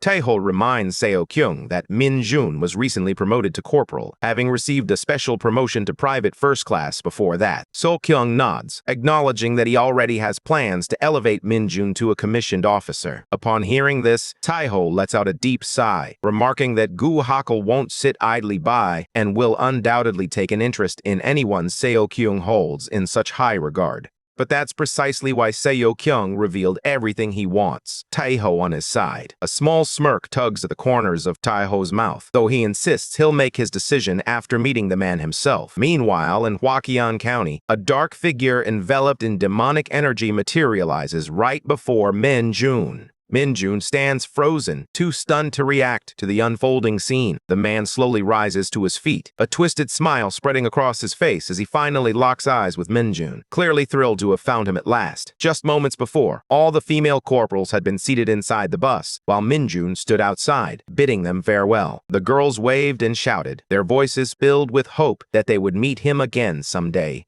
Corporal Shamari seemed on the verge of asking him out, or at the very least, slipping him her number. However, Corporal Yoon Hee-ju swiftly intervened, politely thanking Min-jun for his assistance. As Chamari continued to bicker with her friend about missing the perfect opportunity, Yoon Seo shared a quiet glance with Min-jun. In that fleeting moment, the bus pulled away, leaving Min-jun standing alone. He felt a wave of relief wash over him as he finally dropped the facade of the nice guy. But just as he turned around, the Night Walker appeared out of nowhere. The little shadow creature coughed and shamelessly pleaded for more demonic energy to satisfy its insatiable appetite. What it didn't realize, however, was that its master was still furious about the earlier misinformation. Today, there would be no rewards for the gluttonous little creature. The little minion appeared heartbroken after being denied his treat, but his expression shifted the moment he sensed something unusual. Suddenly, he began to jump and pulse with demonic energy, sending urgent waves of thought directly to Min-jun. Through these signals, Min-jun realized that a foreign demonic energy was infiltrating their dimension not through a dungeon gate, but by forcefully breaking through the boundary on its own.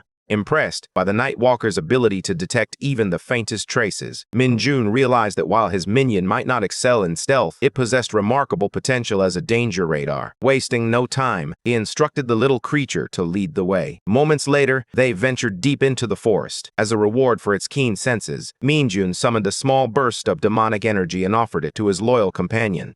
Before he could fully relax, the air around them began to twist, and a demonic portal cracked open right before their eyes. Slowly, a figure emerged from the darkness. As the man stepped out and caught sight of Min-jun, his face lit up with joy, tears streaming down his cheeks as he shouted, "Master Minold!" Min-jun, however, was far from thrilled. He quickly stepped back, urging the man to keep his distance. But when the guy awkwardly stumbled over his own feet, Min-jun instinctively rushed to his side. Frustration flashed across his face as he knelt beside him, demanding to know why he had followed him despite being told not to. The man, still in a daze, could only weep with joy, overwhelmed at the sight of his master once more. Min-jun lets out a deep sigh as memories of their first meeting wash over him. In that other world, this same man had been on the brink of death, lying helplessly in a desolate dungeon. A monster loomed over him, poised to deliver the final blow to someone who had already lost all hope. But then, something extraordinary occurred. Out of nowhere, a surge of demonic energy surged through the creature, saving him at the last possible moment. As he looked up, he found Min-jun towering over him, enveloped in a dark aura. Instinctively, the man assumed he was facing Master Minold. Min-jun was baffled by how this stranger even knew that name, but one thing was clear. The man was pathetically weak. Before turning to leave, Min-jun had warned him to steer clear of dungeons like that unless he had a death wish.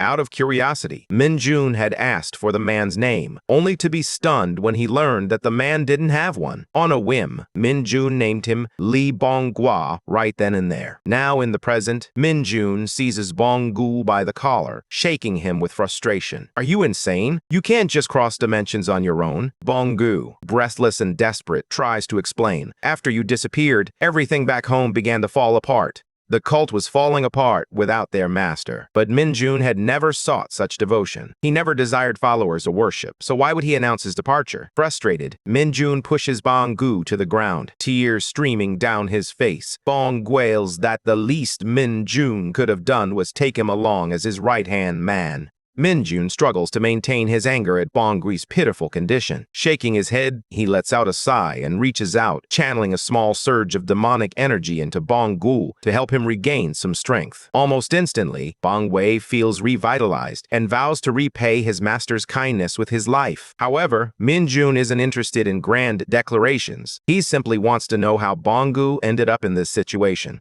Dropping the pretense, Bong-gu confesses that his arrival in this world was a miracle, born from his unwavering faith in Min-jun and his desperate longing to remain by his side. Min-jun rolls his eyes, weary of the absurdity, and demands the truth. None of it makes sense. There's no way someone with Bong-gu's abilities could traverse dimensions alone, unless a powerful figure like the Saintess was pulling the strings. That's when Bong-gu finally spoke up. After Min-jun vanished, he decided to stay behind and keep an eye on the giantess due to some unsettling rumors. Ever since that day, eerie noises had been echoing from the temple each night. Whispers circulated about a surge in monster captures, but when Bong-gu investigated, he found nothing, no bones, no meat, just an unsettling emptiness. That's when it struck him. They weren't exterminating the monsters. They were transporting them somewhere else, directly to Min-jun. Stunned by this revelation, Min-jun grasped the depths of the Saintess's deceit. Now convinced that she was orchestrating the recent demonic attacks, he couldn't help but wonder if Bong-gu had any insight into the peculiar item he had discovered a few days prior. He pulls out a shard of steel he retrieved from inside a troll monster. Bong-gu glances at the shape and nods, recognizing it as a fragment of a temple guard's blade, most likely belonging to the guard captain himself. Meanwhile, Min-jun can't shake the thought of how reckless Bong-gu truly is. What if that gate had sent him spiraling into an entirely different world? If he had been even a second late, he could have found himself trapped in the dimensional gap, lost and gone without a trace. Yet, oblivious Bong-gu seemed completely unaware of how narrowly he had escaped disaster. Shaking his head, Min-jun glanced at the blade fragment once more, his thoughts spiraling. He still couldn't grasp the Saintess's true intentions, and that uncertainty was beginning to burrow under his skin like an irritating splinter he couldn't remove. 1,224 days before Min-jun returned to Earth, the sun dipped low over Isgard, casting a warm glow across the landscape. The scientist stood quietly, her gaze fixed on something far off in the distance. Her moment of reflection was broken by a familiar voice behind her, inquiring about the purpose of their gathering. Turning around, she was met with the sight of Min-jun. A warm smile spread across her face as she welcomed him, remarking on how delightful it was to be outside, feeling the gentle breeze. Min-jun was clearly irritated, expressing his frustration about having slept outdoors for days. "What's so special about this moment?" he challenged. Realizing her words might have sounded insensitive, the Saintess quickly apologized. However, she reminded him that she was bound to the temple's territory. Changing the subject, she mentioned that she had heard several of Min-jun's so-called colleagues had been seriously injured in the Parcus dungeon. She was on the verge of mentioning their absurd cult name when Min-jun interrupted her, firmly stating that none of those fools were his colleagues and that there was no cult at all. He explained that they had simply followed him and ended up facing some dark hounds, but they had received treatment and would pull through. The Saintess smiled at the mention of dark hounds, finding amusement in yet another term he had introduced her to. As Min-jun took a step closer, he explained that in his world, what they called a Kaz was known as a hound. Thus, he decided to refer to the Parcus's dark creatures as dark hounds. Despite his persistent questioning, his curiosity stemmed from a genuine desire to understand whether there was any connection between Isgard and the monsters appearing on Earth. The Saintess assured him there was none. She explained that gates and monsters had been appearing in Isgard for centuries. If there was any connection to his homeworld, it was merely that both were experiencing the same phenomenon. She understood his skepticism, especially since he had encountered those same monsters back home and had arrived in Isgard through a gate himself. Yet she reminded him that dimensional travel was not something to be taken lightly. Summoning him had already demanded an extraordinary amount of effort, so the notion of transporting entire dungeons and armies of monsters seemed utterly absurd. After hearing all of this, he chose not to argue. Instead, he simply turned and walked away, reminding her not to back out when the time came for him to return home. Now, in the present, Min-jun reflects on how he never truly trusted the Saintess from the start. He had done his own research and confirmed that Isgard had been grappling with gate-related issues long before his arrival. He discovered that transporting something as massive as a dungeon to another dimension was indeed possible, but it was far from easy even for someone as powerful as the Saintess. What troubled him most was why she would squander so much holy power just to keep summoning monsters. Was she trying to lure him back, or was she depleting holy relics for some other sinister purpose? It was all mere speculation, as the only person who held the truth was the Saintess herself. As his thoughts spiraled, his gaze fell on the fool kneeling before him, still prepared to sacrifice himself for his so-called master. Minjin was thoroughly fed up with this religious fanatic, but he knew he couldn't send him away now. To silence him, he instructed the man to stop calling him Minold and to use his real name, Minjin. With a face alight with enthusiasm, the zealot attempted to address his master correctly, but completely butchered the pronunciation. Minjin tried to correct him a few times, but ultimately gave up, recognizing that there was something distinctly off about this guy's head. Setting that aside, he turns to Bongu and inquires about using the imitation skill. The man eagerly confirms that he can, though Minjun remains skeptical, given that he barely provided any demonic energy. Nevertheless, the fanatic expresses his gratitude repeatedly for the small amount, assuring Minjun that he can still transform into a small animal. Upon hearing this, Minjun points to a nearby crow and instructs Bongu to mimic it. Without hesitation, the dark mage envelops himself in demonic energy and transforms into a crow. Thrilled with his new form, Bongu flaps around excitedly. However, Minjun quickly reminds him to settle down and keep pace with the Nightwalker for now. The Nightwalker visibly bristles at Bongu's presence, tension crackling between them as they prepare to clash. Just as it seems a fight is imminent, Minjin intervenes, firmly instructing them both to be quiet and get along. With no other option, they begrudgingly comply. Minjin then directs Bongu to receive his instructions from the Nightwalker, who watches him closely, ensuring he doesn't pull any reckless stunts. With that, both of them take off, and as Minjun watches them soar into the sky, he lets out a sigh of relief. However, his rumbling stomach quickly reminds him that he's long overdue for a meal. A few days later at the camp, Kim Wangshik bursts into the locker room, practically bouncing with excitement. The guys inside exchange bewildered glances, wondering if he's lost his mind, but he can't contain himself. He announces that the platoon's quarterly performance chart has finally been posted in front of the administrative office. That certainly grabs everyone's attention. As Sergeant Lee fastens his uniform, someone quips that he must have snagged first place again. But then Guangshik leans in, lowering his voice to reveal that Lee Sungwil actually came in second this time. The room falls silent, jaws dropping in disbelief as curiosity peaks. Everyone is eager to discover who managed to score over 75 points in their platoon. Before anyone can continue their guessing game, Minjin strolls into the room, casually announcing his return from vacation. As he greets everyone, whispers ripple through the corporals, speculating whether he might be the one who topped the list. Guangshik quickly confirms their suspicions, adding that Minjin's performance practically sent shockwaves to the entire division. Everyone is left in shock, grappling with the news when the platoon commander strides in. Instantly, the room snaps to attention, saluting in unison. The commander steps forward, badge in hand the emblem of a sergeant, and announces that Minjin is being promoted. A heavy silence falls over the room as disbelief washes over everyone. It's hard to fathom that he's receiving yet another special promotion so soon. The commander confirms that the documents from division headquarters arrived that very morning, revealing that Minjun has been officially named the best soldier in the entire division, following the Hunter Field maneuvers. To top it off, his voluntary dungeon clearance during vacation has garnered significant recognition. With a proud smile, the commander congratulates him, explaining that this promotion comes directly from Division Commander Seo Kyung himself. The platoon commander carefully removes the 3 bars of a corporal from Minjin's uniform, replacing them with 4, officially promoting him to sergeant. The entire unit erupts into applause, cheers ringing out for their newly minted sergeant. However, Jong Han-young stands apart, a hint of unease crossing his face. He pulls a folded piece of paper from his pocket, revealing the bet they all made before dungeon training about when Minjin would be promoted next.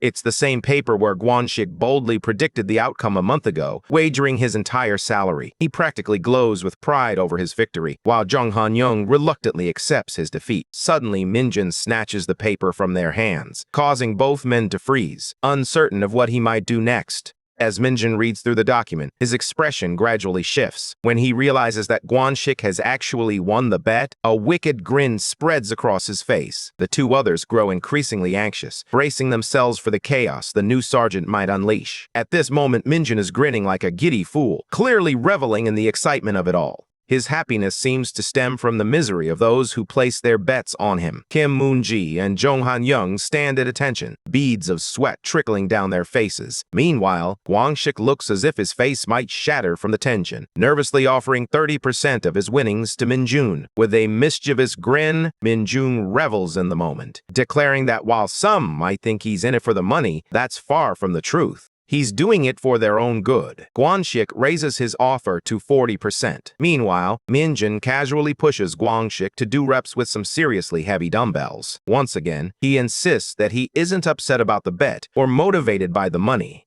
Poor Guanxik is on the brink of tears, frantically apologizing as panic sets in. But Minjun, sensing an opportunity for some fun, decides to add even more weight to the bar, pushing Guanxik into a full-blown frenzy. Just when it seems like it's all too much, Minjun effortlessly lifts the heavy bar with one hand. The two corporals nearby are left in shock, not only by Minjun's incredible strength, but also by the genuine fear that their friend might just collapse right there. Minjun insists that this isn't a punishment, it's training. After all, they were the ones who expressed a desire to grow stronger. He then turns to the other two, calling one of them to join in. However, they nervously decline, claiming they're already well-trained and concocting an excuse about being needed elsewhere. Just as they attempt to slip away, they freeze at the sudden shift in the sergeant's tone. A chilling warning. Turning around, they find Minjun wearing a wicked smile, calmly stating, "It's a real shame you thought you had the right to say no." Fear washes over their faces, and moments later, the training room is filled with their screams. Sometime later, Guanxik lies completely passed out, while the other two are left panting, clearly exhausted from the grueling workout. That's when Minjun casually mentions a favor he wants to ask the corporals. Eager for a break, the guys quickly agree to anything, as long as it doesn't involve more physical training. Minjun then begins to list a few facts, noting that soldiers ranked lower than private first class aren't permitted to use the training room or the PC room for games. Initially, the guys are taken aback, but Minjun presses on, listing more restrictions, including a ban on using the gym. Frustrated by this barrage of rules, both of them stand their ground, declaring the regulations unreasonable and unjustified. They exchange determined glances and resolve to join forces to dismantle these oppressive rules. That was precisely what Minjun had intended from the beginning, though he cautioned them not to get carried away. He reassured them that he would take care of convincing the sergeants and entrusted the rest to the two of them. As soon as he dismissed them, they bolted out of the training room, sprinting as fast as they could. Meanwhile, Guanxik finally regains consciousness and attempts to follow them, his body trembling with effort. However, Minjun swiftly intercepts him. Guanxik turns around, bracing himself for more torment, and Minjun delivers as expected. With a casual demeanor, he drops the bombshell about a personnel reshuffle, informing Guanxik that he has officially been assigned to Minjun's squad from now on. This means that poor Guanxik will have to endure daily training sessions with Minjun from now on. Meanwhile, in a starkly different setting, a dungeon conceals the perilous snake, snake-like monster that primarily dwells underground. Unlike the snakes found on Earth, these creatures aren't venomous. Instead, they explode upon death, adding an extra layer of danger to their already fearsome nature. That's why the tails must be removed before the creatures are killed. They act like detonators, and if left intact, they'll explode. It turns out that Minjun's platoon is tasked with managing this dangerous situation. To prevent any explosions, the platoon commander and his squad are meticulously severing the tails, ensuring they can clear the dungeon safely. Typically, a small team of seasoned hunters is dispatched to handle creatures like these. But this time, things are different. Just as Sergeant Lee braces for an attack from one of the monsters, its tail is abruptly severed, and the creature falls, taken down by none other than Minjun. Having faced countless foes like this in Isgard, he appears as refreshed as ever. In stark contrast, the rest of the team is utterly exhausted. They agree to take a much-needed 10-minute break. The soldiers find respite beneath the shade of the trees. Sergeant Lee meticulously inspects his weapon, while Minjun beams with joy. He's just unlocked a new skill called Agility Boost, enhancing his agility stat by 5. He can't help but wish for a class-specific skill to appear, but even this boost feels fantastic. As he reviews his stats, a familiar voice suddenly resonates in his mind through telepathy. It's unmistakably the clueless Bangu, alerting Minjun to a surge of demonic energy. Instantly, Minjun's senses sharpen, and he becomes eager to pinpoint the source of this fool's antics. But he's taken aback when Bangu reveals that he's currently in Inshan. A few days later, on the weekend in Inshan Metropolitan City, Minjun finally reaches the location. Bangu perches on his shoulder, assuring him that he hasn't done anything reckless. He's merely kept watch the entire time. With no monsters in sight, Bangu suspects this might be the aftermath of a dungeon. He adds that there was no sign of human presence in the house until yesterday, but now someone is definitely inside, and the lingering demonic energy still emanates from that place. Bangu wishes his master had arrived yesterday, but Minjun barely managed to make it out for an overnight stay. Nevertheless, he dons his mask, prepared to move in. While it might technically appear as trespassing, he sees it differently. They're simply eliminating a dangerous threat concealed within that house. As Minjun slips through the window, he quickly scans the room and his gaze lands on a purple crystal perched atop the TV cabinet. He approaches cautiously, feeling the demonic energy emanating from it strangely. It doesn't seem threatening. Just as he reaches out to grasp the crystal, a voice suddenly warns him to stay still. Realizing he's been caught in the act, Minjun hesitates, his heart racing, but he dares not turn around. To his surprise, the voice belonged to none other than Yunzeo. Just moments earlier, she had been in her bedroom, blissfully unaware that a familiar figure had just intruded into her home. Engrossed in a lively conversation with her mom, Yunzeo listened as her mother excitedly shared plans for a movie date with her dad. A smile crept across Yunseo's face at the thought of her dad's endearing moments. As she typed a message, a strange rattling sound echoed through the house, instantly putting her on high alert. Without hesitation, she opened the door and peered outside. Realizing the noise originated from downstairs, she quietly descended the stairs to investigate. That's when she caught sight of a hooded man approaching the crystal. Without hesitation, she ordered the intruder not to move. Confident that no one these days would be foolish enough to be a thief, she demanded he reveal his identity and purpose for being there. Minjun slowly turned around, his eyes widening in shock. He never imagined he would run into Yunzeo again, especially under such circumstances. The entire situation felt absurd. He had come in search of a dungeon byproduct radiating demonic energy, and it just so happened to be at Yunseo's house. To make matters worse, Banghu quickly pointed out that it was the clueless Nightwalker who detected it first, not him. It wasn't surprising to find such an item at the division commander's residence, given his position in the Hunter Corps. But the real twist to fate was that this girl happened to be home today. It seemed as if destiny was determined to keep bringing them together, just like it had back in Wuxian. That thought alone left Minjun feeling frustrated. However, his attention quickly shifted to the alert girl behind him, who was now commanding him to put his hands behind his back and freeze. Minjun, ever the opportunist, refuses to leave after coming this far, disregarding her warning. In response, Yunzeo launches a high kick aimed at him. But with surprising agility, Minjun dodges the attack, all while rummaging through his pocket for a pen and a folded piece of paper he had been carrying around. Determined to drive the so-called robber away, Yunzeo unleashes a flurry of punches, showcasing her boxing skills. However, Minjun remains unfazed, effortlessly dodging each strike while casually scribbling on his paper. When she leaps into the air for a kick, his attention shifts to her movements, and he can't help but acknowledge her talent. She's impressive, and likely on the fast track to sergeant. After evading enough of her attacks, and clearly growing bored, Minjun decides to take action. He blocks one of her punches, seizes her wrist, and shoves the paper into her hand. Yunzeo begins to realize that this isn't just some common thief. He's someone who's clearly trained. Undeterred, she attempts another kick, but as expected, he dodges again, using the opportunity to create some distance between them. With his gaze fixed on the crystal, Minjun suddenly makes a clever dash forward. But instead of launching an attack, he snatches the crystal and leaps out of the balcony window as if it were the most natural thing in the world.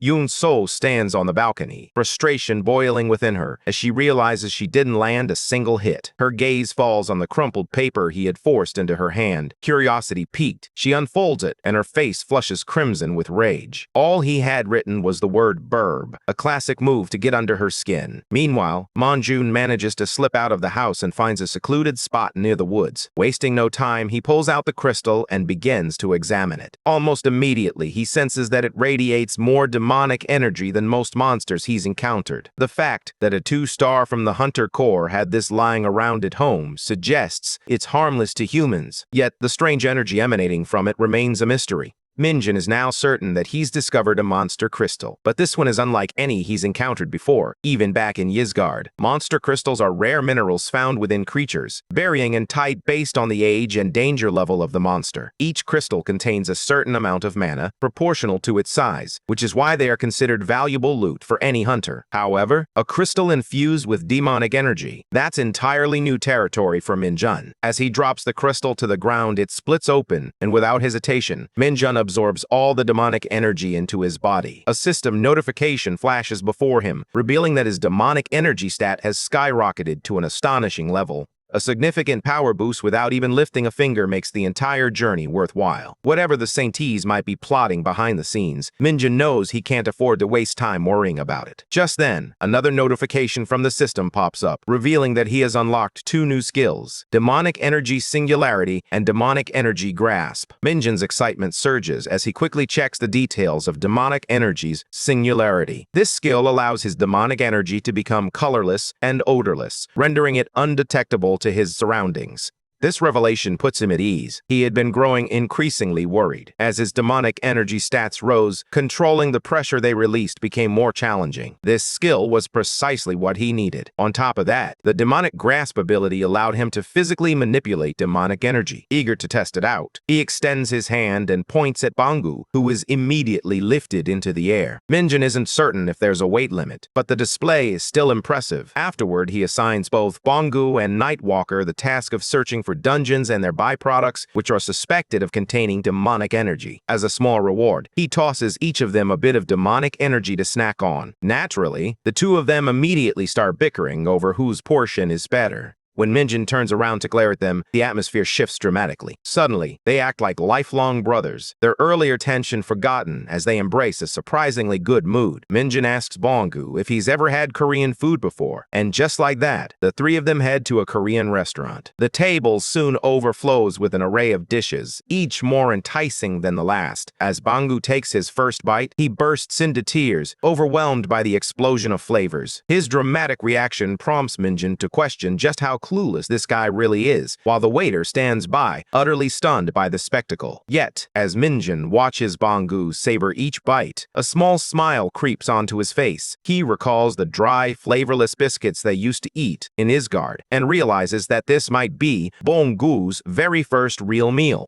Minjun's phone vibrated insistently in his pocket. When he checked it, he was greeted by a flood of messages from Guanxik, practically begging for a response. Guanxik sounded like he was on the verge of a breakdown, urgently reminding Minjun that their guerrilla training was set to begin next week and that the schedule was absolutely insane. Fast forward a bit, and the guerrilla warfare training has officially commenced for the awakened soldiers who have surpassed the limits of normal humans. At first glance, the training seemed standard squats, burpees, the usual drill. However, while most of the soldiers struggled to keep up, looking utterly exhausted, Minjun was the only one genuinely enjoying himself. By the time they reached the 3rd course, which featured 3 rope bridges, he was thriving amidst the chaos. He swings across the obstacles like a child on a playground, while the others strain every muscle to avoid falling. Then come the drop-down drills, which he executes effortlessly. Suddenly, a man in a hazmat suit appears, launching into an impromptu lecture. He forces everyone to memorize the national anthem right up to the 4th verse, and then the full Hunter military pledge. After that, they're dismissed. Most of the soldiers drag themselves straight to their beds, which are just as uncomfortable as the food awaiting them. Others sit in misery, staring at the unappetizing meal in front of them, clearly regretting their life choices. They had hoped for rest and something edible after training, but instead, they find themselves faced with food barely fit for consumption. At this point, some of the recruits genuinely wonder if the division master holds a personal grudge against them. Meanwhile, Minjun is acting like a lunatic, devouring his food as if he's at a 5-star restaurant, enjoying a lavish 7-course meal. One of the guys nearby is too terrified to eat much, fearing the consequences of a trip to the washroom afterward. Later that night, the platoon commander, Captain Seo Zhongwan, arrives at the camp. Sergeant Lee immediately stands up and salutes him. The commander tells everyone to be at ease and informs them that, given their evident exhaustion, the instructors will be standing watch at the camp instead. He also takes a moment to congratulate them on their performance and training so far. His tone shifts as he addresses the group with newfound seriousness, determination radiating from him. Suddenly he shouts, commanding everyone to give their absolute best in tomorrow's trench combat. The next morning, each platoon is energized, cheering for their respective squads. The trench combat itself takes place in a square arena designed to simulate a trench. The objective is clear: either push your opponent out or defeat them within the designated area. 2 heavy soldiers are currently dominating the match, tossing their opponents around like ragdolls and slamming them into the ground. One by one, the losing soldiers pile up as the referee calls an end to the match. In the 16th round of the third fight, the 1st Battalion, 2nd Company, 1st Platoon, 1st Squad emerges victorious. With no weapons allowed and no outsiders permitted, the competition hinges solely on raw physical strength. Trench combat carries a profound significance for the 4 battalions of the 104th Division during this grueling hunter-guerrilla training. Colonel Lee Junbyum, the commander of the 2nd Battalion, is taken aback by their astonishing performance, marveling at their incredible strength. It's hard to believe these are the same men who dominated last year. Colonel John Sun Kyun from the 2nd Battalion nods in agreement, reminding him, just last year these guys were corporals. Now they're sergeants. Even when 10 squads charged in together, the heavy-set Choi Sung-woo single-handedly pushed them all back. Just then, the 3rd Battalion commander, Colonel Ko Jung-chul, casually revealed that Sergeant Choi Sung-woo had recently passed his promotion exam. However, the 1st Battalion had been stalling the process. This revelation instantly ignited Junbyum, who began yelling at Sung-kwon, accusing him of delaying the promotion just to keep Sung-woo in the trenches, knowing that a higher rank would make him ineligible for such combat. Sung-kyun, caught off guard, erupted in anger,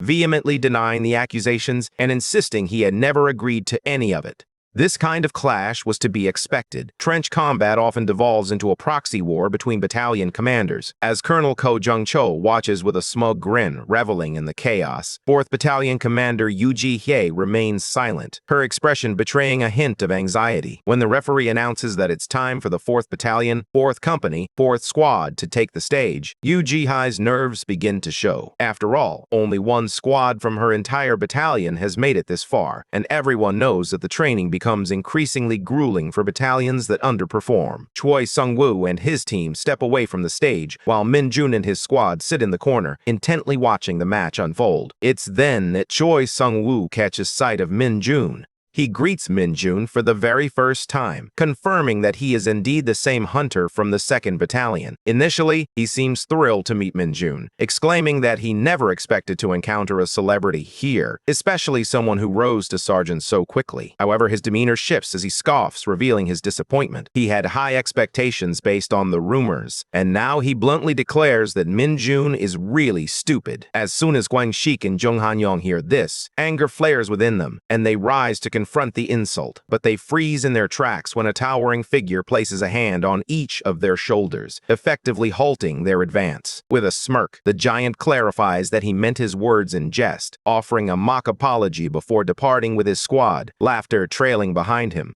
Both Gwang Shik and Han Yong are left seething, their faces flushed crimson with anger. Min-jun, however, tries to calm them down, insisting that everything is okay. Yet, Gwang Shik's fury is relentless. He wants nothing more than to crush that guy into pieces. Meanwhile, Min-jun, who appeared calm just moments ago, now resembles a ripe tomato on the verge of exploding. Despite the unbearable anger boiling within him, he manages to maintain his composure, reassuring his friends that it's all right, they will have another chance to confront this bull-like adversary soon enough. As the trench combat resumes, the 4th Battalion, 4th Company, 4th Platoon, and 4th Squad stand ready. In the midst of it all, Mari sits quietly, clearly annoyed by the unfolding chaos. She feels irritated, questioning the purpose of these exhausting fights. The worst part? The physical contact, which she finds utterly repulsive. Corporal Yoon Hae-ju shares her frustration, agreeing that the entire situation seems unfair. They always face harsh criticism if they don't perform well. She can't fathom why they need to go through all this trouble just to crown a so-called guerrilla king. While Hee-ju vents her frustrations, Mari's thoughts drift to their battalion commander, who is likely furious. After all, they are the only squad from their battalion that has made it this far. As Mari glances at their commander, unease washes over her at the sight of that stern expression. But at this point, what's done is done. The referee calls for the 4th Battalion, 4th Company, 4th Platoon, and 4th Squad to enter the arena. Their squad commander, Sergeant Ol Set-byul, rallies the girls with fervor, urging them to seize victory and claim the Guerrilla King title. While she exudes genuine excitement and confidence, the rest of the team struggles to maintain their composure. As the round begins, Mari darts around the arena, skillfully evading her opponents, while Hae-ju stands her ground, pushing back against her challenger with all her might. In the back, Ha Jae-yoon and Kim Na-yoon find themselves in a tight spot as a massive soldier seizes them both. Just then, a powerful hand grips the soldier by the collar and hurls him across the arena like a ragdoll. It's Sergeant Oh Set-byul, effortlessly stealing the spotlight with her incredible strength. Before he can even react, she swiftly takes her stance. Without warning, she charges forward and executes a brutal spear tackle, knocking him out cold. His body skids outside the ring, officially eliminating him from the fight. Set Buell casually dusts off her hands and turns to her squad, her gaze landing on Mari, who is still darting around as if her life depends on it. Just as a soldier pursuing Mari flashes a triumphant grin, believing he's finally caught her, she swiftly seizes his wrist and slams him to the ground with a resounding thud that reverberates through the arena, leaving the crowd in stunned silence. Setbiel can't help but smirk with pride at her display of strength, while Mari glances back at the unconscious man, reminding him that she had warned him to stay away. After dispatching that weakling, her gaze turns to Yoon Hyeju, who remains locked in a fierce struggle with her opponent. The guy smirks as his friend rushes over, eager to point out what he believes is an opening to take Hyeju down. In the midst of the chaos, however, he fails to notice that he's the one on the verge of being knocked out. Before he can even react, he's flipped upside down and sent flying out of the arena. This time, it's none other than Yoon Seo, relying on her sharp combat instincts to take him down. The man battling Hyeju, momentarily distracted by the unfolding chaos, lowers his guard. Seizing the opportunity, Hyeju grips his arm and slams him to the ground with every ounce of strength she can muster. With the small fry dispatched, only two massive hulking opponents remain. They never expected the girls to push even one of them out, but now that it has happened, they're ready to take things seriously. With newfound confidence, they charge in, declaring they'll be the ones to win this round. However, before they can land a single hit, Setbiel halts them in their tracks, effortlessly holding them back with both arms. The guys chuckle at first, dismissing her as crazy for attempting to take them on alone. However, their laughter quickly fades when they realize they can't even budge her.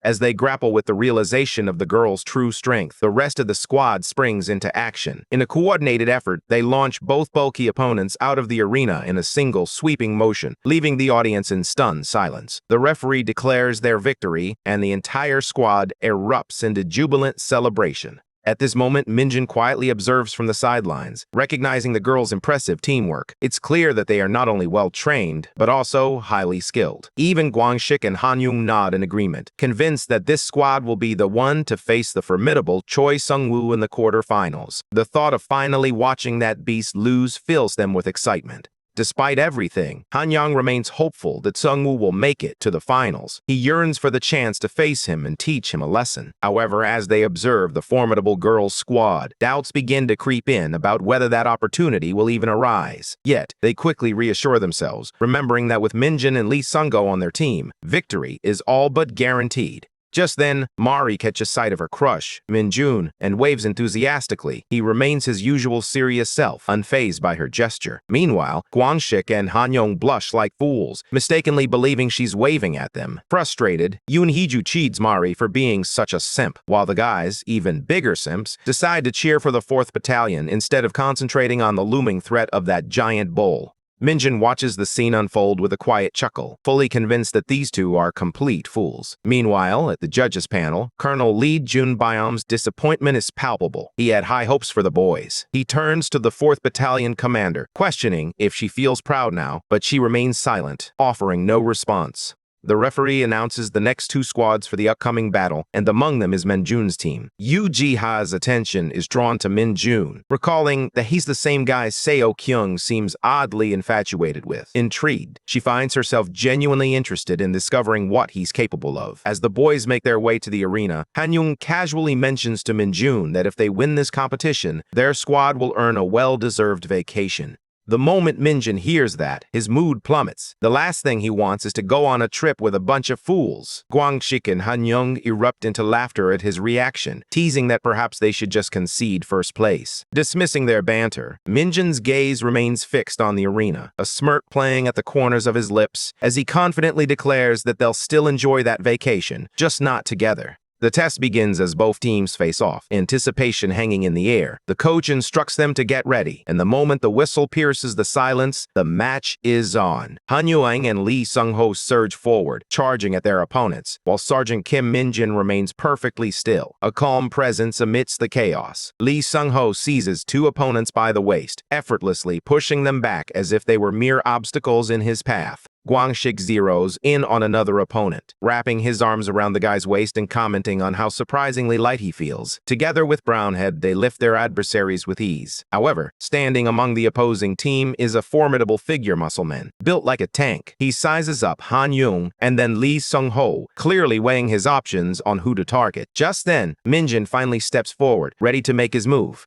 As Minjin approaches Muscleman, he sizes him up, contemplating how useful this guy might be for testing something. Without hesitation, Muscleman charges at him. A small grin spreads across Minjin's face as he acknowledges that his control still needs improvement, but at the very least, he can toy with Muscleman's balance. He activates his E-rank skill, Demonic Energy's Grasp, and instantly throws Muscleman off balance, sending him crashing to the ground. Confused and furious, Muscleman scrambles back to his feet and charges once more. Minjin, unfazed, uses his ability again, yanking the man's arm and slamming him down once more. Now, Muscleman is not just shaken, but genuinely terrified, struggling to comprehend the chaos unfolding around him. Minjin understands the importance of discretion. Using his skill openly could raise suspicions. He decides to toy with his opponent a bit longer, but not without caution. With a subtle gesture, he signals for the man to rise and come at him once more. This time, Sergeant Kim Minjin chooses not to rely on his abilities, instead placing his trust in his agility and physical strength. As soon as Muscleman rises, Minjin charges forward with full force, seizing him by the waist and effortlessly tossing him aside, securing an easy victory. Their team triumphs and advances smoothly to the final round. However, Minjin quickly clarifies that despite their win, they won't be facing the 4th squad from the 4th Battalion in the final, much to the disappointment of Guangxi and Han Yang, who had hoped for that matchup. The coach announces that the final battle is about to commence, instructing both teams to head to the arena. Among the opponents stands a formidable powerhouse named Choi Sung-woo, renowned for his incredible strength. As both squads make their way into the arena, Han Yang glances at Guangxi and inquires, "Did Choi Sung-woo used to be a wrestler?" Guangxi nods, confirming, "Yeah, he wrestled until high school. He only quit when he awakened." Han Yong observes that, based on his movements, the guy was undoubtedly skilled in his prime. Guangxi chimes in, noting that Songwoo had a reputation for winning nearly every competition he entered. This only fuels Han Yong's frustration further, particularly because he believes Songwoo now resorts to underhanded tactics to secure his victories. Both Han Yong and Guangxi are seething, practically steaming with rage. Meanwhile, Lee Sung-ho attempts to explain to Min Jun the true source of their anger. It's not merely that Choi Sung-woo's team triumphed in the quarterfinals. It's the manner of their victory. Their opponents in that round were all girls, and the final score was a staggering 6-0. Not a single player was pushed out of bounds. Min Jun remarks that while it's not entirely Sungwoo's fault for winning within the rules and avoiding any punches, the real issue lies with how weak the opposing team was. Wanshik, however, isn't satisfied with that explanation. He turns to Sungwoo, shouting that he'll teach him some manners. Meanwhile, Min Jun observes the brewing tension and realizes they still have a long way to go. If they're this furious with Sungwoo, the only solution is to defeat him in the match. There's no need for such heated emotions before the round, yet the atmosphere is thick with anticipation. As both teams finally enter the arena, they stand face to face. Han Young glares at Choi Sungwoo, challenging him with a sharp question. "Are you planning to take us all on by yourself?" Choi Sung-woo smirks, declaring that he wouldn't dare challenge the infamous Sergeant Lee Sung-ho. However, he can't resist mocking them, asking if they could even win, even if he went solo. His smug grin immediately ignites the tempers of both Han Yang and Guangxi, but Sung-ho swiftly keeps them in check. Choi Sung-woo then turns his attention to Sergeant Kim Min-jun, casually remarking that he thought beating up Min-jun's girlfriend might provoke a reaction.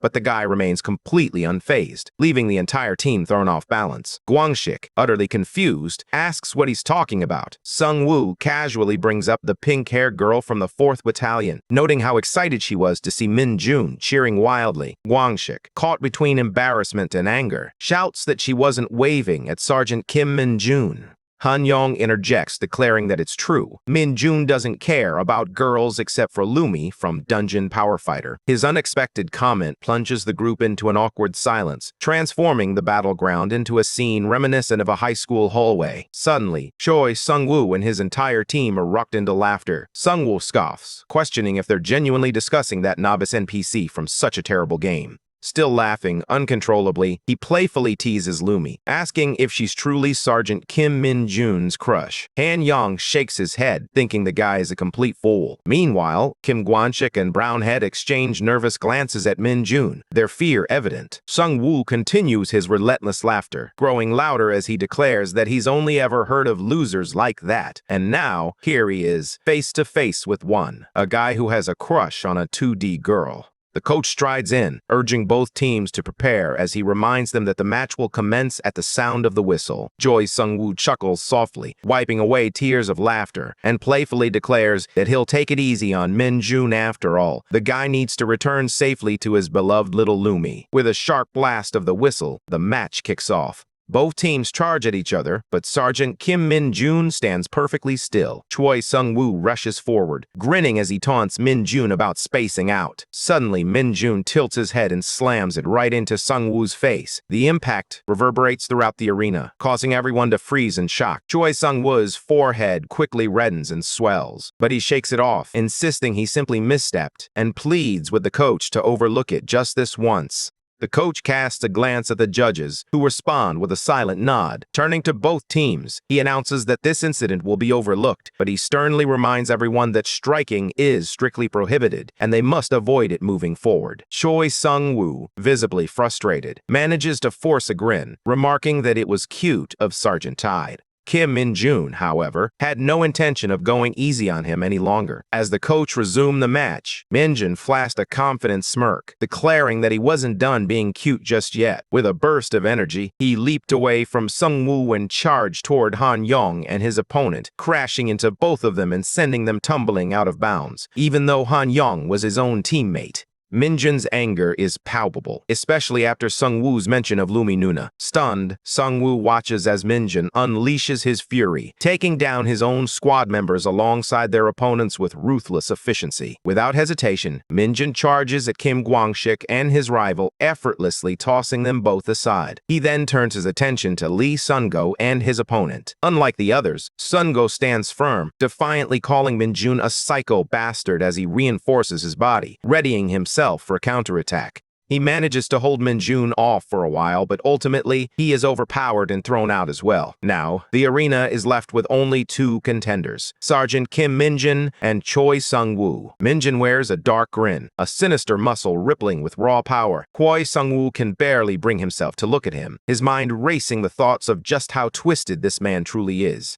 The hefty man rises, insisting that the match be halted, claiming that the competitor is taking out his own teammates. The gray-haired official responds calmly, stating that they can't stop the match since no rules have been broken. The hefty man counters, arguing that even in the absence of broken rules, it's simply not right to harm one's own team. He presses further, questioning whether the gray-haired official is prepared to take responsibility if someone gets seriously injured. Molly interjects, asserting that the judge will manage the situation independently, just as he did in the previous matches. Suddenly, Sergeant Kim Min-jun steps in, grappling with Choi Sung-woo and catching him completely off guard. Confusion washes over Sung-woo as he wonders what's happening. First, Min-jun ensured it was a one-on-one match, and now he's challenging him to a wrestling bout.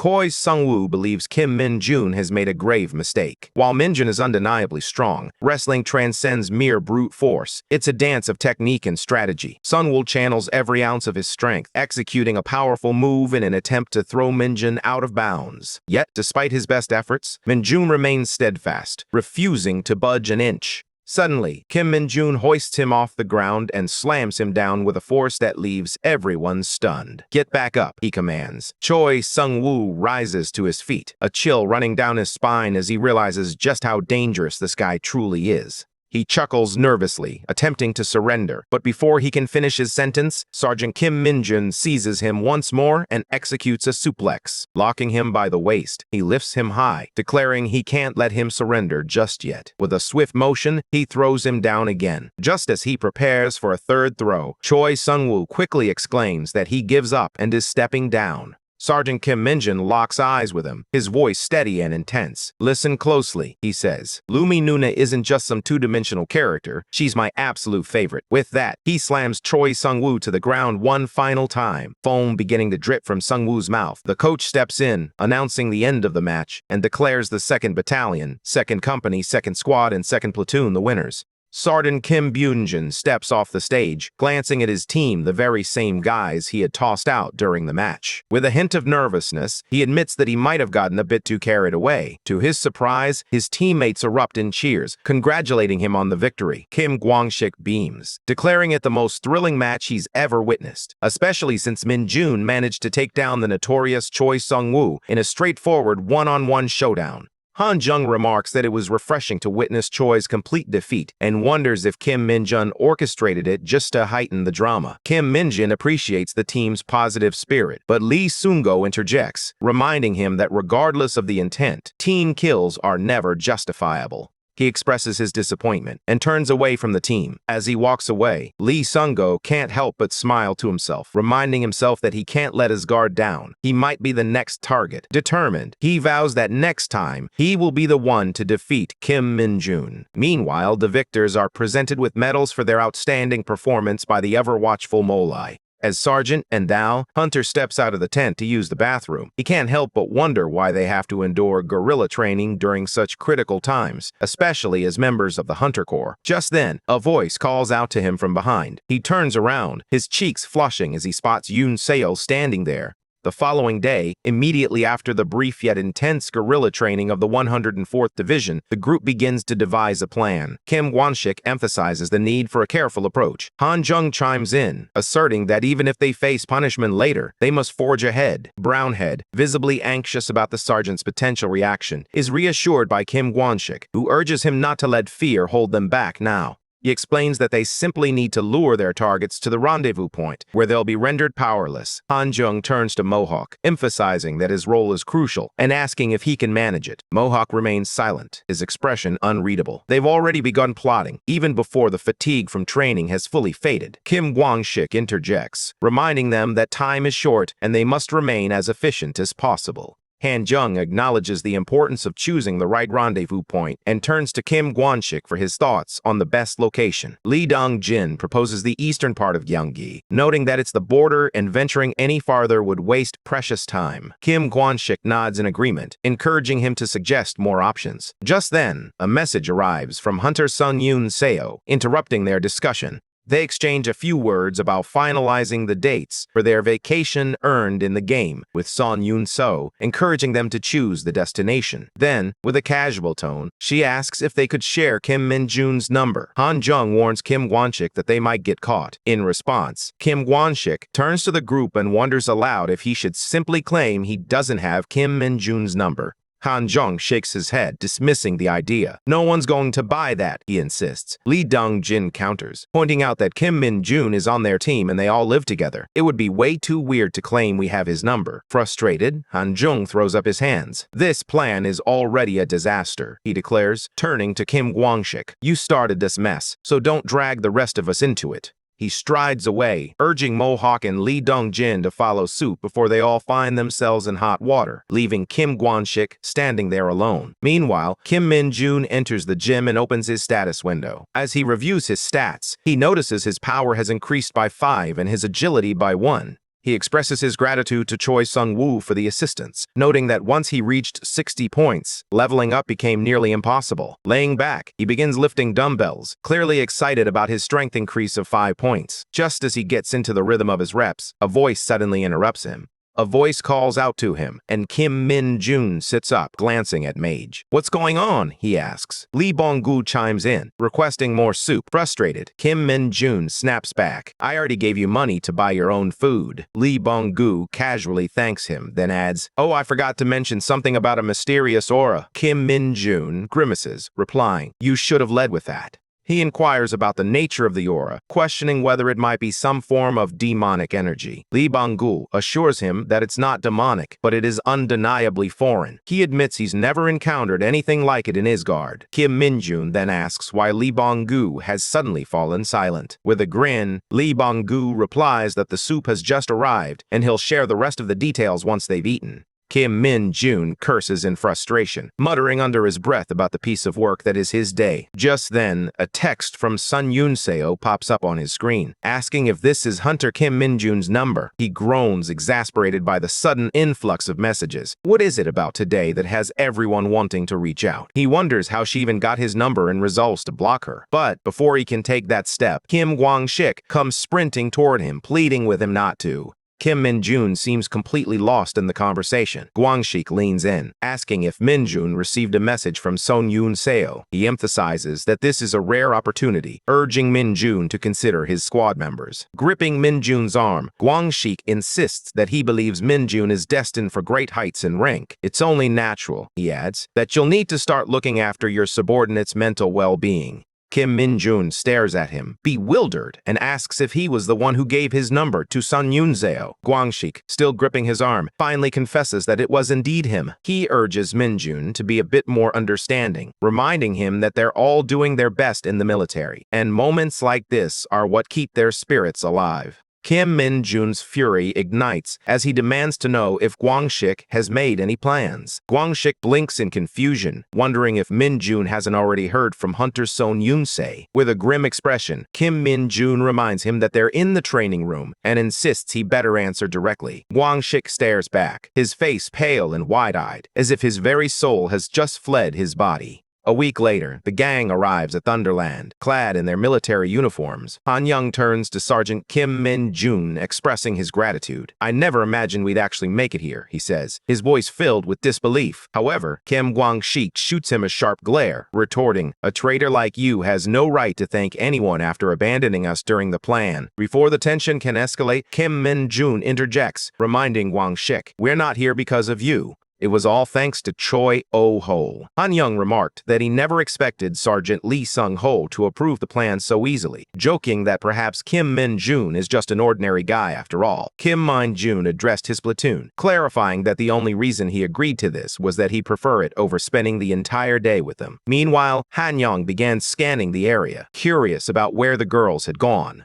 His face brightens with joy, a blush creeping across his cheeks as he spots them in the distance, gathered near the ticketing area. Just as the group becomes captivated by the girls, their focus suddenly shifts to a towering figure looming behind them. Kim Kwang-shik and Han Young freeze, convinced that this imposing man must be some sort of gangster. Kim Min-jun intervenes, commanding the group to salute. He informs them that the man approaching is the commander of the 107th Division, a figure he recognized from a television briefing. As Son Tae-ho strides toward them, his daughter Yun-seo gently tugs at his arm, reminding him that he promised to only drop her off. She urges him to head back now. With a warm smile, Son Tae-ho replies that he simply wants to meet the hunters she works with before he takes his leave.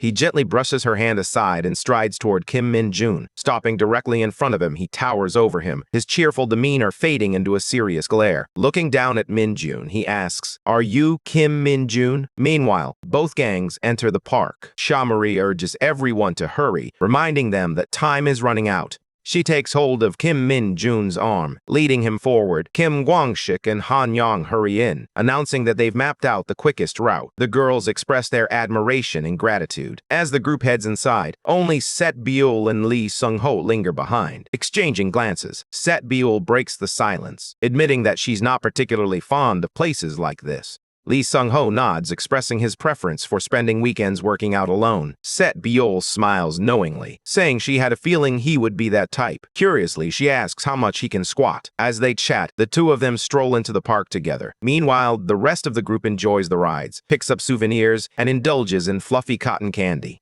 After some time, Lee Sung-ho and Set Byul find themselves in a spirited arm wrestling match. Meanwhile, Kim Kwang-shik takes a shot at a shooting game, but his efforts only earn him a consolation prize. Confident he can do better, Han Young boasts to everyone, declaring they should watch how a pro handles it. However, when he takes his turn at the same game, he ends up with the exact same prize. The girls in the background erupted into laughter as Kim Kwang-shik reminded him not to forget their bet the loser would have to pay. Han Young grumbled that something must be wrong with the gun. Just then, Kim Min-jun approached, seizing the rifle with unwavering determination. He was ready to win the prize, no matter the cost. With unwavering focus, he strikes each target in rapid succession. The store owner informs him that there's still one shot left in the gun, but Kim Min-jun confidently replies that he doesn't need it. From the very beginning, his aim was to secure the second prize. Emerald and Ginger chat animatedly, with Emerald boasting about how perfectly he hit every target. Ginger, however, can't help but question why he didn't try harder. Just then, the store owner hands him the Lumi Nuna keyring, leaving the girls puzzled about what the prize actually is. Meanwhile, Kim Min-jun beams with excitement, declaring that coming here was absolutely worth it. Han Yong and Kim Kwang-shik share their usual quirky laughter, while Cha Marie simply smiles, delighted to see him so happy.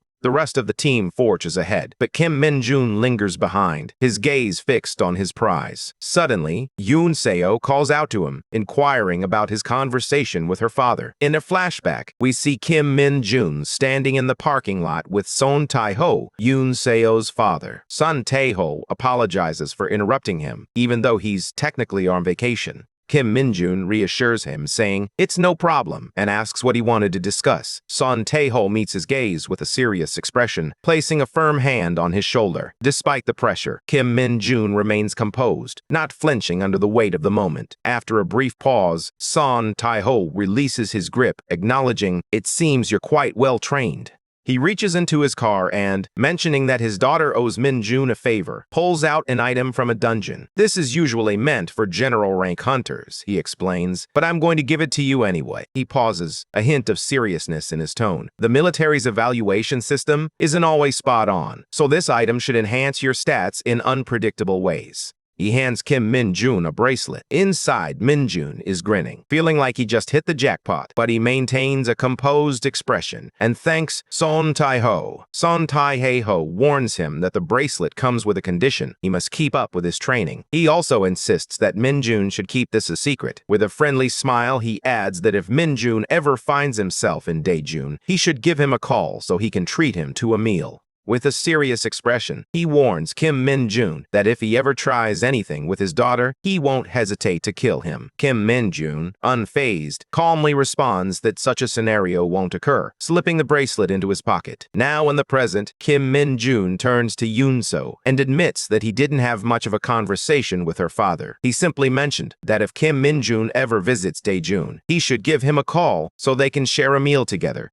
Yoon Seo inquires about her father's reason for inviting Min-jun to dinner. He speculates that it might be a gesture of gratitude for saving her once. The memory of clinging to him during that rescue surfaces in her mind, causing her to blush slightly. She apologizes for the trouble he had to endure with her father. But Min-jun, flashing the card Son Tae-ho gave him, assures her that he intends to make it a truly extravagant meal. Just then, the rest of the gang arrives. Kim Kwang-shik turns to Cha Marie, curious about why she suggested they all hang out. She explains that she wanted to repay Kim Min-jun for getting revenge on Choi Sung-woo after he decimated her team during trench combat. Siu-yup Bio chimes in, backing her up and telling the guys they can order whatever they want. The boys stand in disappointment, coming to the harsh realization that this entire outing was orchestrated solely for Kim Min-jun. Even the so-called revenge he sought was not for them, but rather for Lumi Nuna. Meanwhile, in Daejun, a group of soldiers gathers outside a dungeon gate, their attention drawn to a crow with glowing purple eyes perched nearby. Colonel Lee Sang-jin, the commander of the 107th Division's 3rd Battalion, glances down at his tablet, where a report reveals the presence of kilograms of mana stone within the cave-type dungeon. He smirks, his face brimming with greed, as the crow watches silently from the pole behind him. Meanwhile, both platoons finish their day and exchange goodbyes outside Thunderland. Afterward, the boys make their way to the bus station to return to base. Just then, Lee Bong-gul calls out to Kim Min-jun, claiming there's a problem. Kim Min-jun raises an eyebrow, warning him that if this is another food request, he might just lose it. But Lee Bong-gul quickly reassures him, it's about a dungeon. The crow spotted near the dungeon in Daejun was none other than Lee Bong-gul. He informs Kim Min-jun that the dungeon appears suspicious. Kim Min-jun, however, reminds him that he previously mentioned the dungeon was still under investigation, and now he's on vacation in Daejun, intending to relax. Lee Bong-gul counters, explaining that while the dungeon was once restricted and heavily guarded, that is no longer the case. He remarks that the area has become unexpectedly bustling. Kim Min-jun instructs him to continue sending updates until he arrives. The following day at noon, Kim Min-jun arrives in Daejun, near the dungeon, and observes workers hauling large loads of mana stones. He pulls out his hunter card, contemplating whether flashing it might earn him a tour of the dungeon. Suddenly, Lee Bong-go appears, transformed into a pigeon. He informs Kim Min-jun that he took on this form to keep watch until Min-jun arrived. Curiously, Kim Min-jun asks if he truly heard correctly about the 100 kilograms of mana stones hidden in the dungeon. Lee Bong-go nods, confirming the astonishing news. While he admits he isn't entirely sure how much that actually is, he adds with a hint of excitement that it certainly sounds like a substantial amount.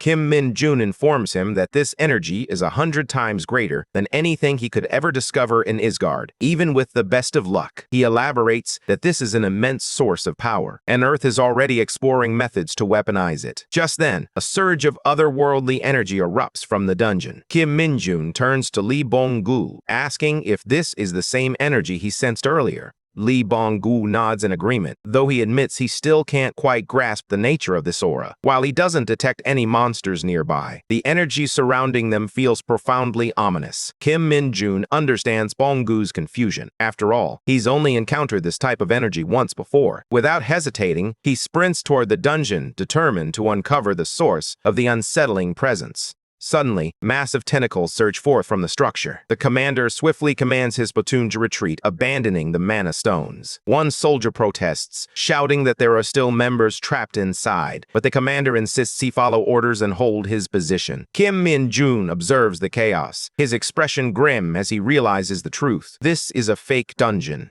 One of the soldiers halts him, demanding to know who he is and cautioning him to keep his distance, as the situation is perilous. Kim Min-jun strides past him with calm determination, introducing himself as Sergeant Kim Min-jun of the 100th Division, 2nd Battalion, 2nd Company. He asserts that he's going to open the dungeon from the inside, and instructs the soldier to report everything back to the 100th Division. With that, Kim Min-jun leaps into the dungeon, just as the tentacles seal the entrance behind him. The commander stares at the now-closed gate, realizing they are in deep trouble. Meanwhile, inside the dungeon, Kim Min-jun discovers a group of soldiers from the transportation team.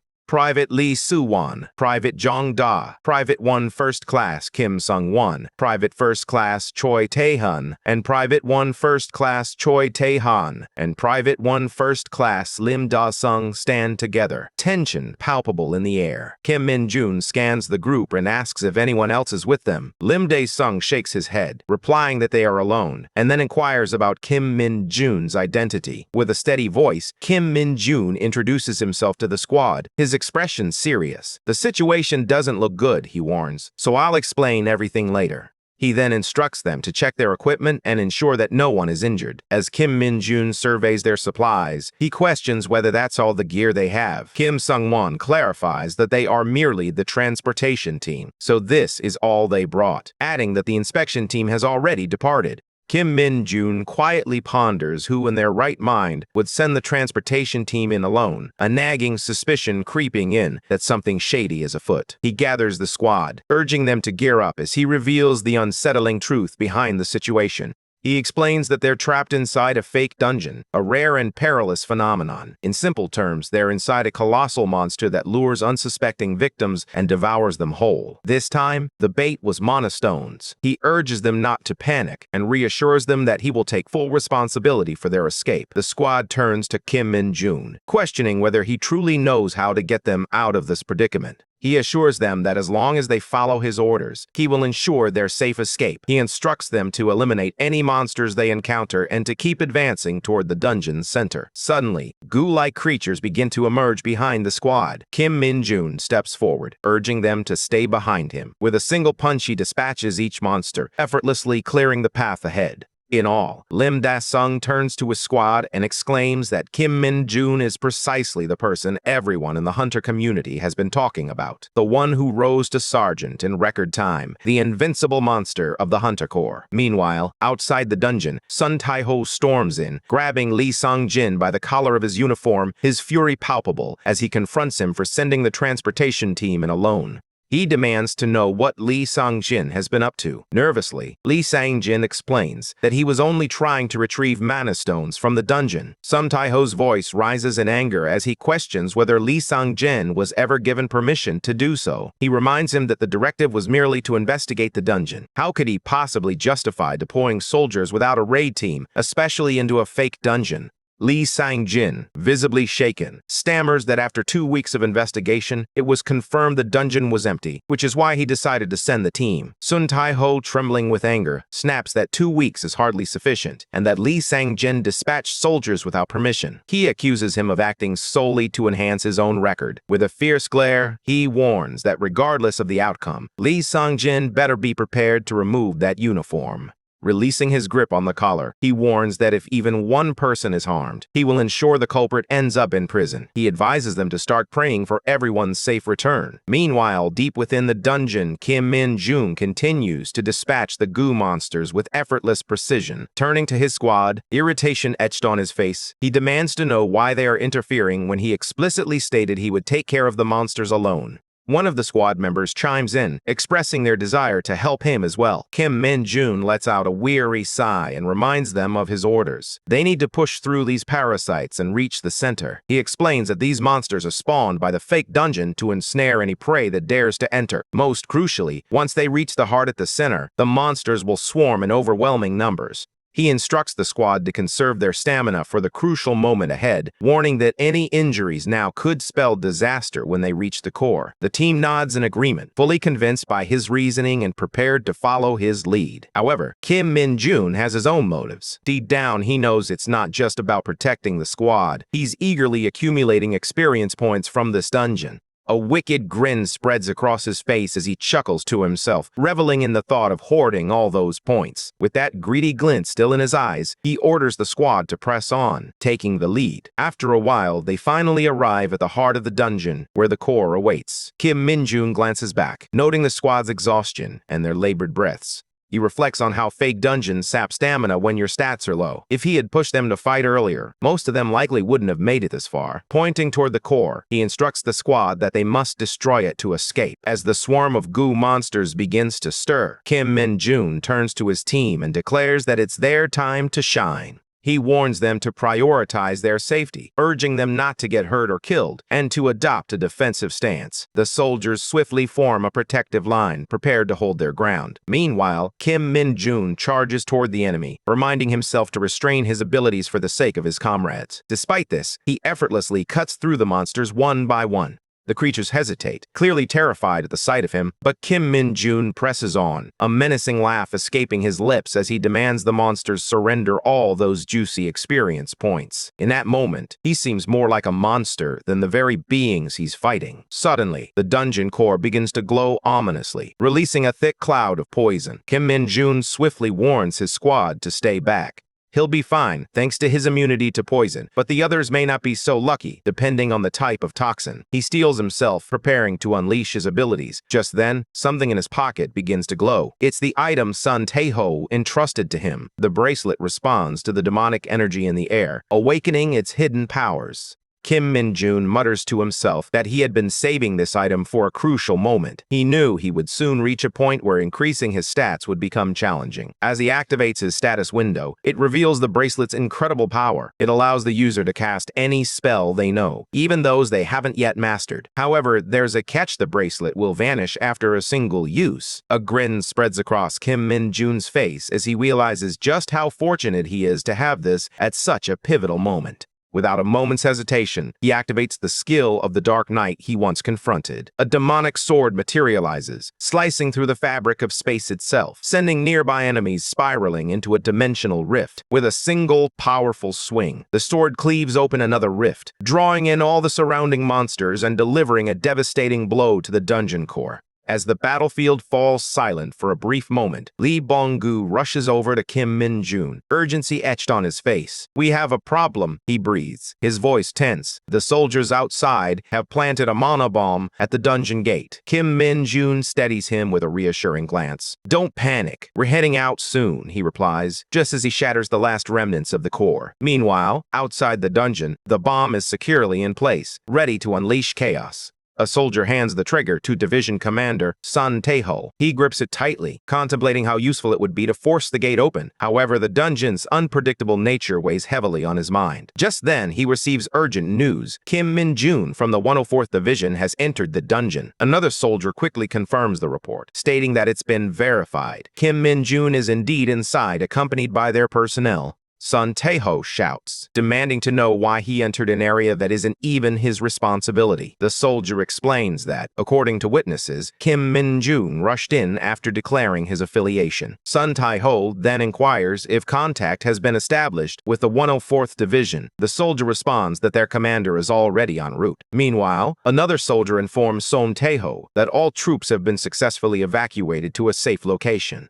Sun Tae-ho glances at the clock, realizing it's been 4 long hours since they entered the dungeon, and they're ill-equipped for the task at hand. He wants to trust Kim Min-jun, but the weight of uncertainty presses down on him. Just as he's about to press the button, a loud crack echoes through the air. The dungeon gate begins to splinter. Without hesitation, Sun Tae-ho rushes to his men, commanding them to alert the medics and prepare convoys for any potential survivors. He instructs them to gather all available officers at the gate, fully armed. Without a moment's hesitation, Sun Tae-ho seizes a tentacle from the gate and begins to tear it away. As the medics arrive, he urges them to stand by while he continues to dismantle the dungeon's defenses. At last, the gate creaks open and the soldiers emerge safely. Sun Tae-ho lets out a sigh of relief, grateful to see everyone return safely. He inquires about the soldiers' condition, and they report that they successfully cleared the dungeon. Just then, Kim Min-jun emerges from the gate, flanked by the last 2 soldiers. He salutes Commander Sun Tae-ho, who smiles warmly and returns the gesture. That evening, at the headquarters of the 107th Division, Kim Min-jun and Sun Tae-ho sit down for a conversation. Kim Min-jun shares that he was on vacation when he arrived in Daejeon. Curiously, Sun Tae-ho asks why he chose Daejeon as his destination. With a smile, Kim Min-jun reveals that he came to meet Sun Tae-ho, who had graciously offered to treat him to a meal. Sun Tae-ho raises an eyebrow and remarks, "So it just so happened that while you were on your way to meet him, you passed by the dungeon, and when the incident occurred, you jumped right in." With a confident and cheerful smile, Kim Min-jun nods, affirming, "That's exactly what happened. When I saw the anomaly, my body moved on its own before I even had time to think." Sun Tae-ho chuckles, remarking that the more he observes Kim Min-jun, the more eccentric he appears. He commends him for clearing a fake dungeon solo, acknowledging it as a significant achievement and expressing genuine appreciation for his effort. However, he also issues a caution. Min-jun is beginning to stand out too much. His rapid ascent through the ranks is unusual, and after today's events, the Hunter Corps headquarters is sure to take notice. He assures Kim Min-jun that if any issues arise, he shouldn't hesitate to reach out. Grateful, Kim Min-jun promises to contact him if anything comes up. Sun Tae-ho adds with a hint of regret that he can't treat him to a meal just yet, as he's swamped with work. However, he encourages Kim Min-jun to ask him anything else he might want to discuss personally.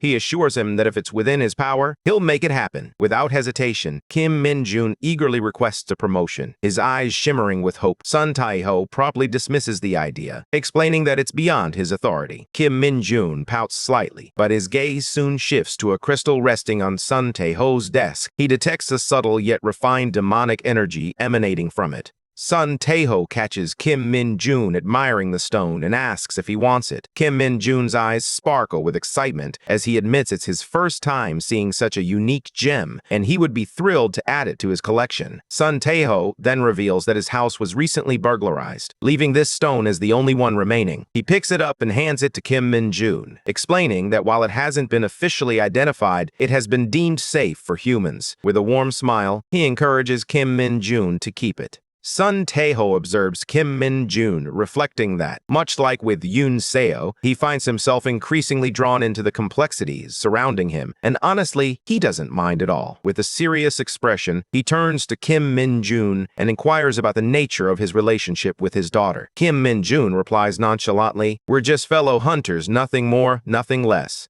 Son Taeho's response seems to ease the tension, and a smile breaks across his face. "I've already taken up too much of your vacation time," he says, gesturing for Kim Min-jun to leave. As Kim heads for the door, Son Taeho adds, "Please let my commander know to come in." Kim Min-jun nods respectfully before stepping outside. There, Lee Bong-gu is enthusiastically devouring a grilled carp, the sound of his loud munching echoing as he exclaims, "This is absolutely delicious." "Shut up and eat properly, or you'll wake up the whole neighborhood," Kim Min-jun snaps, his tone sharp. Without a moment's hesitation, he crushes the crystal in his hand. A surge of demonic energy erupts from it, flooding into him and pushing his power to its limits. In that instant, he unlocks a new ability, the demonic energy whip. A grin spreads across his face as he realizes this completely changes the game. Meanwhile, deep within the Hunter Corps headquarters in Gyeonggi Province, Lieutenant General Kim Chang-mo unleashes a furious tirade at Son Tae-ho for his glaring incompetence. "The 107th Division is about to be audited," he barks, "so you better be ready." His voice drips with disdain as he adds, "Consider yourself fortunate that it ends here. I could have easily stripped you of your uniform."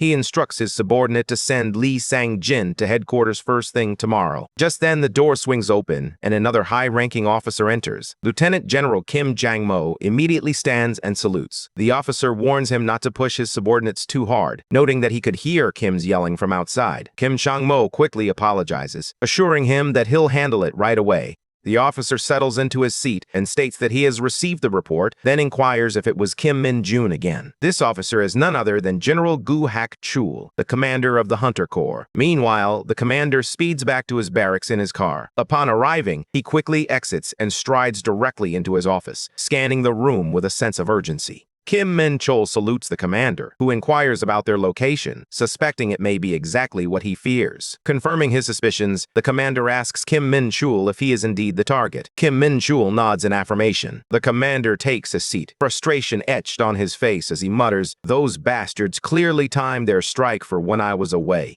Just an hour ago, two members of the Special Task Force arrived, First Sergeant Yu Tae-won and Sergeant First Class Jang Min-soo. Kim Min-chul explains that while he understands their concerns, they showed up early in the morning, demanding to meet one of their soldiers who has just returned from vacation. Before he can elaborate, Yu Tae-won interrupts, asking if Kim is aware of the orders under which they've come. He politely asks Kim Min-chul for his cooperation. Just this once. Kim Min-chul responds that both the battalion and company commanders are absent, suggesting that this isn't the proper approach. Yu Tae-won inquires if an official notice is necessary, offering to arrange one immediately if needed. He reassures Kim Min-chul that they will leave quietly after a brief meeting and requests him to bring along Kim Min-jun. Suddenly, Kim Min-jun arrives and spots the insignias on the officers, recognizing them as belonging to the special unit that operates directly under Hunter Corps headquarters. Yu Tae-won steps forward, introducing himself with a firm handshake. "It's incredible how you jumped into that fake dungeon and rescued so many hunters," he praises. "We need capable people like you in the Hunter Special Task Force."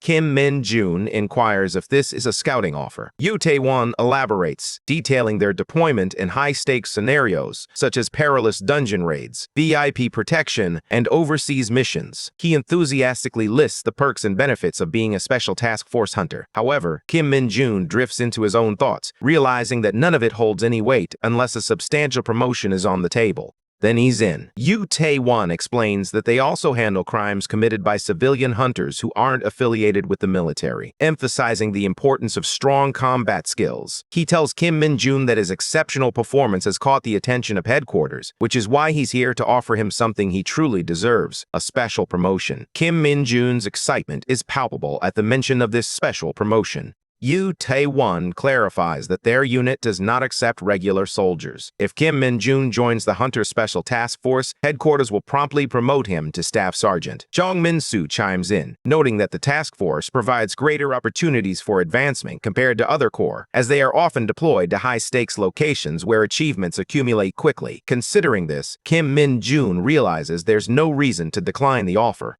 At that moment, Yu Tae-won's device begins to buzz. He pulls it out and sets it on the table. Kim Min-jun glances at it, curious. Is that a phone? He asks. Jang Min-soo shakes his head, explaining, it's a special device issued to the task force. Not a smartphone. It's a secure communication tool. Most of what we deal with is confidential. Suddenly, Kim Min-jun's demeanor shifts. He tenses up, his eyes wide with concern. So, will I be allowed to use the internet and computers as much as I want? He inquires anxiously. Taiwan informs him that security is the top priority within the Special Task Force, which means personal electronics and internet access are strictly prohibited in the barracks and even discouraged during vacations. Jiang Min-soo responds that it's a small price to pay for serving the country at such a high level and receiving exceptional treatment. Hearing this, Kim Min-jun's heart sinks. Kim Min-shol's lips curl into a mischievous smile. Yu Tae-won presents Kim Min-jun with a card, emphasizing that this offer isn't extended to just anyone, urging him to consider it carefully. However, Kim Min-jun firmly rejects the proposal, declaring that he intends to stay with them. Both officers are taken aback by his unexpected response. Curious, Yu Tae-won asks why he would turn it down. With a hint of playful defiance, Kim Min-jun replies that joining the Special Task Force would mean giving up his beloved game, Dungeon Power Fighter.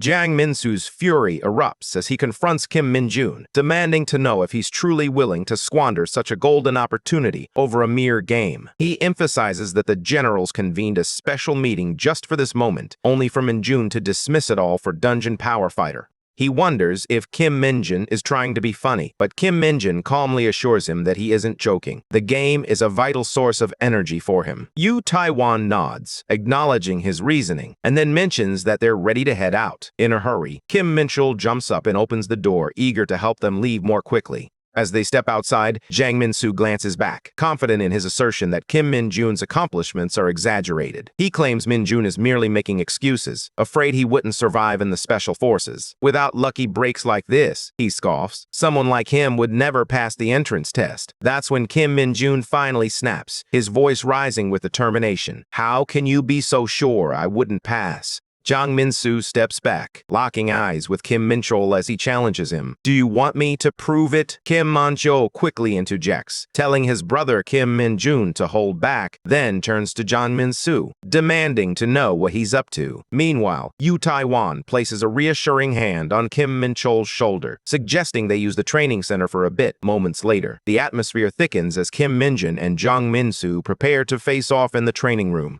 Jang Min-soo announces that the entrance test will be a freestyle duel against a senior Special Forces member. He offers Kim Min-jun a chance to back out if he feels unprepared. However, Kim Min-jun confidently replies that he has no intention of joining the Special Forces. Instead, he proposes that if he wins, Jang Min-soo must apologize to him politely. This infuriates Jang Min-soo, who shouts in disbelief, questioning how Min-jun dares to step up with such a ridiculous weapon and speak to him in that manner. He declares that he will change Kim Min-jun's attitude. Just then, Taiwan steps in to announce that the match will consist of 3 rounds, each lasting 3 minutes, and signals for the fight to begin. As the bell rings, Jang Min-soo charges forward, swiftly closing the distance to Kim Min-jun with an aggressive attack. But Kim Min-jun deftly dodges the blow. Jang Min-soo swiftly delivers a second strike, sending Kim Min-jun crashing into the wall. Yet, instead of wincing in pain, Kim Min-jun simply smirks, unfazed. In a flashback, Kim Min-chul questions his brother about his intentions. With a casual grin, Min-jun replies, "What do you think?" "I'm planning to win, of course." He then adds, with a hint of mischief, "But what if something bad happens if I actually do?"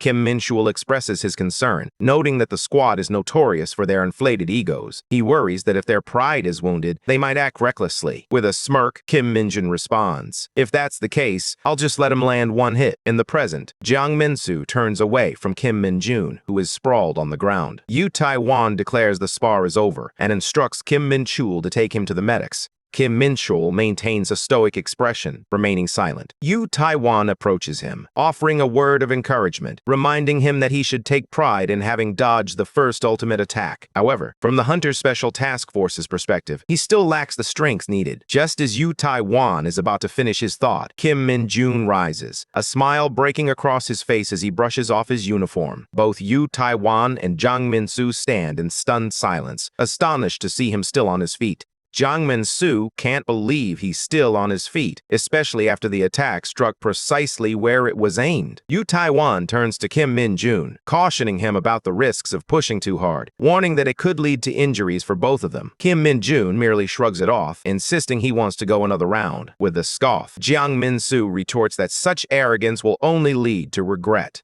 Kim Min-jun envelops his whip in a surge of demonic energy, preparing to deliver a decisive blow. Jiang Min-soo charges forward, unleashing a rapid series of sword strikes, but Kim Min-jun deftly blocks each one. In a fluid motion, he ensnares Jiang Min-soo's sword with his whip and flings it aside, leaving Jiang completely disarmed. With a smirk, Kim Min-jun then delivers a few sharp lashes from his whip, asserting his dominance in the confrontation. Jiang Min-soo strives to maintain his composure as he compliments Kim Min-jun, acknowledging his skill with the whip. "Impressive," he says, "but those attacks won't do much damage to me." However, just as the words leave his lips, the sharp sting of the lashes begins to set in, and he lets out a scream that echoes through the air high-pitched and unmistakably panicked, like a startled child. Taiwan watches in disbelief as the imposing figure of Jiang Min-soo kneels before him, brought low by the relentless blows. Kim Min-jun, unyielding, readies the whip for another strike. Panic fills Jiang Min-soo's eyes as he desperately pleads for mercy. But Kim Min-jun remains unmoved. With a swift motion, he delivers a brutal hit to Jiang Min-soo's chest, the impact nearly sending him into unconsciousness. Kim Min-jun reflects on the intensity of the attack. While the special task force is undoubtedly elite, he senses that this is Jiang Min-soo's first encounter with a whip infused with demonic energy. Even the toughest orc warriors would falter after just one strike from such a weapon. With a menacing grin, he raises the whip once more and taunts Jiang Min-soo, reminding him that he shouldn't swagger around as if he's invincible just because he's competent in battle. Yu Taiwan pleads with Kim Min-jun to stop, but with a sinister grin, Min-jun cracks the whip again, this time striking the ground between Jiang Min-soo's legs. The mere thought of the impact sends Jiang Min-soo into a faint. Yu Taiwan rushes to catch him, bewildered that the same person who stood his ground against a horde of orcs is now unconscious from sheer terror. He wonders if a training whip could truly inflict that much damage. Turning to Kim Min-jun, he remarks that when a subordinate falters, the blame ultimately falls on the higher-ups. He offers a heartfelt apology on behalf of Jiang Min-soo. Kim Min-jun acknowledges his overstep and offers his own apology in return. Yu Taiwan hands him a card, encouraging him to reach out if he ever changes his mind. Kim Min-jun smirks, taunting them with a question about whether they'd like to be treated by their medics. Taiwan quickly declines, insisting they need to leave soon. In the present, Lee Junbeom chuckles and asks where Kim Min-jun is. Kim Min-shel replies that he's currently training alone. With a sly grin, Lee Junbeom announces that he'll report directly to Division Commander Seo-kyung about Sergeant Kim Min-jun's refusal of the Special Task Force's offer. He adds that while Kim Min-jun rejected their offer today, he's confident they'll want him even more now. There's no way they'll give up that easily. Kim Min-shel responds that if that's the case, they need to devise a plan to keep Kim Min-jun right where he is. Colonel Lee Junbeom smiles and reassures them that Division Commander Seo-kyung anticipated this possibility, so there's no need for concern. Now, all they can do is wait to see what kind of offer the commander has in store for Kim Min-jun. The following day, Division Commander Seo-kyung erupts into laughter upon hearing from Colonel Lee Junbeom that Kim Min-jun has turned down the Special Task Force's proposal. Those arrogant bastards must be fuming right now, he chuckles. He adds, with a knowing grin, that no matter what privileges they dangle in front of him, if Kim Min-jun chooses to join them, no one will be able to stop him. That's why he had been cautious about the situation, but now it had resolved itself. The commander nodded in agreement, stating it was time for them to take action. Seo-kyung smiled, recognizing it as the perfect moment to show their appreciation for Kim Min-jun. He made a call, inquiring if the matter he had mentioned was ready. With a confident smirk, he instructed them to bring all the related files over immediately. Meanwhile, back at the barracks, Lee Sung-ho gathers the squad to make an important announcement. From today onward, the commander of the 2nd Platoon's 2nd Squad will be Sergeant Kim Min-jun. Han Young raises an eyebrow, curious. So is Sergeant Lee Sung-ho getting promoted? Lee Sung-ho shakes his head, a hint of determination in his eyes. Not quite. I'm planning to try out for the staff sergeant rank. I have enough points for a promotion, which is why I'm passing the reins to Kim Min-jun. He asks if anyone has any objections to the decision. The squad replies in unison, expressing their support and agreeing that Kim Min-jin is the only one capable of stepping into Sung-ho's shoes. Lee Dong-jin then turns to Sergeant Kim Min-jun with a curious glint in his eye. "I have a question for you," he begins. "Is it true what they say? Did you really clear a fake dungeon all by yourself? I should mention, I was on vacation that day too." The rest of the squad gathers around, buzzing with excitement about the recent events in the hunter community. With a casual demeanor, Kim Min-jun confirms their suspicions. He just happened to be in Daejeon when the anomaly struck and was swept up in it. The squad is left in awe, realizing just how powerful their sergeant truly is. Kim Gwang-shik, still processing the revelation, asks if this is the reason for Min-jun's appointment as captain, and wonders if he received any rewards on top of that. Kim Min-jun confesses that he indeed received some enticing perks for clearing that dungeon. The squad buzzes with excitement, eager to learn what those perks could be. A few days later at the Goblin Colony dungeon, soldiers engage in fierce combat against the goblins, while Han Young and Eyebrows discuss Kim Min-jun's recent achievements. Eyebrows raises an eyebrow, incredulous. Is it true that Kim Min-jun received an offer from the Hunter Special Forces so quickly and then turned it down? Han Young nods, confirming the news. It's true. He even took down a first-class sergeant in a sparring match. Eyebrows shakes his head, struggling to believe it. I doubt anyone outside the military would buy that. But is it also true that the division commander appointed Kim Min-jun as squad commander and plans to promote him to staff sergeant within a year, once he earns enough points? Han Young nods, noting that even Sergeant Lee Sung-ho backed the decision upon hearing the news. Just then, their conversation is abruptly interrupted as an orc bursts from the woods, roaring fiercely. Yet both soldiers maintain their composure, their expressions unwavering in the face of the monstrous intruder.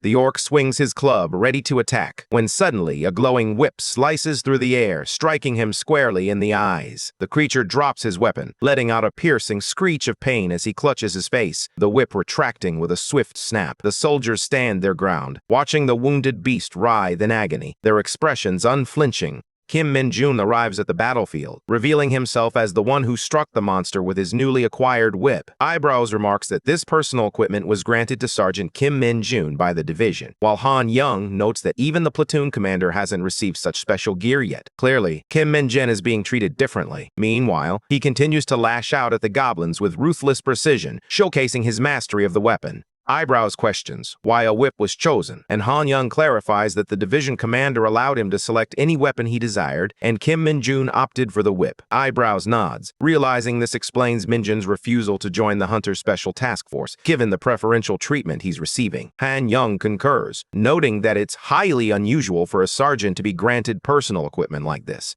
The division commander found himself buried under a mountain of paperwork, signing more than 10 documents just to make it all happen. Meanwhile, Kim Min-jun was lost in thought, coming to a startling realization. This weapon was far more impressive than he had anticipated. Thanks to the Mana Stone, he wouldn't even need to tap into his own demonic energy to unleash its full potential. He mused to himself that if this little gem remained by his side, his rise through the ranks would be swifter than he ever imagined, perhaps in less than a year. The following Saturday, at a cozy restaurant in Chuncheon, Kim Min-jun sits at the table, eagerly anticipating dinner. Yoon Seo, seated across from him, glances up and asks if they should start eating. He raises an eyebrow, questioning not only her eagerness, but also why she's even having dinner with him in the first place. Just then, the elderly woman running the kitchen approaches, announcing that the dish Yoon Seo had been eyeing is ready. Yoon Seo smiles warmly, thanks the chef, and begins to eat. Glancing at Kim Min-jun, she asks if he isn't going to join her. With a playful tone, she reassures him not to worry. She's footing the bill, so he can indulge as much as he likes. However, Kim Min-jun shakes his head, insisting that's not the point. He leans in, curiosity piqued, and asks how she knew he would be out today in Chuncheon and at this very restaurant.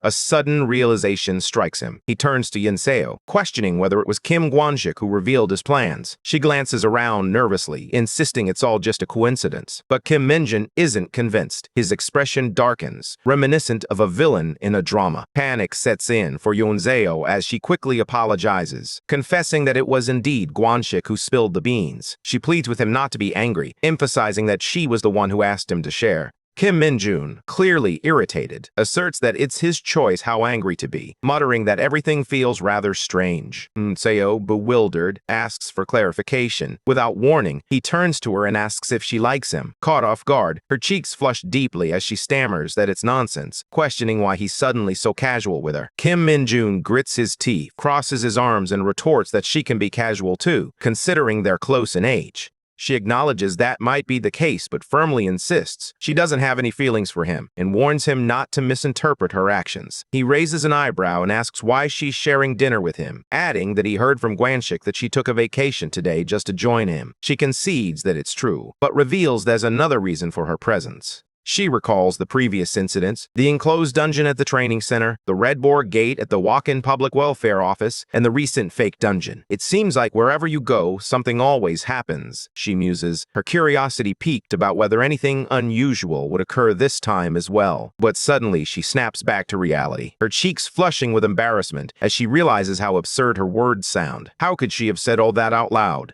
Kim Min-jun chuckles nervously, insisting he's not a walking disaster. Yet beneath his lighthearted facade, anxiety gnaws at him. What if she's starting to uncover the truth about him? His gaze drifts to her badge, and he realizes she's been promoted to corporal. I passed the promotion exam last week, she informs him, a proud smile on her face. Congratulations! You really moved up quickly, he replies, genuinely impressed, but then again, I expected nothing less from you.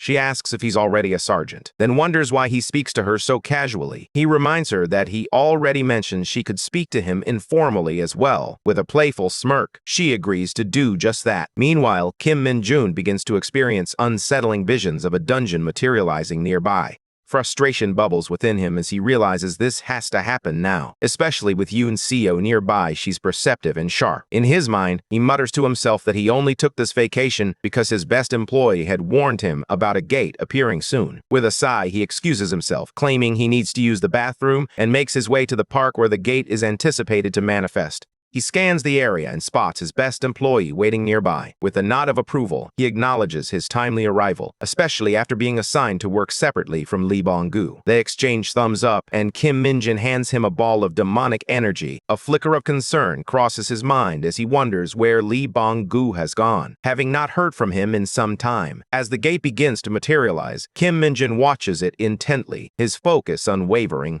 He feels a wave of relief wash over him as he notices the streets are mostly empty, thanks to the biting cold of winter. Yet, a nagging question lingers in his mind. Why did the gate have to appear in a residential area so close to where people live? He reminds himself that he must handle this situation swiftly, not only for the safety of the residents, but also for his own promotion. Just as he strides toward the gate, a monstrous figure begins to emerge from its depths. His phone buzzes with an emergency notification from the military regarding the appearance of a dungeon. Kim Min-jun's heart races as he considers the possibility of facing something he can't handle. If that happens, he'll just have to buy time until the military arrives. Steeling himself, he prepares for battle. As the gate creaks open, a creature emerges. A hunker, but something about it feels distinctly off. Kim Min-jun observes that the creature appears to be alone for the moment, pondering how much demonic energy it has already absorbed. He glances at its blade-like arms, noting their menacing appearance, but smirks to himself. They're useless if they can't reach him. With a swift leap backward, he narrowly evades the creature's initial strike and prepares to unleash his demonic arrows.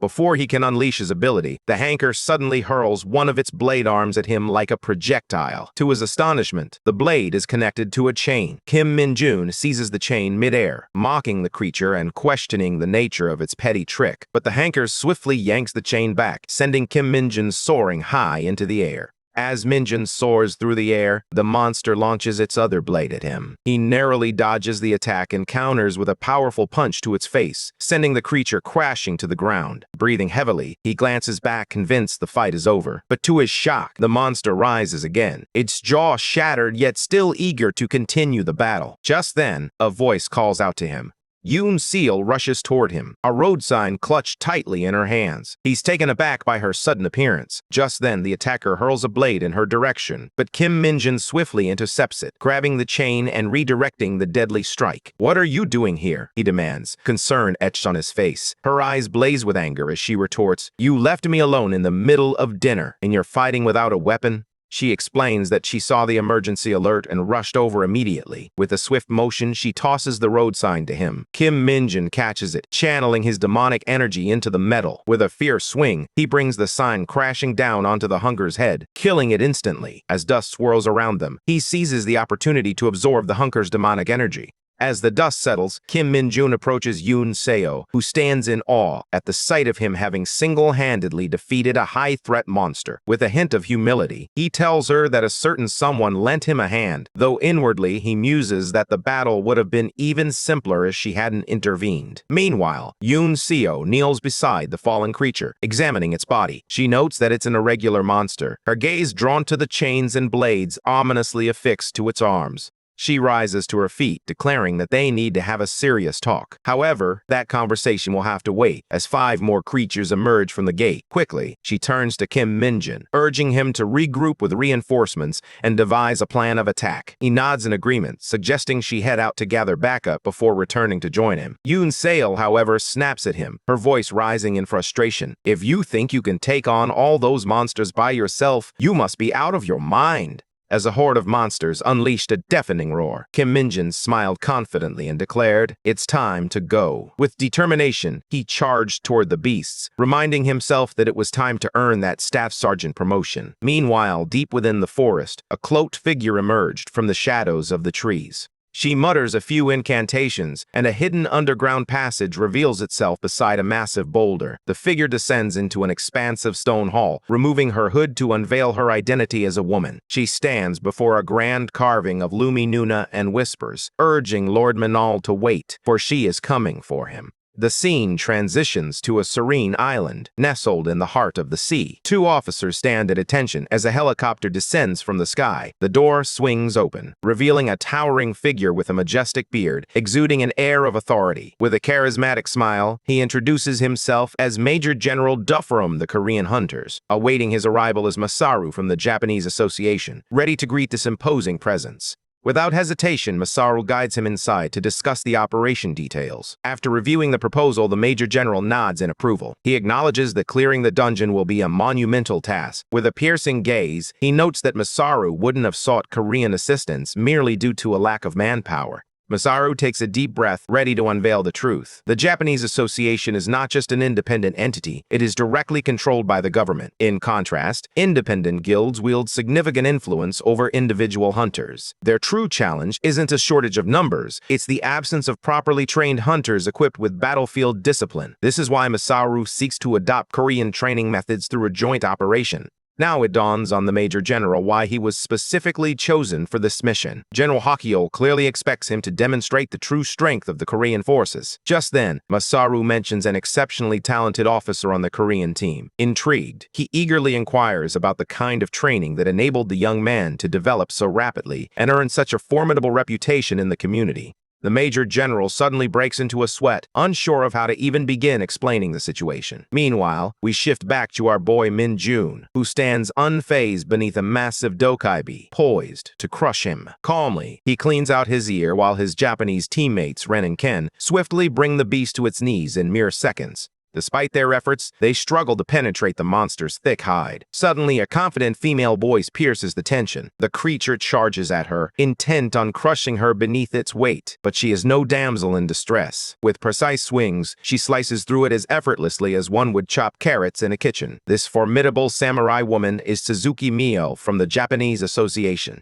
Ren and Ken watch in awe, as always, captivated by her exceptional swordsmanship. Mio strides over to check on Min-jun, who seems lost in thought. With a straightforward tone, she tells him to stay back if he can't handle a real fight. Her bluntness irritates him, yet he can't help but admire her flawless Korean, causing him to fangirl internally. Major Hyando from the Korean forces remarks that this dokaibi is quite small compared to the ones they're used to back home. However, an overly patriotic old captain is furious with the young sergeant for embarrassing their country in front of the Japanese. He can't stand the thought of having a loser like him on their team. Yet, Major Hundo remains calm, urging the captain to relax. He points out that the kid simply lacks field experience, emphasizing that everyone starts somewhere. Meanwhile, Mio's sharp words linger in the captain's mind. Unbeknownst to the old captain, our protagonist had intentionally restrained himself to assess the Japanese team's skill level. He hadn't anticipated much from them, but Ren, Ken, and especially Mio had far surpassed his expectations. Suddenly, Mio feels a foreboding presence drawing closer from the depths of the cave. Her eyes widen as she senses danger approaching, and she quickly shouts a warning. In an instant, she barely manages to deflect a throwing axe that hurtles out of the darkness. From the shadows of the cave, a towering blue demon emerges, its unsettling presence more menacing than anything Mio has faced before. With a steady voice, she announces that this creature is the dungeon boss. Ren and Ken tense up, readying themselves for battle, while our protagonist remains unfazed. The tenth samurai issues swift commands, informing them that backup is on the way, and they must hold the defensive line until reinforcements arrive. But before she can finish, the boss closes the distance in an instant. Without hesitation, Ren and Ken launch a coordinated strike to protect her. The demon effortlessly snatches them by the legs and hurls them across the cavern like mere ragdolls. Seizing the fleeting opportunity, Mio swings her blade with all her might, determined to cleave the monster in two. To her astonishment, the creature's hide is so resilient that her sword barely leaves a mark. Just then, Captain Sang-Duke steps forward, drawing his mana-infused blade, ready to confront the beast. He boasts that his weapon far surpasses the third-rate equipment typical hunters receive, then charges in to showcase his so-called true strength. With one perfectly timed kick to the face, he is sent crashing into the wall. The boss then effortlessly anticipates Mio's follow-up strike, sidestepping her magic blade with ease. As she commands everyone to retreat immediately, she catches sight of Min-jun already in motion, Ren and Ken draped over his shoulders. Stunned, she realizes he acted before her order was even fully issued. Instinctively, she wishes him a safe escape, but to her surprise, he turns back and calmly asks, "Why retreat when we can just slay the boss?" Her eyes widen at the audacity of his reckless plan. She shouts at him to run while he still has the chance, but he merely smirks and unleashes his power, outshining the samurai in her own domain. Even the boss hesitates, sensing the overwhelming aura surrounding him, as if questioning who the true monster in the room really is. Understanding that it cannot afford to take any chances, the boss swiftly reaches for its weapon. Just as the giant is about to cleave him in two, Min-jun strikes it with his blade, sending the creature crashing into the ceiling. He then channels his magic into a concentrated beam, leaving Mio in stunned disbelief. It's not just the sheer power that astonishes her. The beam unpredictably fires off in every direction, nearly grazing her as well. She scrambles to deflect the stray blasts with her katana, while the captain narrowly dodges a rolled beam that nearly takes his head off. Min-jun, unfazed, casually offers a half-hearted apology for the mishap before centering his aura once more. With renewed determination, he swings at the boss with all his might. The strike slices through the demon's axe, shattering his own sword in the process from the sheer force of the impact. The grotesque blue goblin Afrik wails in agony as its fingers lie in ruins. Mio watches in awe, captivated by the man whose presence is so formidable that even a military-grade sword couldn't withstand it. Min-jun glances at the shattered weapon in his hand, a realization dawning on him. Perhaps he shouldn't have unleashed his full power so recklessly. Nevertheless, he snaps his whip with determination, already envisioning the reward that awaits him for defeating the boss. Returning to his old squad, the boys look utterly exhausted after yet another grueling day. They grumble about how Min-jun treats them like unpaid interns. One staff sergeant candidly admits he fears the monster living among them more than any dungeon beast. Despite his recent promotion, Min-jun remains with the unit instead of transferring to headquarters. Just then, they catch sight of Dong-jun still toiling away in the field. Curiously, they ask the corporal why he's still working like a grunt after his promotion, and when their lord and savior Min-jun will return. Dong-jun replies that he isn't sure, but he heard that Min-jun single-handedly thwarted the raid just yesterday. No one knows how he did it, but it seems he took down the boss as if it were a mere afterthought. The squad quickly realizes that their dreaded supervisor will be back soon. However, Dong-jun interjects, reminding them that Min-jun's flawless clear has earned him a full day off. This means he won't be returning for at least another day. The guys erupt in excitement, jokingly wishing it could be a whole year instead. Meanwhile, back in Japan, Min-jun enjoys a leisurely stroll when Bangu suddenly appears, announcing the discovery of a new dungeon nearby. The little guy is curious about who this Ping character is, recalling how his lord Minjun had blamed him for ruining his day earlier. As Bangu vows to personally take down Ping, Minjun gently interjects, reminding him that even his greatness can't defeat Hai Ping. Suddenly, he urges Bangu to quiet down as he hears the roar of a motorcycle approaching in the distance. The rider, clad entirely in black, comes to a halt before him. He can't help but facepalm as she removes her helmet. "What are you doing all the way out here in the middle of nowhere?" he asks incredulously. Without missing a beat, he turns the question back on her, teasingly wondering if she has become his personal stalker. Mio, unfazed, calmly replies that her association patrols this area around the clock. A few years back, the area was devastated by a dungeon break, leading to the installation of cameras everywhere to monitor any stray monsters. Just then, Bong nonchalantly flies right in front of one. Minjun feels a mix of anger and disappointment, baffled by how this fool continues to mess up so spectacularly. Meanwhile, Mio reiterates her question, demanding to know why he's wandering in a restricted zone. With a straight face, he insists he simply got lost. Her suspicion deepens, but she decides to let it go. After all, she didn't come here for him in the first place. Suddenly, a deafening explosion erupts behind her. She turns to see a colossal minotaur wreaking havoc, smashing everything in its path. In that moment, he realizes this chaos is Bangu's desperate attempt to cover up his earlier blunder. The samurai urges Minjun to get underground quickly, warning him that the demonic energy could corrupt his mind. Before she can finish her sentence, he sprints away at full speed. Mio frowns, puzzled by the fact that the monster didn't emerge from a gate and somehow eluded the cameras. Nevertheless, her main focus is to eliminate it before it can wreak havoc. She lunges forward with a powerful slash aimed at the Minotaur's neck. Just as her blade is about to connect, the creature executes a swift dodge, reminiscent of a Dark Soul maneuver, and bolts in the opposite direction. Annoyed, the samurai pursues without a moment's hesitation. Meanwhile, our hero arrives at the entrance of an underground dungeon. As he makes his way, he effortlessly disables every camera in his path, striking them down with dark arrows. With a swift motion, he tears through the warning tape and descends into the tunnel, saturated with demonic energy. A grin spreads across his face as the dark aura envelops him, enhancing his power and even leveling up some of his skills. Since Bangu discovered this place for him, he can't help but hope the little guy manages to evade Mio and come out unscathed. Back with Mio, she effortlessly tracks the fleeing monster. With a swift thrust, her blade pierces a rock, nearly skewering the panicked man in the process. Just when he believes he has evaded her grasp, she slices through the entire wall as if it were mere paper. In a moment of desperation, he transforms into a tiny kitten before she can fully register his presence, catching her completely off guard. Mio blushes at the sight of the small, harmless-looking cat and instinctively reaches out to pat its head. However, true to his loyal nature, the cat swats her hand away and dashes off without a moment's hesitation. Mio pauses, momentarily taken aback by the rejection clearly. She's not accustomed to being brushed off by a feline. Regaining her composure, she reports back to the association, stating that she will continue tracking the monster until backup arrives.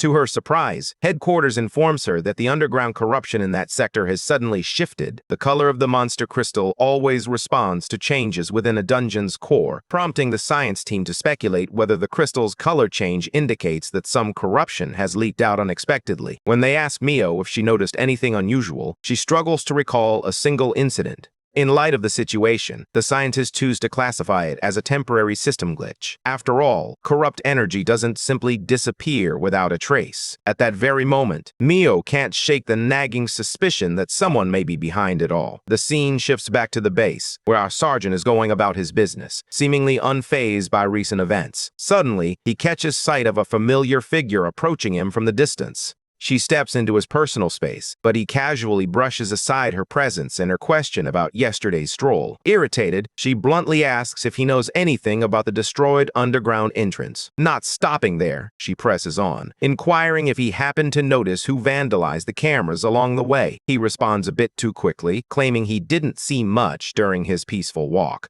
Her response seems to satisfy him, and she turns to leave, wishing him a good day. Yet, just before she walks away, she glances back, assuring him that they will definitely see each other again very soon. Later that night, our protagonist rushes back toward the restricted zone. His expression darkens as he takes in the rough condition of his most loyal subordinate, left in a state that stirs both anger and concern within him. A few hours earlier, Minjin had just finished thoroughly schooling his squad of underperformers in the training room. He berated them for their lack of progress, questioning whether they had stopped training the moment he walked out. Clearly frustrated, he made it clear that their current performance was nothing short of embarrassing. As they struggled to get back on their feet, he showed them no mercy. He is already gearing up to deliver another harsh punishment for what he deems their incompetence. However, his plans take an unexpected turn when he senses a troubling omen. Leaving the boys to train on their own, he steps away, declaring it an emergency mission. Through telepathy, he demands that Bungu explain whether he was responsible for the strange energy disturbance earlier. In response, he hears Bungu's weak voice barely uttering his name. The man mutters something about someone crossing between dimensions before losing consciousness. After a tense silence, Minjin takes a deep breath, forcing himself to calm down as he locks onto his servant's faint energy signature. With that, he sprints toward the source at full speed. If the message is accurate, it means someone has just crossed over from Isgard to Earth. Meanwhile, deep within a shadowy ancient temple, a group of muscular warriors pursues a hooded figure. The agile thief dispatches the smaller grunts with ease, barely breaking a sweat. But then, a colossal warrior, towering above the rest, steps into the fray. He slams her with such force that she crashes through a heavy door, landing inside a vast ritual chamber. From the shadows, a woman's voice echoes, accusing her of stealing from the sacred temple. The priestess, composed and unwavering, offers her a single chance to escape with her life if she surrenders immediately. For a fleeting moment, the thief genuinely believes she has run out of options. But when she discovers she has landed directly on an active magic circle, the situation shifts dramatically. She pulls out an artifact brimming with dark demonic energy. Unfazed, the priestess informs her that there is nowhere near enough power in the temple to facilitate a dimensional warp, rendering her escape plan futile. With a confident smirk, she adds that the thief doesn't even have the correct coordinates. Unfortunately for her, the thief retorts that she has already secured the artifacts courtesy of Bongo. Upon hearing that name, the blonde priestess commands her guards to apprehend the intruder at any cost. In an instant, the artifact detonates with a deafening explosion, sending the Spartan-like warrior hurtling across the chamber. The thief responds with a cheeky grin, flipping them off as chaos unfolds. However, that smug expression quickly fades when she notices the priestess grinning back at her. At that very moment, Bangu had been toying with Minjun's tiny shadow companion. Suddenly, a dimensional rift tears open right where he stands. The shockwave from this unexpected event is what alerted Minjun in the training room that something was seriously amiss. Standing before him, Bongo recognizes the red-haired thief, but he collapses before he can properly report back to his master. Moments later, the red-headed girl tumbles through and loses consciousness. Just in time, Minjin catches her before she hits the ground. With a faint smile, she murmurs, "Lord Minold," before succumbing to darkness. A single glance at their battered condition ignites a fire within Minjin. He's furious that Banga was taken out first, and now he finds himself with yet another useless servant to babysit. As he channels a portion of his demonic energy into her, the redhead gradually stirs back to consciousness. Despite looking like he's on the verge of exploding, she suddenly bursts into tears of joy the moment she sees him. She quickly slips out of his embrace, dropping to the floor as she begs for forgiveness, lamenting that she has forced him to waste his precious energy on her. As she vows to repay him with her life, as she always has, he snaps at the foolish idiot to at least try to stay alive long enough to actually repay him. After that, he turns to his subordinate Soyeon, demanding an explanation for how the so-called strategist of the cult ended up in the same predicament as Bangu. Sion bows deeply, repeatedly apologizing as she explains that she crossed dimensions for a reason. His realization dawns. She must have witnessed something significant. The red-haired girl confirms this, as a blue flare ignites in her right eye. That demonic eye is an ultra-rare artifact he personally gifted her after she lost her original one while serving under him. Its true value lies in its unique ability to imperfectly predict the future. With a somber expression, she quietly reveals that her foresight has shown her one alarming vision, the demise of Earth. Our protagonist, unfazed, questions her certainty. She confirms that while she doesn't know when it will happen, she witnessed a devastated Earth with Bangu by his side. This revelation frustrates him. He can't believe she used the tracking spell just to deliver such grim news about the planet's fate. Puffing like a kettle, Minjin demands to know if she stole something from the Saintess to get here. His gaze then lands on the cross around her neck, and he realizes that it must be the source of her power. He presses her for details about what she saw in her visions. Sayoung replies that she sensed a war fueled by hatred and anger, much like the conflict currently raging in Isgard. His eyes widen in shock as he begins to rant, expressing his frustration that all his hard work has gone to waste, demanding to know who was responsible. She reveals that the Nova Empire is the culprit this time. The scene then shifts to the final day on Isgard, just before our protagonist returns to Earth, leaving the shadow of the Nova Empire behind. Countless bodies lay strewn across the floor as a cloaked figure gazes down at them. An elderly man, positioned behind a hulking steroid-fueled zombie, warns Minold not to get too cocky. After all, he has only dispatched the novice goons. The man before him, he insists, is the true threat. Intrigued, Minold realizes that the old man knows his name. With a sly smile, the man reveals that he is a duke, boasting of his well-connected informants. The blonde man attempts to provoke him, lamenting that it's a shame he's being used as a slave by the Saintists. He then offers him a tempting proposition. Without hesitation, he dismisses the offer, urging the man to make his move already. Clearly irritated, the old man tries to present another offer, but our protagonist cuts him off, stating firmly that he didn't come here to engage in idle chatter. Minjin tells him to save his chatter for his fists. With a feigned confidence, the old man scoffs, calling it a shame, and unleashes the juiced-up Frankenstein on him. Unfazed, Minjun readies his hands, channeling all his skills, and responds, "It is indeed a shame." Sometime later, he strides back, a sack slung over his shoulder, a testament to his triumph. In the hallway, he spots a lone figure standing there and inquires why the imposing man has come down alone. Curiosity piqued, he wonders if the Archmage Isaac has some urgent business with him. The old man replies that the castle is on the brink of being taken over, and then asks if he requires any medical attention. Our protagonist dismisses the notion, prompting the Archmage to shift his focus to the Duke, revealing that he is, in fact, still alive. He then inquires about the steroid zombies created by the Duke, to which our protagonist responds that they were nothing but worthless trash. Shifting to a more serious tone, Archmage Isaac reveals that this is Nova's secret lab, a place conducting illegal research on monsters that should never see the light of day. Minjin, unfazed, simply walks past, remarking that he never intended to discuss it, and makes his exit.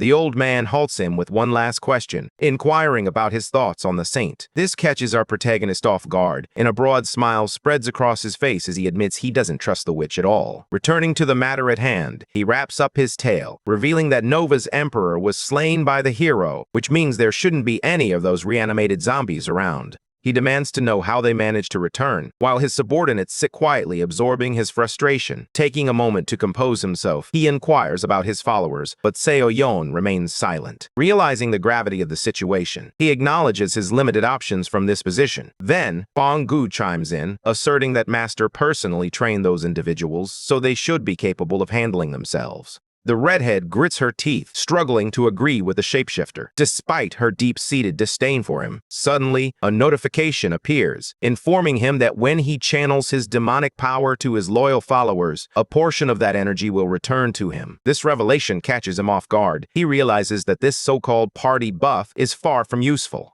However, as he gazes into their adorable, wide-eyed faces, he reminds himself that someone must look after them. Rising to his feet, he declares that the prophecy won't deter him. He will simply level up to become strong enough to set everything right. His followers rally around him, fueling his determination, and he begins to contemplate the next step of his plan. A few days later, he presents a towering stack of cash, instantly piquing Seo Yon's interest. Bong Gu begins to drool as he reaches for the money, but the redhead swiftly smacks him on the head. "This much isn't necessary," she insists to her master. He offers her a reassuring smile. "Trust me, it is. I can get the cash back in no time."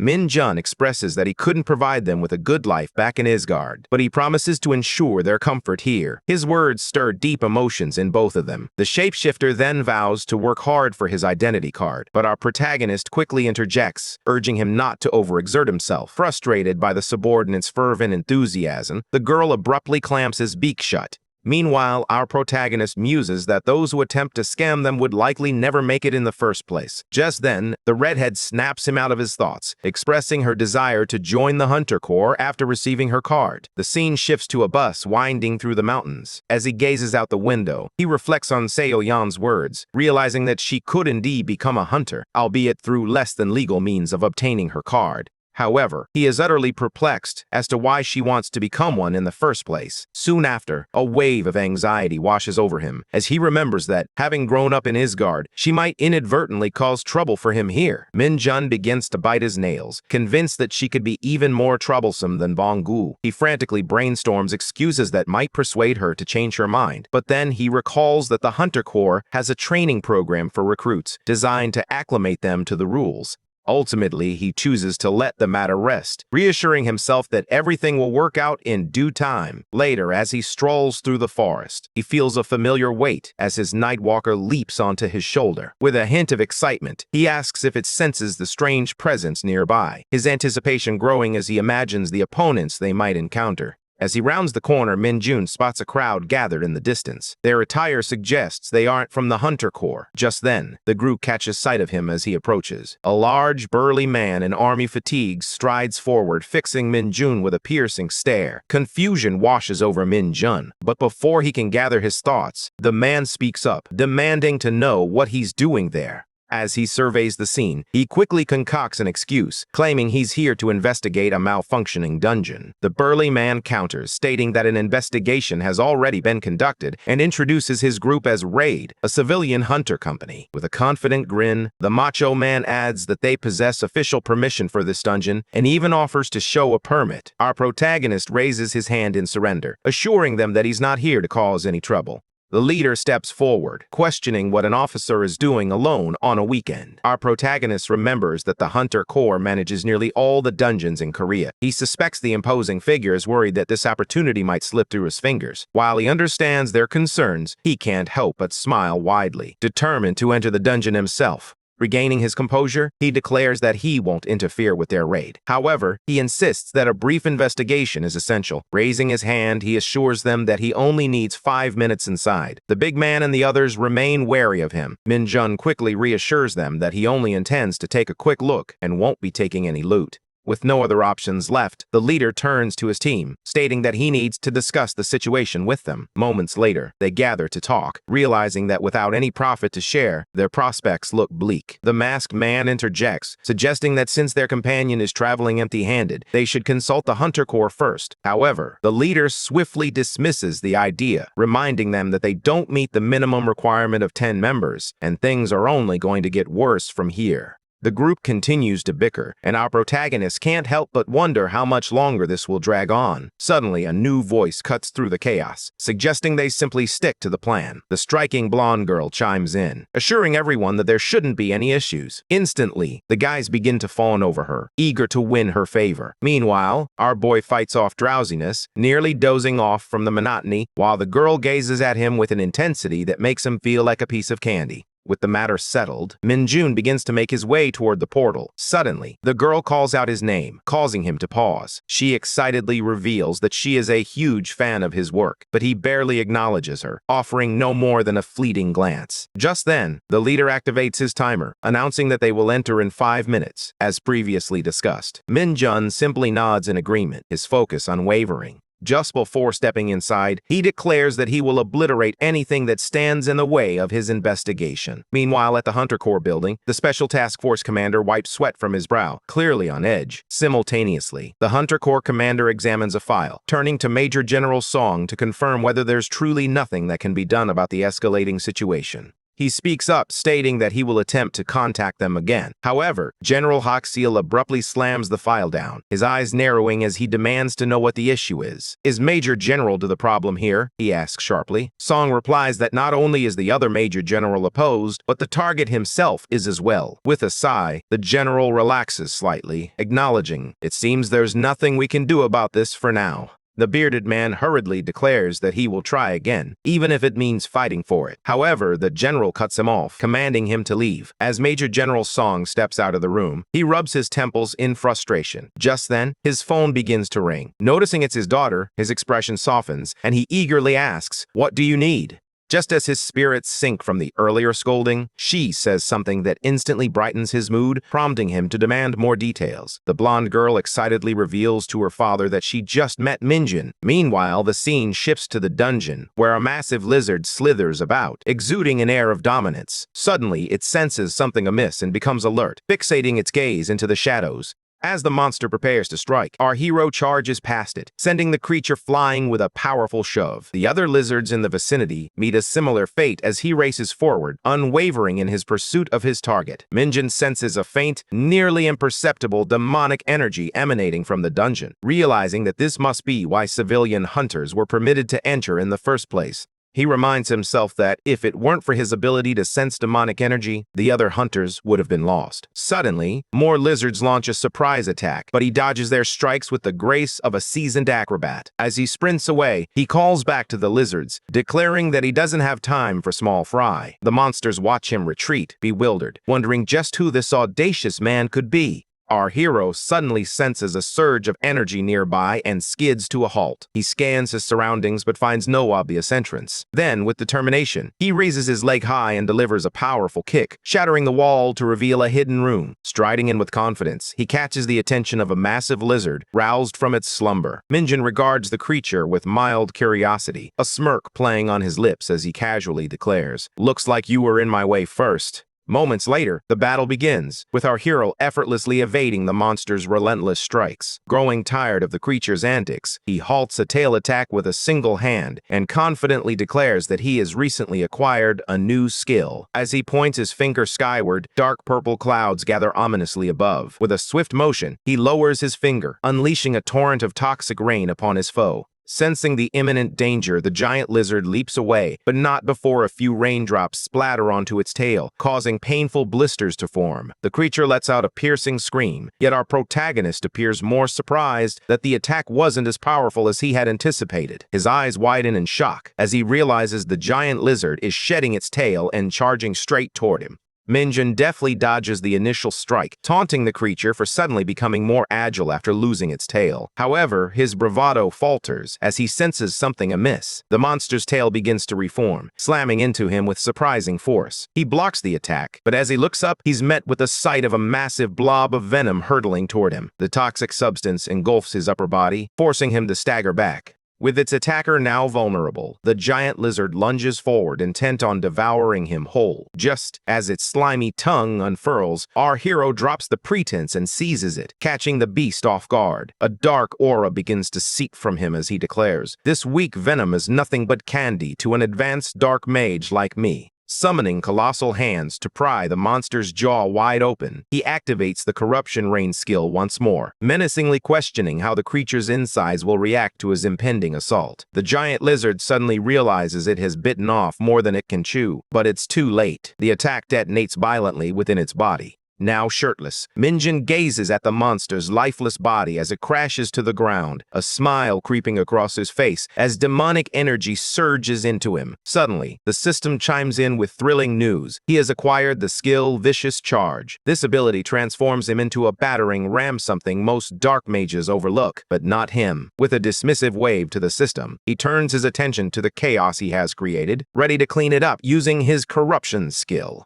As all traces of the monster vanish, he turns toward the opening he created. Stepping outside, he wonders if 5 minutes have truly passed. Meanwhile, the party waits anxiously, and the masked figure asks if it's time. The leader nods in affirmation, but then questions whether the others sense that something feels off. The burly man chimes in, asserting that no investigation can be wrapped up in just 5 minutes. He begins to question whether the dungeon is truly as perilous as it seems, and wonders if their companion has been sent to face its dangers alone. The others start to voice their frustrations about their terrible luck. The leader, sensing the tension, suggests they set up camp right there instead, insisting they shouldn't interfere with the investigation. Confusion spreads among the group, but he clarifies that if something were to happen to their friend inside, it could lead to serious trouble. Suddenly, the blonde interjects, declaring that it won't happen. Her bold statement takes everyone by surprise. The leader raises an eyebrow, questioning whether she truly knows the guy, given her claim of being a fan. With a confident smile, she reveals that our hero is the one who cleared the fake dungeon. Gasps ripple through the group, but the masked man quickly counters, insisting it was merely a regular sergeant from the 104th Division who accomplished that feat. He then asks how the girl knows it's him, considering the Hunter Corps never reveals personal identities. She sidesteps the question, insisting she has her methods and that they should prepare to enter. Suddenly, the macho guy stands up, voicing his concerns. What if the dungeon is extremely dangerous, he asks. Ji Yun sighs, rolling her eyes. Do you really believe what he said? Because I certainly don't. As she strides toward the portal, she declares that they've upheld their end of the bargain and expresses her eagerness to step inside. However, her true intention is to gather some dirt on Min-jun. Just then, the blue-haired girl interrupts, drawing everyone's attention. The squad goes on high alert as someone emerges from the portal. Shirtless and confident, our boy struts toward them, striking poses like a movie star. The girls can't help but blush, while the leader demands to know what on earth happened in there. Our protagonist gives the go-ahead, but just before they can leave, he asks to borrow a shirt. Meanwhile, back in his apartment, Seo-yeon is focused on her laptop typing away. Just then, Bong-gu walks in, arms laden with a bag full of ramen and assorted snacks. With an annoyed expression, she immediately demands to know where he vanished off to without a word. When he bluntly states that he simply went to the store because they were out of noodles, she twitches in irritation. Still cheerful, he offers to cook some for her as well. But her frustration boils over, and she drives her fist straight into his vulnerable rib cage. "You should be training to get stronger, not wasting time at convenience stores," she scolds. Confused and hurt, Bong-gu retorts, "Communication typically starts with words, not fists." She retorts sharply, insisting he has no right to squander the dark energy their master used to save them on snacks and aimless flights around the city. In a moment of fierce conviction, she declares she would rather have perished than accept that energy if it meant a penalty for Lord Manold. Bong-gu, sensing the gravity of the situation, quickly vows to make things right using his scouting skills. But as he tries to reassure her, she grabs him by the collar, her eyes blazing with intensity. "Remember," she warns, "dark energy doesn't just refill. Resources are already scarce in this world, and what little remains is painfully limited." Bong-gu insists he trusts their master, believing that saving them is part of a grand plan. But as she gazes at his naively innocent expression, frustration boils over. She throws another punch, but this time Bong-gu stands his ground, refusing to take it. Just then, their sergeant walks in, catching the two of them brawling like children. Without showing much reaction, he calmly inquires if everything is proceeding as planned. So-yeon informs him that Bong-gu is set to meet the black market trader in a few days. Min-jun reminds her to keep a vigilant watch on him, as reliability is not exactly Bong-gu's strong suit. Meanwhile, Bong-gu, oblivious to the gravity of the situation, munches on snacks like a starved panda. He then turns to Seo-yeon, asking if she is genuinely serious about joining the Korean hunters alongside him. The girl beams with pride as she declares that she has thoroughly studied all his Korean textbooks and is ready to enlist at a moment's notice. Suddenly, a Discord notification pings and she completely loses her composure. Our boy watches in mild shock and a strange sense of admiration as this keyboard warrior unleashes her flawless Korean. It turns out she has been fiercely defending his reputation online under the username Kim Min-jun Fan 69. With that settled, he instructs Bong-gu to maintain order without a single incident. Although Min-jun isn't embarking on a special mission, he has been placed on a 5-minute standby. This means he and his squad must remain on duty for a grueling 24 hours, poised to respond to any orders within their designated sector. Typically, this is just a mock exercise for military personnel, but when hunters enter the fray, it often signals trouble ahead. The following day, he gathers his squad for a briefing, and they secretly wish it's merely another training drill. However, the mood is far from enthusiastic. They all understand that being on standby feels like an unending hell mode, with emergency calls flooding in non-stop for a grueling 24 hours. With his squad packed tightly in the back of the Jeep, our protagonist slams down the gas pedal, setting off for the 5-minute standby. Yet, an unsettling feeling lingers in the air. It doesn't take long for that instinct to prove right, as he spots a blockade directly in his path. His gaze sharpens at the sight of a chiseled Major Louis Armstrong cosplayer standing there, wearing a confident grin that suggests he's ready for anything. Suddenly, a memory surfaces. This is the same man who once strutted around, all bravado, until a swift defeat brought him back to reality. He steps out of the Jeep, and the imposing officer greets him with exaggerated enthusiasm. The man feigns concern, claiming he needs to borrow the Jeep because, conveniently, his own car has broken down. Unfazed, our sergeant glances at his watch, calculating the time left to reach the checkpoint. The smug general's grin widens, convinced that Min-jun will falter without a vehicle. To his surprise, Min-jun remains unfazed, calmly ordering his squad to move out immediately. "If we don't have a car, we'll just have to make do," he asserts. Annoyed beyond belief, the squad reluctantly follows, while the general grinds his teeth in frustration at Min-jun's unshakable composure. A few minutes later, they arrive at the checkpoint, completely exhausted, with barely 4 minutes to spare. Waiting there is Major General Mage, and judging by his expression, he seems to have an even bigger surprise in store. Minjin orders his team to stand at attention and salute, but his gaze is fixed on the Special Task Force badge pinned to Major General Song's uniform. In that moment, he realizes exactly what this elusive task force is scheming.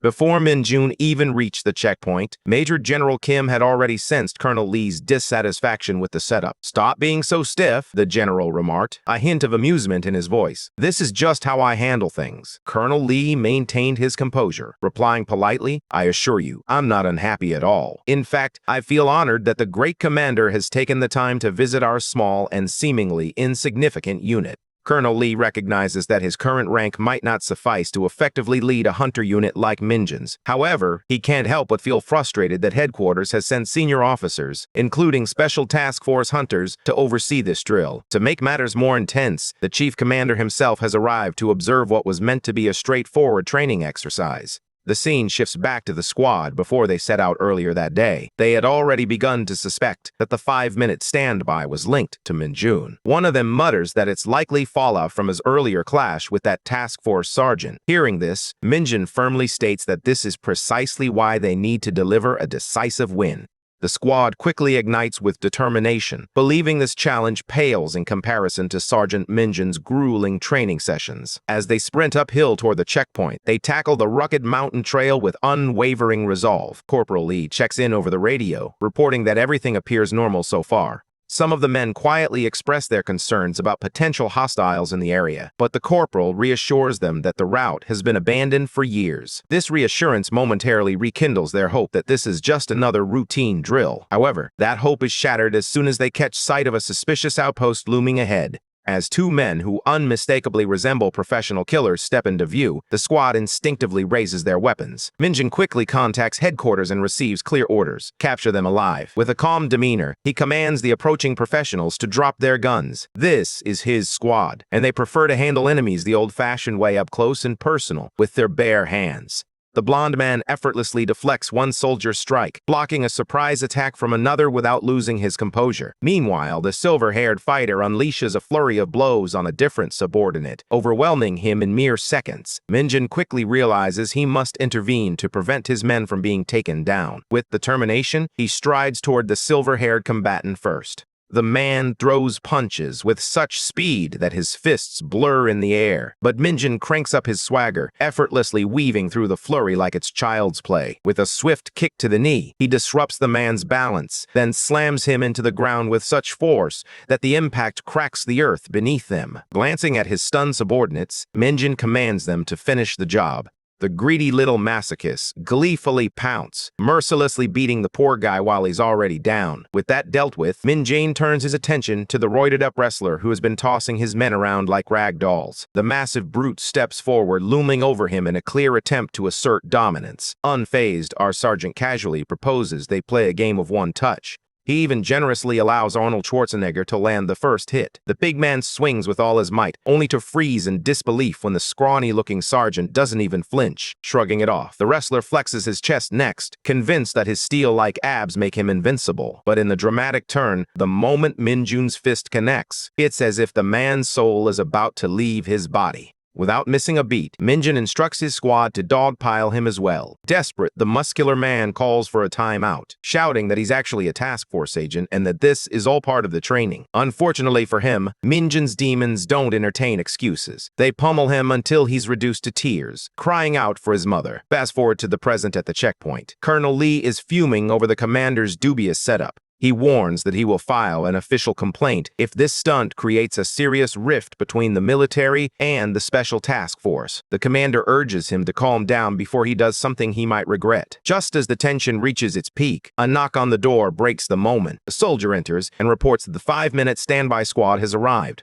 When the colonel anxiously inquires about injuries, the soldier assures him that they are unharmed. However, the colonel's concern deepens as he asks if any injuries have occurred. The soldier grimly reports that 2 individuals were severely hurt. The colonel nearly has a heart attack at this revelation, only to breathe a sigh of relief when the soldier clarifies that the 2 suspicious hostiles are currently in a coma. The standby squad, on the other hand, is in excellent shape. Colonel Lee, genuinely perplexed, struggles to comprehend how that's even possible. The soldier, barely able to contain his excitement, reports that their unit sustained only minor injuries and successfully captured the two suspicious agents. Colonel Lee turns to the task force commander, a cheeky grin spreading across his face. The commander, on the verge of a stroke, realizes that his grand scheme has been completely outmaneuvered by Min Jun. Meanwhile, Hunter Han Borum and the other special agent are in dire straits. Frustration etched on his face, the commander grinds his teeth before dismissing everyone from the room, except for our boy. Once they are alone, he strides toward him like an angry bull, intent on intimidation. Yet Min Jun doesn't even flinch. His calm demeanor under such pressure catches the commander off guard, and he suddenly bursts into laughter, astonished. It's hard for him to comprehend that someone so capable is still just a sergeant, boldly calling his superiors idiots. Grabbing Min Jun by the shoulder, the commander bluntly invites him to join the special task force, even offering a substantial promotion on the spot. Min Jun, however, remains utterly unimpressed. Sensing his reluctance, the commander sweetens the deal, promising to accept any condition Min Jun proposes. That line sparks a devious glint in Min Jun's eyes, and soon the two are deep in a lengthy negotiation behind closed doors. Outside, one of Colonel Lee's subordinates anxiously wonders if that scheming bastard is about to poach their sergeant. Yet, Colonel Lee remains unfazed. He firmly believes that Min Jun is a man of principles, one who stands strong even under pressure. Just then, the commander's furious shouting and cursing reverberate from within the office. Lee bursts into laughter, fully aware of how this situation would unfold. Yet, a part of him quietly hopes Min Jun won't land in serious trouble for offending the task force chief. Inside the office, the commander demands to know why Min Jun insists on guaranteed on-duty gaming hours, and something he refers to as dungeon power time. Unfazed, Min Jun calmly explains that he refuses to live under internet bans and absurd electronic restrictions. With a straight face, he boldly declares that Dungeon Power Fighter is a top-tier game worthy of dedication. The commander seethes, incredulous at the level of disobedience Min Jun is displaying as a soldier. It's utterly outrageous to him that Min Jun would dare to spout such nonsense in front of a five-star commander. The man wonders if the 5-minute standby stunt has taught him anything about hierarchy and power. As a 5-star commander, he has the authority to make life difficult for both himself and his squad. However, when he sees that Min Jun remains unfazed by the threat, the commander shifts his approach, opting to tackle the situation from a strictly legal perspective instead. He reminds Min Jun of the time he misused his sergeant status to participate in a civilian hunter company raid. The commander threatens to reopen the case, initiate a formal inspection, and pursue legal action if needed. However, that tension dissipates instantly when the office door swings open and Major General Du storms in. He declares that he personally authorized Min Jun's involvement. The Major General coldly remarks on the audacity of the commander attempting to exploit his brief absence. He tosses a hefty bundle of files onto the table, casually revealing that he also holds some rather incriminating information about him. As he watches the task force commander freeze in shock, a smirk plays on his lips. He can't help but relish this moment of poetic justice. He quickly connects the dots and realizes that this entire backup plan leads back to Song Ji-yoon, who had recognized him during the so-called dungeon raid inspection. This self-proclaimed superfan had seemingly orchestrated the raid incident from the start, using it as leverage to recruit him into the task force. Flashing back to the first day of his mission, he sees his squad members nearly collapsing from exhaustion. He opens the door and quietly surveys the scene before him. Dong Jin, shaking off his drowsiness, asks if they'll be mobilizing soon. Min Jun reassures him to take it easy for the day, prompting Dong Jin to suggest that he should rest as well. With a calm smile, Min Jun tells him not to worry and to be ready for tomorrow. As the door closes, a wave of anxiety washes over Dong Jin. After all, this was only their first day here. Meanwhile, in the dimly lit hallway, Min Jun mutters to himself, vowing to eliminate all the pests tonight. With a focused thought, he telepathically instructs Bonggu to begin. Outside the raid building, the shapeshifter and Nightwalker acknowledge his command, readying themselves for their mission. Inside, Ji-yoon is engrossed in her work on the computer when an unsettling feeling washes over her. Something is definitely amiss. As she strolls through the room, her gaze lands on a cleaner, diligently sweeping in the corner. A flicker of suspicion crosses her mind, prompting her to question what the cleaner is doing here at this hour. The man pauses, brushing the sweat from his brow, and explains that he mixed up his schedule, assuring her he'll be finished shortly. Her suspicion deepens, and she demands that he reveal his face and show his identity card. The man remains rooted in place, prompting her to activate her powers once more as she reiterates her warning. The cleaner finally turns to face her, urging her to be patient. She warns him not to take a single step, but her words falter as she catches sight of the striking figure before her. Bong-gu flashes a charming smile and calmly advises her to keep her voice down. Completely love-struck, Ji-yoon's mind goes blank as she stands there in shock. Bong-gu shakes his head, admitting that he doesn't have his card since it's his first day. Meanwhile, he subtly activates his charm, effortlessly drawing the blonde into his web. Suddenly, she shifts gears, her expression turning serious as she finds it hard to believe that a worker wouldn't have his card on his first day. She unclipped her card and offered it to him, acknowledging that it must have been quite a hassle. "Use this and return it to me tomorrow," Ji-yoon said. Bong-gu accepted the card, but promptly tossed it into his cart. In a flash, the Nightwalker snatched it and dashed away, leaving the blonde still attempting to flirt with him. Seizing the moment, Bong-gu decided to take her up on her generosity and asked for one last favor. With a smile as bright as an angel's, he hands her the mop and playfully instructs her to get to work. As Ji-yoon tackles the task of cleaning for the very first time, the elevator dings, announcing Seo-yeon's arrival on the floor with her key card in hand. Seeing the locked office, she swipes her card on the reader and slips inside. Her companion sends a telepathic message urging her to investigate the blonde, convinced she has ties to the Hunter Special Task Force. The redhead quickly notices an open computer and dives into her search, vowing to uncover the evidence. Moments later, her eyes widen in shock. A smirk spreads across her face as she finally spots something of interest. Our protagonist mirrors her expression, a devious smile forming as he instructs her to copy all the data and send it to an address he will provide. Back in the present, Song trembles with rage, his mind racing as he questions where to obtain this information. Trying to maintain an air of innocence, he asks about the document, but Do, unfazed, begins to roast him, tauntingly asking if the so-called big man can't take responsibility for his actions. He continues, revealing that an anonymous report has surfaced, claiming that official Hunter Corps data has been leaked to a civilian Hunter company. Additionally, personal information not found in the database has also been compromised. Major General Song, already aware of the situation, silently grapples with the unsettling question, what on earth has his daughter done? At that moment, Major General Dawkins up Ji-yoon, revealing that she's been disguising herself as a headhunter despite her potential to lead in the raid. He continues explaining that he's aware she used stolen data to reach out to promising hunters and recruit them. Do then presses the man again, asking if he's absolutely certain he knows nothing about any of this. Frustrated, Song throws the paper down and grips the man's shoulders, demanding to know if there's any real evidence to support these accusations. Major General Do effortlessly withdraws his hand, cautioning him to lower his voice, for the walls have ears. Song glares at him, a fierce intensity in his gaze, but our boy remains utterly unfazed. With a dismissive air, the Major General strides past him, declaring that he will be taking his leave now. He states that the Special Task Force will investigate the matter, prompting our protagonist to deadpan, wondering how the man can investigate his own corruption. Before the man departs, Do inquires whether this situation involves General Hak Shiel. Song glares back at Major General Do, cautioning him that the walls have ears, before slamming the door shut with finality.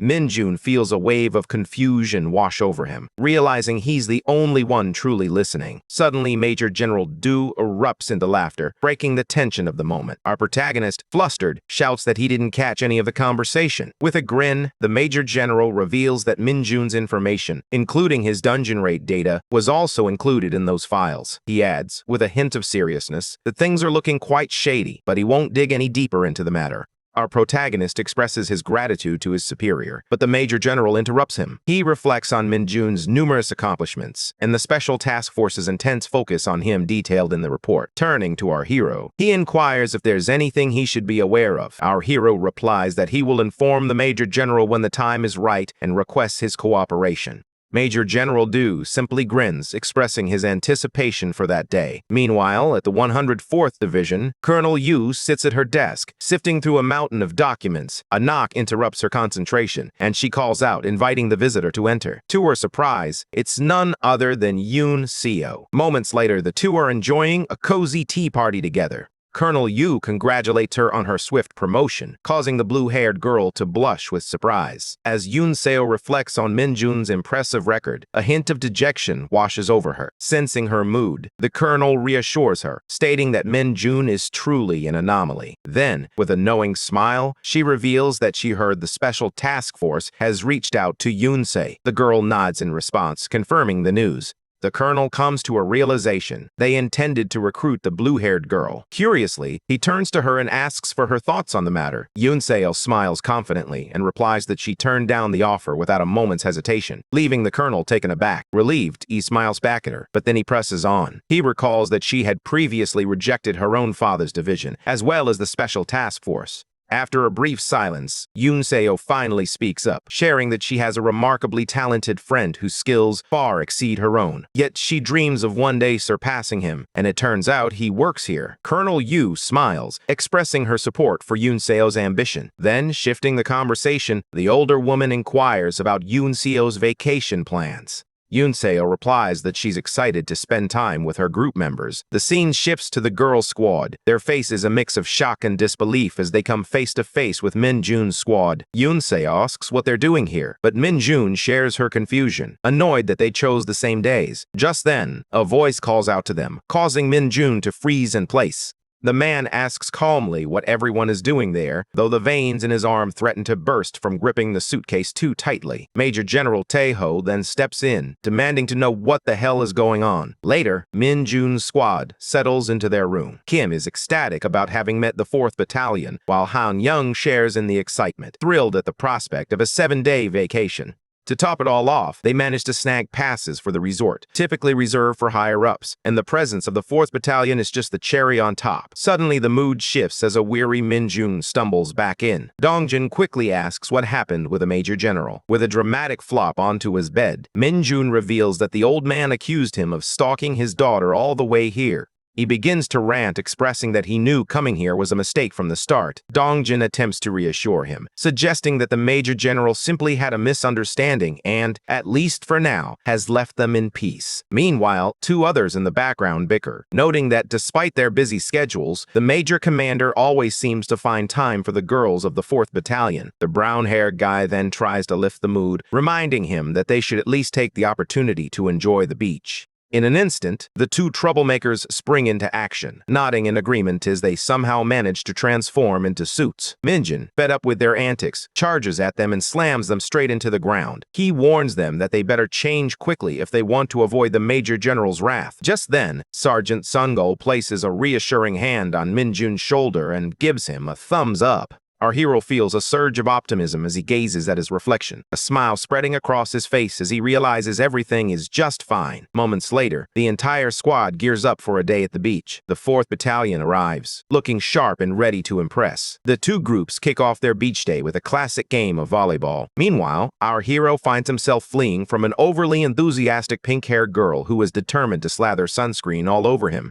The boys decide to test their balance by standing on one leg in the water, leaving our hero puzzled. But the 2 troublemakers seize the moment, scooping him up and racing toward the ocean. This infuriates Minjun, who retaliates by flicking Kim into the air and putting Han Yong in a headlock. As the scene unfolds, both squads erupt in laughter, with Yoon Seo's giggles ringing the loudest. Later, the entire group settles on the shoreline, gazing at the rhythmic waves rolling in. As the girls bring over refreshments, Kim remarks on how truly beautiful the beach is. The scene shifts to a boy picking up a ball from the sand. Suddenly, he spots something unusual in the distance. His mother calls out, reminding him not to venture too far into the sea. But the boy, curious, asks, "What is that thing out there?" The woman, puzzled, begins to wonder if what she sees is smoke. Meanwhile, at the enigmatic rock formation, large predatory fish circle ominously in the water. Back with the group, the pink-haired girl calls out to her friend Heeju, urging her to take a look at the Lumi keychain. She reminisces about how the boy received it at the carnival, a tangible reminder of their cherished memories.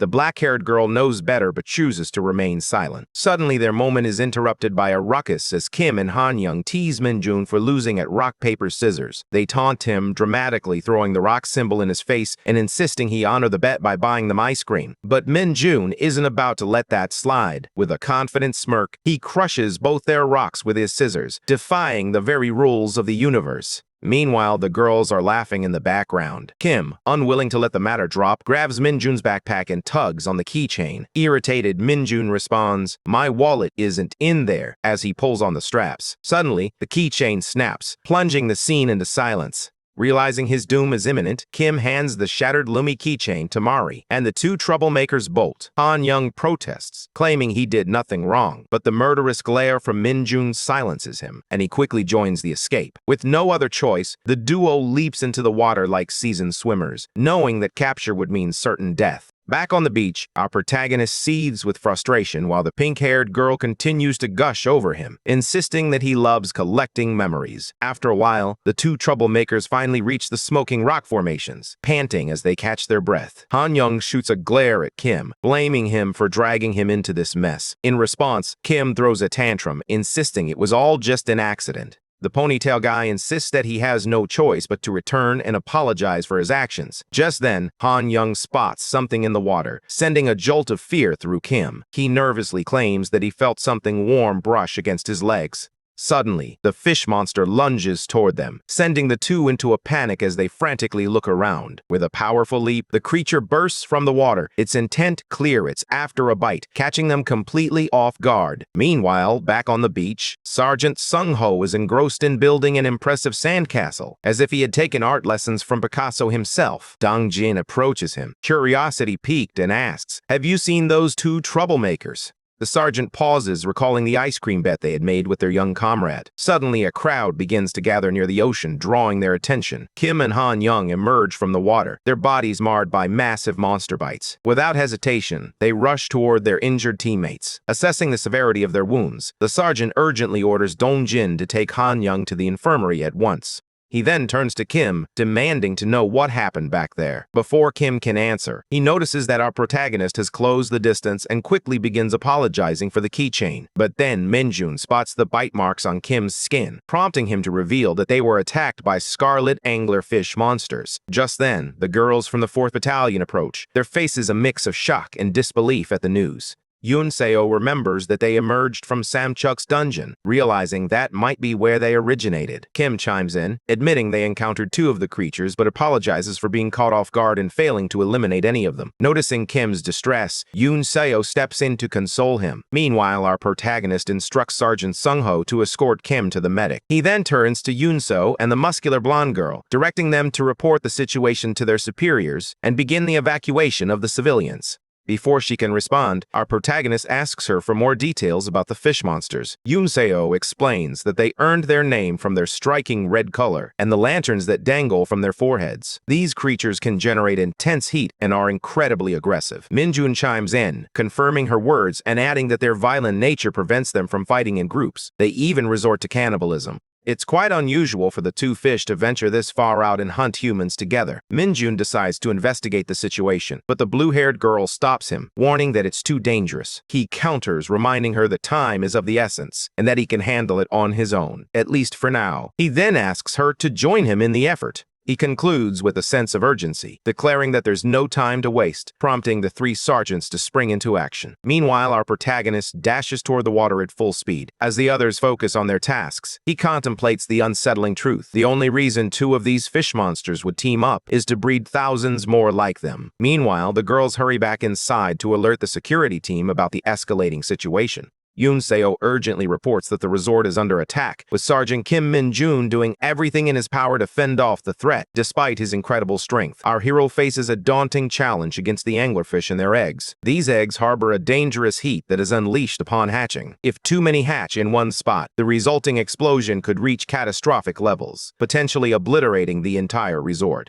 Minjun knows this better than anyone. Anglerfish eggs were notorious as nature's time bombs back in Ysgard. He wouldn't hesitate to obliterate the nest if it meant erasing the threat entirely. However, the explosion would also destroy the resort along with it. Instead, he decides to trace the source of the warmest water in the area. As he plunges beneath the surface, his suspicions about the anglerfish breeding grounds are confirmed. Unfortunately, his corruption-based skills prove nearly useless underwater. It seems that water is the greatest weakness of a dark mage. To complicate matters, the anglerfish dart through their natural habitat with remarkable speed, far outpacing him. Yet, our hero wears a confident grin. There is no enemy he cannot outsmart. He charges straight toward a pair of anglerfish, intending to lure them into attacking so he can counter their moves. Just as they close in, something sharp whizzes past his head. His eyes widen in shock as he struggles to comprehend what just happened. In that fleeting moment, he realizes that scarlet anglerfish conceal harpoon-like teeth deep within their throats. The bony projectiles slam against his rock-hard muscles, each impact reverberating through him. Constantly dodging the relentless barrage quickly drains his stamina, leaving him gasping for air.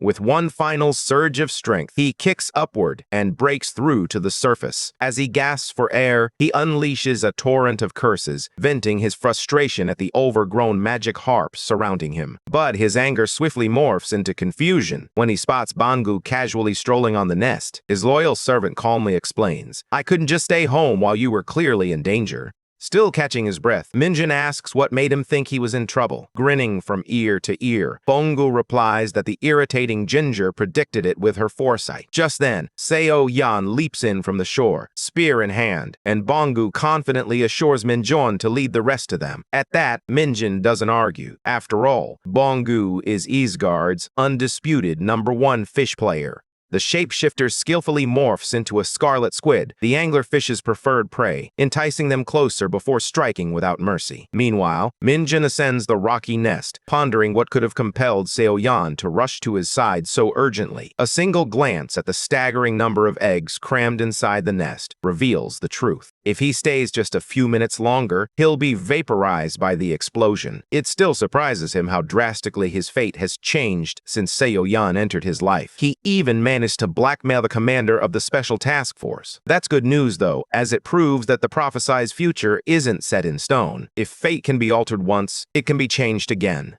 With that daring thought in mind, he takes a gamble he never would have considered before, casting corruption over every single egg. Meanwhile, Bongu continues to taunt the anglerfish, luring them into believing they are just moments away from an effortless meal. As the scarlet squid, he entices them to leap out of the water, only to reveal a far deadlier surprise lurking just above the surface. Seo Yan launches her harpoon with incredible force, shattering the targets mid-air like grotesque water balloons. Her gaze then lands on Lord Minold, who stands atop the nest, nonchalantly toying with what appears to be a mountain of bombs. Panic surges through her as she swims toward him at full speed, shouting for him to run now. But the madman remains unyielding, steadfast in his resolve until the eggs finally explode. The scene shifts back to the shore just moments earlier. Yoon Seo answers a call from her father, who immediately inquires about her safety. As she begins to recount everything that has transpired, his tone takes a sudden, serious turn. He interrupts her, commanding her to gather everyone and evacuate immediately. He just received a warning from a commander in another division who revealed that the anglerfish are no ordinary monsters. The commander confessed that many of his subordinates perished during a dungeon raid involving these creatures' information that had never been made public. As the hunters worked to clear the eggs from the dungeon, a massive explosion suddenly rocked the area. The presence of those eggs made approaching them incredibly perilous. Just as the warning left his lips, an enormous blast erupted right where the nest had been. Yoon Seo and the others stood frozen, their eyes wide as they stared at the billowing smoke, enveloped in stunned silence. In that moment, Yoon Seo recalled Min Jun's words about scarlet anglerfish vicious creatures, known to prey on their own kind. It made no sense for them to attack humans on the shore, which is precisely why he chose to investigate in the first place. All rational thought slips away from her as she drops her phone and sprints toward the blast site. The horrifying realization that her beloved sergeant was caught in that explosion sends a jolt of panic through her. The others rush to stop her, urgently warning that there could be more blasts waiting to detonate.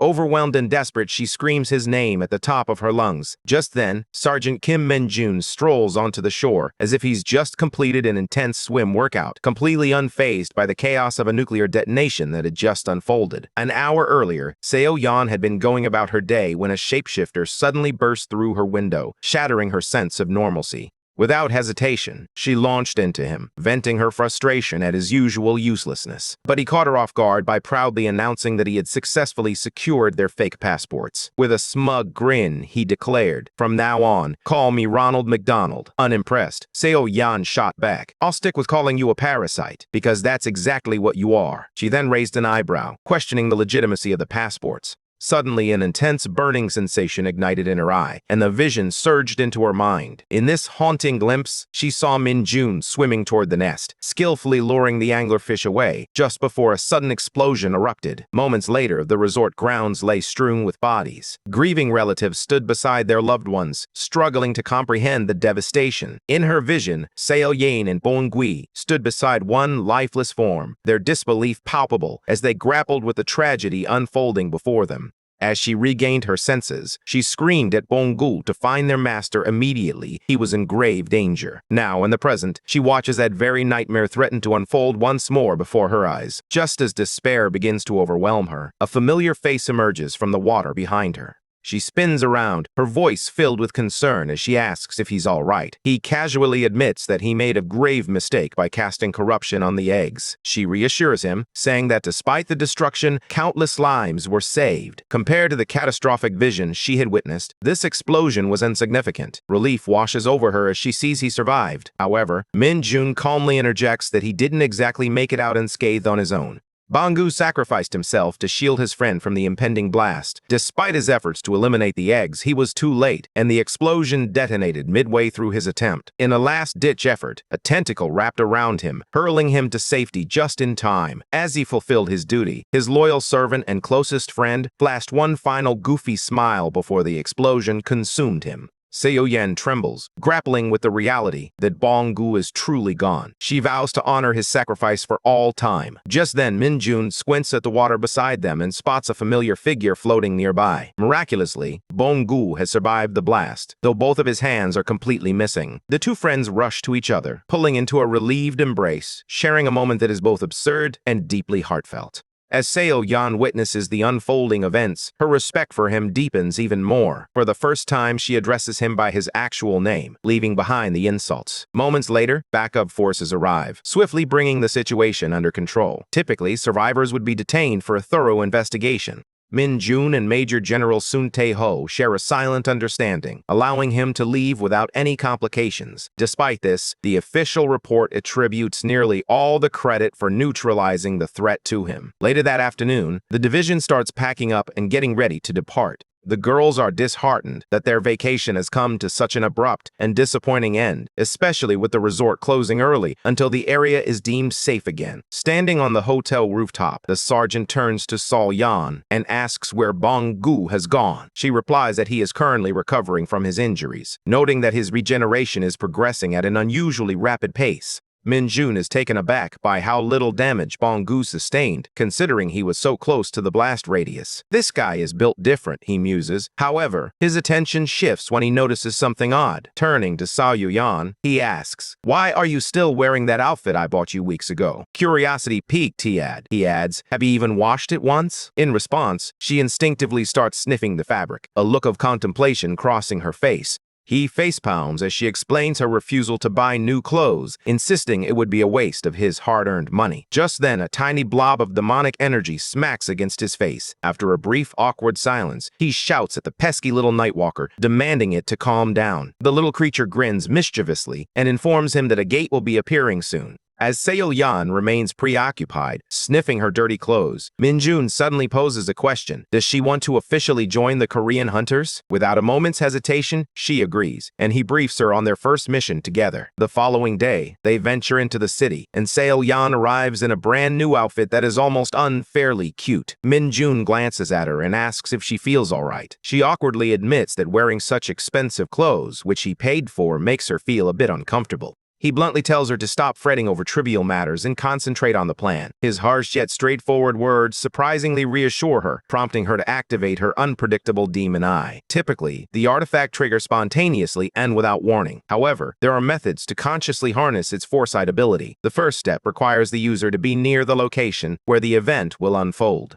Only the near future can be glimpsed, and the greatest limitation lies in the overwhelming amount of demonic energy it consumes. Our sergeant feels a deep ache each time his precious energy drains away with every passing second. Yet, it all becomes worthwhile the moment Se-yeon finally witnesses what they have been waiting for. She explains that a gate will open exactly 1 minute into the future, unleashing a wave of wolf-like monsters. To make matters more interesting, she identifies a unique variant that seems to be their leader. Min-jun can hardly contain his excitement at the prospect of claiming all the rewards, thanks to her extraordinary foresight. As the gate materializes before them, both stand poised and ready for action. He reminds her to adhere strictly to the plan he outlined earlier, asking one last time if she feels confident. She nods firmly in response. Min-jun calmly reiterates the 2 essential rules. First, harm no innocent bystanders, and second, never allow anyone to witness your dark magic. With those guidelines firmly established, the monsters begin to emerge from the gate.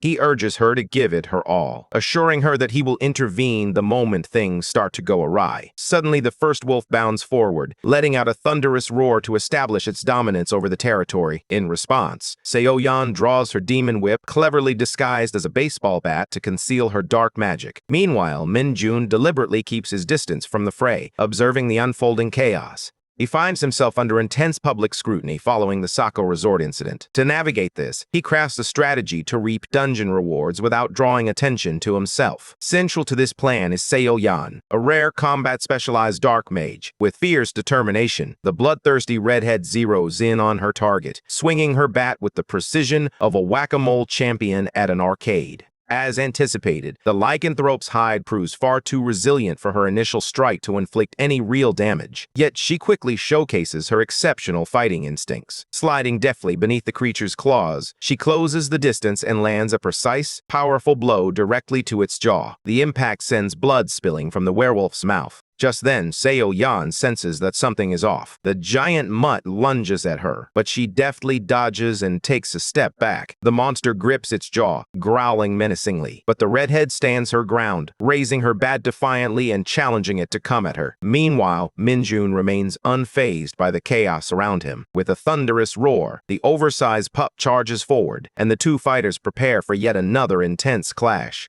The werewolf lunges at her once more, but she stands her ground, unleashing a powerful blast that tears a massive hole through its body. With a final, shuddering breath, the beast collapses to the ground. Min-jun watches the scene unfold with quiet confidence, realizing he didn't need to intervene at all. Se-yeon is more than capable. Just then, the Hunter Corps arrives on the scene. In this world, anyone who unlocks skills must report them to the authorities. If word gets out that someone is flaunting their abilities, they quickly become the center of attention. Our protagonist, however, is fiercely opposed to such notoriety. As Min-jun watches her walk away with the officer, he reflects on her remarkable victory over the wolf monster, using nothing but a bat. He hopes that no one will discover the existence of skill users. The scene then shifts to the man from the fake dungeon, who remarks that it was indeed a skill. He sits in a room with Ji-yoon, who looks perplexed by his statement. The brown-hair guy insists he's never witnessed anything like it before, which is why he believes it's the only logical explanation. He reiterates his conviction that Min-jun must have used a special skill in that moment. The blonde, now serious, urges him not to withhold any details. The man begins to sweat profusely, struggling to find the words to share this information for reasons he can't quite explain. As he stared at Jun's business card, memories flooded back to the moment they reached the heart of the fake dungeon. The monsters were closing in, and they found themselves in a dire predicament. Just when it seemed all hope was lost, the orb containing the demonic energy began to leak. In an instant, our hero conjured a massive dark sword from thin air, leaving everyone in stunned silence. Min-jun swung his sword, effortlessly dispatching the monsters in the area with a single stroke. Thanks to his intervention, everyone there emerged unscathed that day. As he crushed the orb, cheers erupted around him. But our hero urged them to hold their celebrations, reminding them to wait for the exit to appear. The hunters showered him with praise, and he soaked it all in, basking in the moment. However, he then informs the group that they need to do something in return. Excitement fills the air as everyone eagerly agrees. He instructs them to do their utmost to forget anything unusual they witnessed. The request catches them off guard, but they nod in agreement without a moment's hesitation. Fast forward to the present. Ji-yoon slams her hand on the desk, struggling to wrap her mind around it all.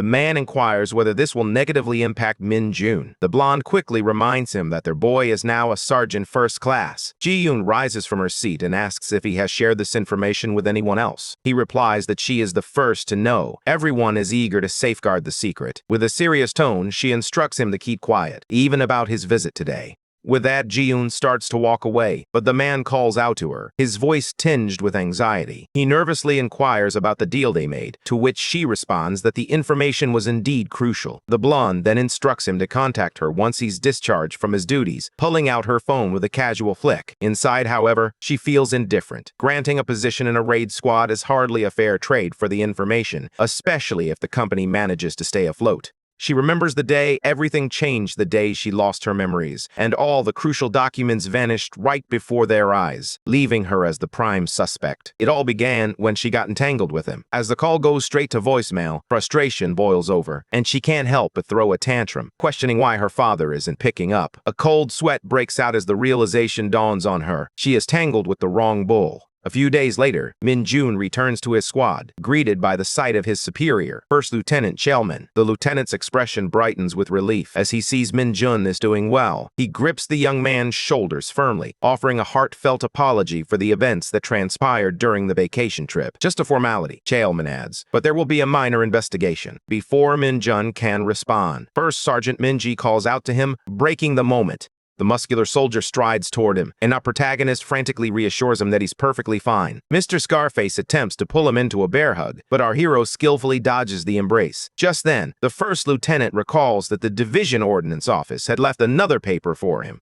The unexpected announcement catches both of them off guard. The brown-haired guy continues, informing the squad that they will soon begin their handicap training. The scene shifts to the entire team marching through a dense forest. One soldier grumbles, lamenting that the suit feels significantly heavier than before, and the heat is baking them like an oven. The guy in glasses chimes in, asking, "What's the name of this training anyway?" It's fitting that this is called handicap training, as the suit severely restricts both movement and stamina. With a menacing tone, he declares that these suits will shatter the peace in their lives. Just then, the man in front calls out that he can see their destination and instructs his team to maintain formation. Meanwhile, our protagonist reflects that, surprisingly, the power suit isn't as heavy as he expected. What truly makes the situation unbearable is the complete lack of ventilation. Coupled with the sweltering heat and humidity, it becomes a perfect recipe for fatigue and dehydration. At first, the suit doesn't seem too bad, but as time passes, it begins to feel like a heavy burden. Our protagonist realizes that the real enemy in this training program isn't just the physical challenges, but the unpredictable environment itself. Meanwhile, at the camp, the other squad busily sets up their equipment. Yoon-se directs her team on the next steps, when Mari suddenly spots the 2nd Battalion approaching. Their sweaty, exhausted faces reveal the toll of the intense training they've just endured. It's clear they've been through a grueling session, and the sight makes everyone else feel the heat. First Lieutenant Ji-yoon of the 4th Division strides over to Chalman, offering him a warm welcome.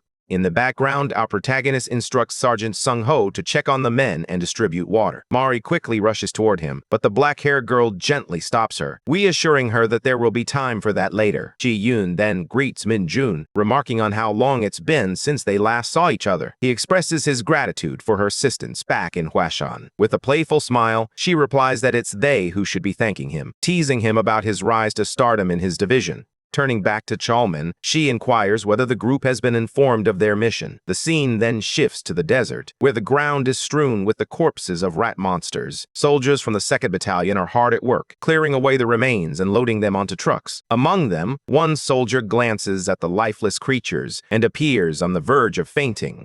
Dong-jin approaches him, concern etched on his face. "What's the matter?" he asks. The NPC replies, "I can handle the physical training, but these seemingly innocent rat creatures are weighing on my conscience." Han-yong chimes in, his tone sharp. "You should be grateful. We're just on pickup duty, and at least we're still in handicap training mode." The man quickly offers an apology as the ponytail guy storms away in frustration. Dong-jin turns to the soldier, reassuring him that the rats are no ordinary pests. They're vicious monsters, especially when food is involved. The NPC pauses, considering this, and scrutinizes the creatures more closely. Dong-jin adds, "These guys are actually carnivores," which only deepens the soldier's unease. Meanwhile, in the distance, the first lieutenant and our protagonist are monitoring the movements of the 4th Battalion, who are advancing at an unexpectedly rapid pace. This prompts our protagonist to enter brainstorming mode. He realizes that the monster groups are too small, which explains why the girls are dispatching them with such ease. Yet, he can't shake the feeling that it's unnatural for the groups to be this sparse. Shulman ponders for a moment, suddenly grasping the implications of a main colony. This operation could spiral out of control quickly. The sandstorms are intensifying, rendering firearms nearly useless. If the 4th Battalion encounters a large group in these conditions, the consequences could be dire. Meanwhile, in the 4th Battalion, Yoon Seo effortlessly cuts through the monsters with her sword, dispatching them with remarkable ease. The other girls quickly join in, taking care of the remaining rat monsters. Meanwhile, Ju Yoon receives a message on her device. "We'll investigate the issue," she announces. The blue-haired girl glances over, curious. "What's going on now?" she asks. The first lieutenant responds. "The guys from the 4th Battalion are reporting that the number of rat monsters seems unusually high." The muscular blonde girl looks puzzled, but Yoon Seo quickly chimes in, agreeing that there are far too few monsters around. She speculates that a massive horde might be lurking nearby, which certainly isn't reassuring. Just then, a soldier shouts that a swarm of rats is heading their way. He struggles to gauge their numbers, overwhelmed by the sheer volume as they rush toward them.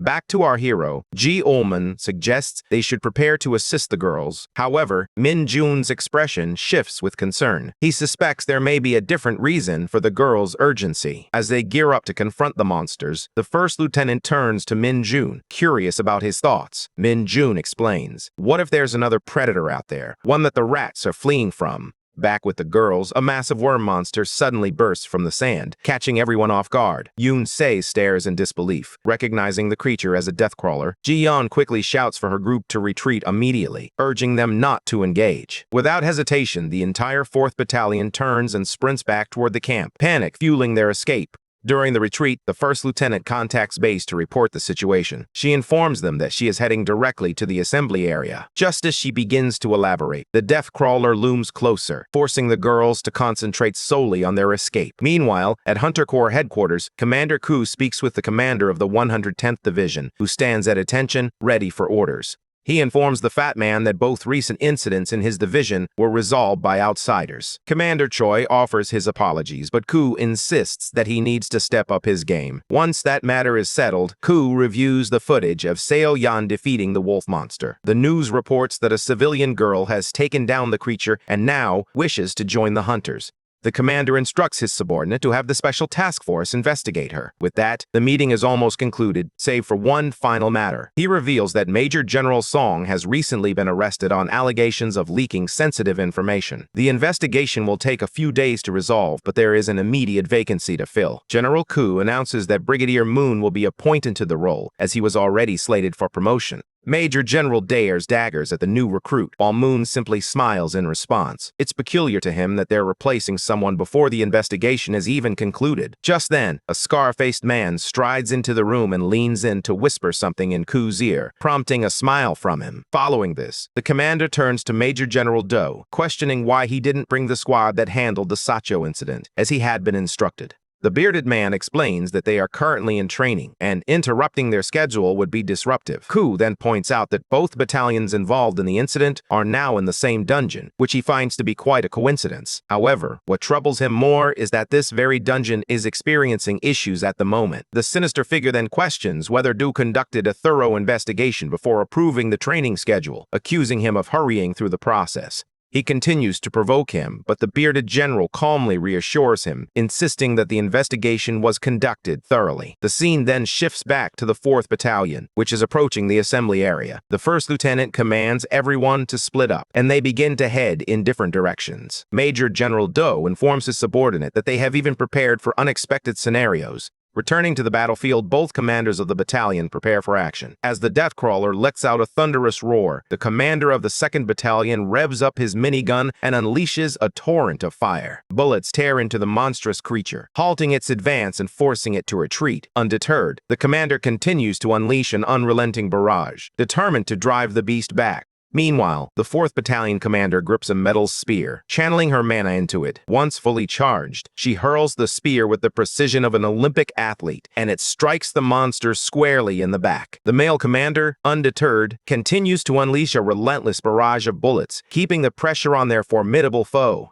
The female commander grabs another spear, readying herself to throw as her soldiers scramble back to safety. Yunseo observes the fierce battle, realizing that the ranks of the superior are not merely for show. With a commanding voice, the female commander instructs her troops to fall back into formation and remain vigilant. She urges them to brace for battle as she launches another spear into the fray. The weapon plunges into the monster's belly, causing it to roar in agony. Fed up, the Deathcrawler begins to slither away, but the male commander relentlessly continues firing his minigun. As his bullets finally run dry, he drops the empty magazine to the ground and shouts for a reload. Without hesitation, the muscular blonde sergeant rushes to his side, sliding beneath the gun to swiftly insert a fresh magazine. As the man readies his gun once more, he maintains a steady stream of cover fire, while the female commander prepares to launch another spear. It soars high into the sky, aimed directly at its target. Yet, in a surprising twist, the monster deftly evades the strike. The Deathcrawler then burrows into the sand, disappearing into a massive hole. The commanders finally regain their composure. Though frustration simmers beneath the surface this time, they let it slip away. Standing on solid rock, the monster can't dig beneath them, so they should be safe for now. The 2nd Battalion commander turns to the woman, his expression tense. "We'll have to go with the other plan," he says, uncertainty lingering in his voice. He forces a smile and picks up his walkie-talkie. "Initiate Plan B," he orders. At that moment, a jeep hurtles off the cliff's edge, racing down the slope with reckless speed. The man at the helm of the operation thanks the commander over the walkie-talkie, while our sergeant shouts into the darkness, challenging the giant, creepy crawly to reveal itself. He's got a whole fried rat buffet waiting for it. Minjin, having shed his bulky protective suit, feels an exhilarating surge of energy coursing through him. It's as if he's gone Super Saiyan. Shaking with excitement, he imagines he could easily take down that giant worm with nothing but his bare hands. Meanwhile, the driver's anxiety mounted as he struggled to comprehend how his sergeant remained so calm. Just hours earlier, Minjin had nonchalantly predicted that the greatest danger in the desert would be a massive apex predator. Moments later, they received confirmation of a Deathcrawler moving beneath the surface. Defying all logic, our hero urged the beleaguered driver to trust his instincts. He then confidently informed HQ that his squad would gladly assist in subduing the creature. He explained that the giant worm often burrows deep underground whenever it sustains an injury. That's precisely why he had proposed a plan to draw it to the surface from the beginning. However, Battalion Commander Jihi was resolute. Her unit would eliminate the threat before it ever had the chance to escape. Minjin decided to stay put, a smug grin plastered on his face. He confidently replied that unexpected variables always arise in combat, and it never hurts to have backup at the ready. The battalion commander, taken aback, narrowed her eyes and demanded to know what he was truly plotting. Meanwhile, the poor driver nearly had a heart attack, silently praying that his reckless sergeant wouldn't say anything outrageous in front of her. To his surprise, she ultimately approved the unconventional surprise attack strategy. With wild excitement, Minjin grabbed the driver and eagerly asked if he could handle a vehicle under extreme pressure. Now, in the present, the driver can't help but admit that the idea of using desert rat carcasses as bait is disturbingly clever. The constant vibrations from the Jeep only amplify the lure. What truly terrifies him is the looming threat of the Deathcrawler erupting directly beneath the vehicle without warning. With that fear in mind, the operation begins. Minjin taps the roof once as a signal, and the driver swiftly swerves to one side. A second knock follows, prompting a sharp drift in the opposite direction. Yet, despite their frantic maneuvers, the Deathcrawler remains disinterested for the moment. Our protagonist wonders if the scent of the desert rats has failed to reach the creature. Choosing not to rely solely on bait, he unleashes a pulse of demonic energy to provoke the monster further. Almost immediately, a deep rumble reverberates through the ground beneath them. He glances up at the machine gun squad positioned above, signaling them to get ready to unleash their full firepower. As the moment feels just right, Minjin delivers one final, powerful slam of his fist against the Jeep. The driver, heart racing, floors the accelerator at the last possible instant. They narrowly escape the massive Deathcrawler that bursts forth from the sand. While the driver nearly loses consciousness from sheer terror, our sergeant appears to be riding high on cloud nine. The unsuspecting Deathcrawler, oblivious to the danger, has unwittingly stumbled into a meticulously planned ambush. From above, Battalion Commander Jai launches spear after spear with deadly precision. Yet, despite her skill, the attacks fail to deliver critical damage, as the spears lose momentum over the long distance. Suddenly, Minjun's gaze catches on a spear embedded in the sand ahead, narrowly missing its target. His eyes light up, sparkling as if he has just discovered a hidden treasure. Without a moment's hesitation, he leans out from the side of the speeding jeep and snatches the fallen spear. Up on the ridge, the heavy gunner informs her commander that she must deliver the decisive blow herself. He can't risk spraying bullets and causing friendly fire. Upon hearing this, Commander Jae steadies her stance, focusing intently as she prepares for another throw. Out of curiosity, she casually asks him what he thinks of Minjun's personality. After a moment of deep contemplation, the gunner admits he has no idea how to respond. In his view, no sane person can truly grasp that man's mad genius. His answer brings a faint smile to her lips. As she hurls another spear, she begins to understand why Yoon Seo holds him in such high regard.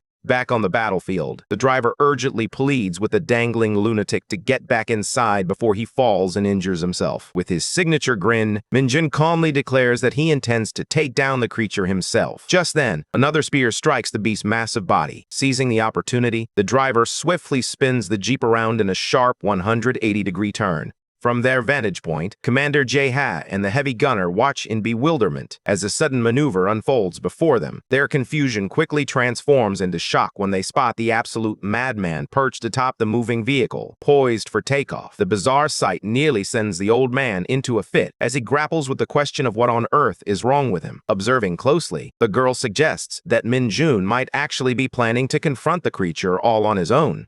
Below, the driver is gripped by panic, silently praying to the RNG lords for a miracle to survive this reckless stunt. As they near the beast's gaping maw, lined with razor-sharp teeth, his last shred of confidence vanishes. In that fleeting moment, he regrets every decision that brought him to this harrowing point. With the final signal from the sergeant, the driver floors the accelerator, sending the jeep racing forward. Minjun leaps off the roof, his body soaring high into the sky. As he ascends, he channels all his pent-up frustration toward those cumbersome training suits, infusing his spear with a powerful surge of aura. Everyone watches in awe, captivated by the spectacle unfolding before them. Without a moment's hesitation, he thrusts the spear deep into the heart of the monster, infusing it with a surge of magical energy. In one fluid motion, he seizes another spear and drives it in once more. The overwhelming aura surges through the creature, causing its body to swell ominously before it erupts in a spectacular explosion from within. The battlefield falls silent, all eyes fixed on our hero, who hangs suspended in midair after executing an utterly audacious feat.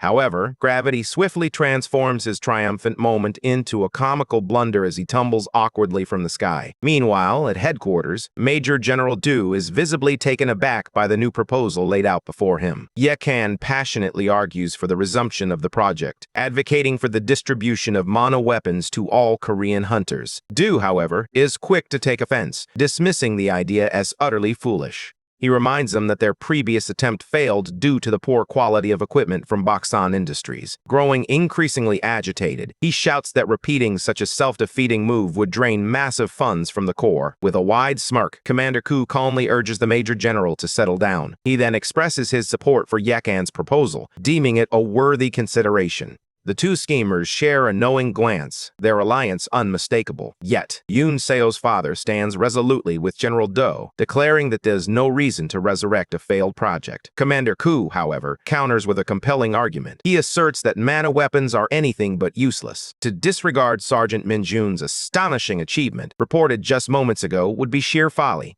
News is just broken that Minjun single-handedly defeated a deathcrawler using a mana weapon. This cheeky remark sends General Du into a fury. He slams his hand down, shouting that the real issue lies with the weapon's quality. He reminds everyone of the disastrous batch of faulty mana swords produced by Baksan Industries. Unfazed, Yechen smirks and calmly replies that the company has promised to enhance the quality this time around. Commander Ku wholeheartedly supports the idea, urging that they start training soldiers with the new weapons right away. Once again, the tables turn on General Du, deepening his suspicion that the two are scheming against him. A few days later, Lieutenant Chilman is honored with a plaque recognizing his exceptional performance during training. Despite the accolades, he genuinely feels he doesn't deserve the praise, believing Minjun was the one who carried him throughout. As the ceremony comes to a close, Chilman can't help but wonder when Minjun will finally get the promotion he deserves. Given everything that transpired at Soko Resort, it seems only fitting. To top it off, Minjun's outstanding performance during training even garnered him a recommendation from Battalion Commander Ji Hei.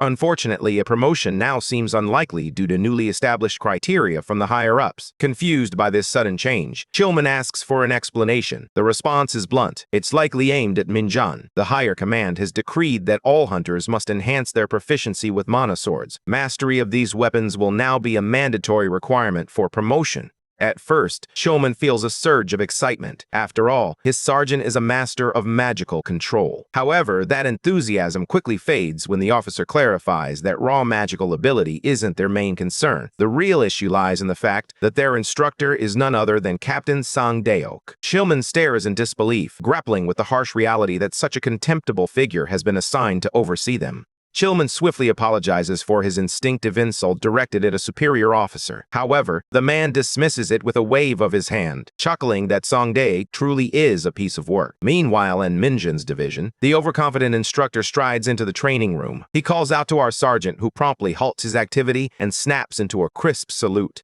Grease glistens on the captain's smug face as Sang Daeok casually inquires about how life has been treating him. Maintaining a neutral tone, Minjun asks the reason for his visit. The captain informs him that the 2nd Battalion will soon hold a mana sword training session. With a self-satisfied grin, he explains that the aura flowing through a mana weapon is a reflection of the wielder's strength. His sword, naturally, is a unique custom piece, a far cry from the mass-produced weapons the other soldiers will be issued. This thought triggers a memory for Minjun. He recalls when Sang Daeok boasted about being the strongest mana weapon user in the division. Just before attempting his so-called ultimate strike, he was swiftly defeated by the dungeon boss instead. With a hint of curiosity, Minjun asks if the captain intends to showcase that precise ultimate technique again during training. Feeling embarrassed, Sang Daeok insists that his performance was subpar that day. He quickly shifts the conversation, asking if Minjun will be joining the session as well. After all, demonstrating proficiency with a mana sword has become a crucial requirement for promotion. Regardless of the numerous achievements Minjun has accumulated, they will hold no weight if his assigned instructor doesn't provide a favorable evaluation. Minjun's expression tightens at the captain's words, and he demands to know what exactly is being implied. Sang Daeok smirks, recalling the incident when Minjun had overwhelmed him, shattering his specially crafted mana sword with sheer magical aura. He concedes that it was an impressive feat, almost too impressive, and therein lies the issue. The self-proclaimed #1 mana instructor coldly questions whether Minjun plans to humiliate his superior in front of the trainees once more. Raising his voice, he declares that fools who do not know their place have no place in his division. With a smug satisfaction that only a sore loser could muster after blackmailing someone, the captain takes his leave. On the day of the mana sword training drill, the troops line up one by one, ready to learn. Captain Sang Daeok steps forward, eager to demonstrate what true professionalism looks like. He draws his blade, charging forward with his aura flaring dramatically behind him, and delivers a powerful slash. With a proud grin, he declares that the fortified steel block before them is twice as durable as ordinary metal. A regular sword would shatter before even leaving a scratch. To him, this demonstrates the overwhelming potential of mana swords in the hands of a master like himself. The new recruits gaze at him with admiration, their eyes filled with awe. Sang Daeok basks in their attention, his ego swelling with each passing moment. Yet, amidst the crowd, Minjun feels a nagging sense of unease. The swords given to the trainees are barely F-tier in quality, a stark contrast to Sang Daeok's exceptional blade. With such inferior weapons, achieving a performance worthy of promotion seems utterly impossible. It doesn't take long for him to see through the scheme. With a smirk, the captain challenges the trainees, asking if anyone has the courage to step forward and prove themselves. The soldiers exchange hesitant glances, unsure of what to do. Ever the smug one, Sang Dae coughs, declaring that not everyone can wield aura as effortlessly as a mana master like himself. Just then, an unexpected, energetic voice cuts through the tension, breaking the silence. Minjun steps forward, brimming with enthusiasm as he volunteers. Captain Sang Daeok's expression reveals his discontent with this choice, and he questions Minjun's certainty. Without a moment's hesitation, Minjun affirms his desire to take on the challenge. The other trainees rally behind him, cheering in excitement to see what he can accomplish. Faced with the crowd's overwhelming support, Sang Daeok reluctantly gives his approval.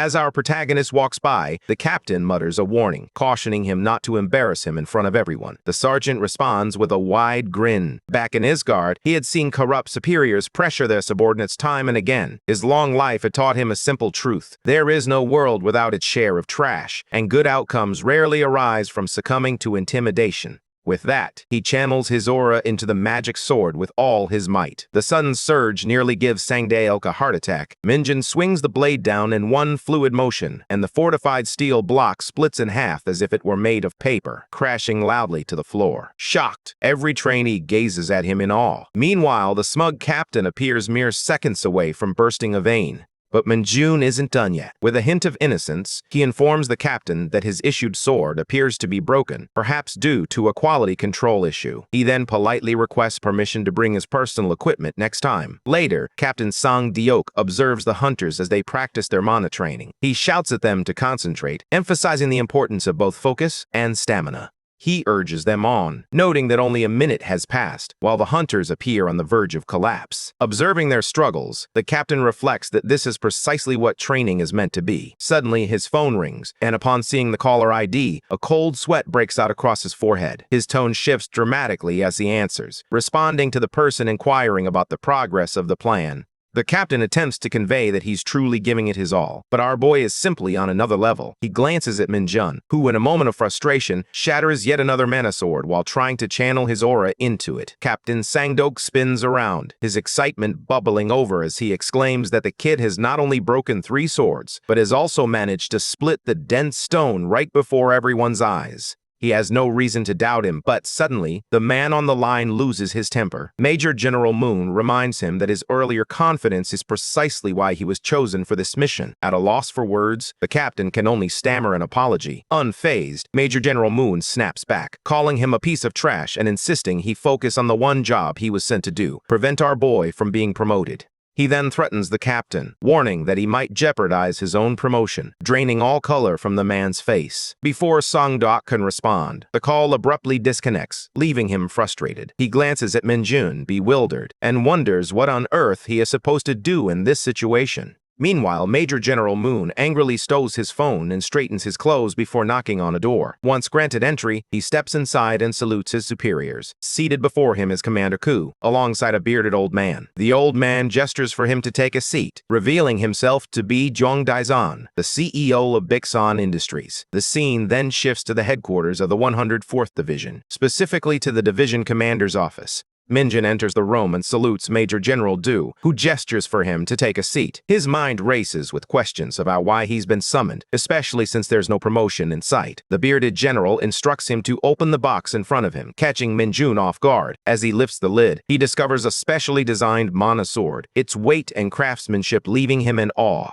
The Major General smiles as he reveals a new test model developed by a different company. This one far surpasses the inferior equipment the hunters have been using for training, he declares confidently. Our protagonist picks up the blade, noting its weight and the stamina it demands might be crucial factors in its effectiveness. The Major General nods in agreement, adding, "It's 5 times heavier than the standard issue, even surpassing what's assigned to officers, and yes, it will require significantly more stamina." He instructs our protagonist to take it for a test run and provide feedback later. Minjin eagerly accepts, confident that it won't break when he charges it with his aura. Major General Du then playfully teases him, asking if he came expecting a promotion. Minjin skillfully sidesteps the topic. The Major General then reveals that Minjin was indeed qualified for a promotion, but he had intentionally postponed it. Minjin inquires about the man's intentions, and the bearded man responds that he wants to make him an officer. By choosing this path, Minjin could become a platoon vice commander and quickly attain the rank of second lieutenant, much faster than if he followed the route of a sergeant. Meanwhile, the Major General reflects to himself that this move will help shift the army's attention away from him for a while. He then expresses his belief in Minjun, asking if he feels ready for the challenge. Minjun, eager to prove himself, confidently declares that all he needs to do to earn a promotion is showcase his skills. With determination, he agrees to give it a shot. Major General Du smiles at his response, then recalls that General Taihol had something to pass along as well. Ever since the beach incident, Taihol has been surprisingly generous toward Minjun at every opportunity.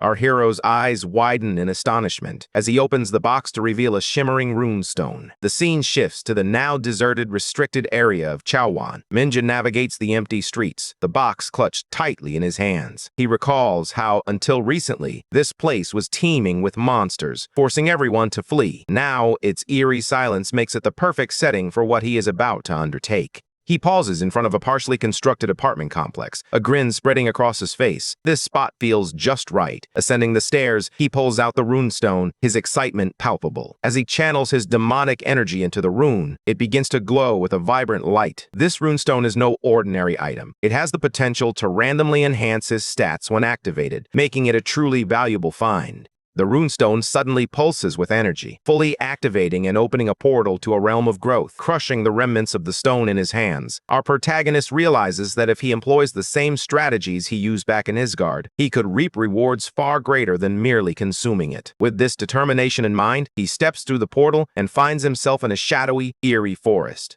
This place is actually a secret dungeon that opens when you activate a runestone infused with demonic energy. However, these stones are incredibly rare, so encounters with them are few and far between. Each stone leads to a unique dungeon, teeming with a variety of monsters. Yet, despite the differences, one thing remains constant. Our protagonist halts in his tracks as he catches sight of a red monkey glaring at him with an unsettling intensity. The monster lets out a piercing scream, and suddenly, a whole swarm emerges from the trees. But Minjin remains unfazed. Drawing his sword, he remembers that defeating them all will guarantee him an epic level growth boost. Just then, the lead monster shrieks, and the entire horde charges at him. Undeterred, Minjin strides forward, channeling his aura as he begins to slash through them with precision, cutting them down left and right. The monkeys don't stand a chance as he slices through them with the precision of a fruit ninja champion, racking up a perfect score. One monkey, marked by a scar, attempts a sneaky ambush, but before it can strike, a dark arrow shoots through the air, piercing straight through its skull. The objective to clear this dungeon is straightforward: defeat every monster within. Yet, he remains unaware of how many foes lurk in the shadows, so he must be strategic, conserving both his demonic energy and stamina for the battles ahead.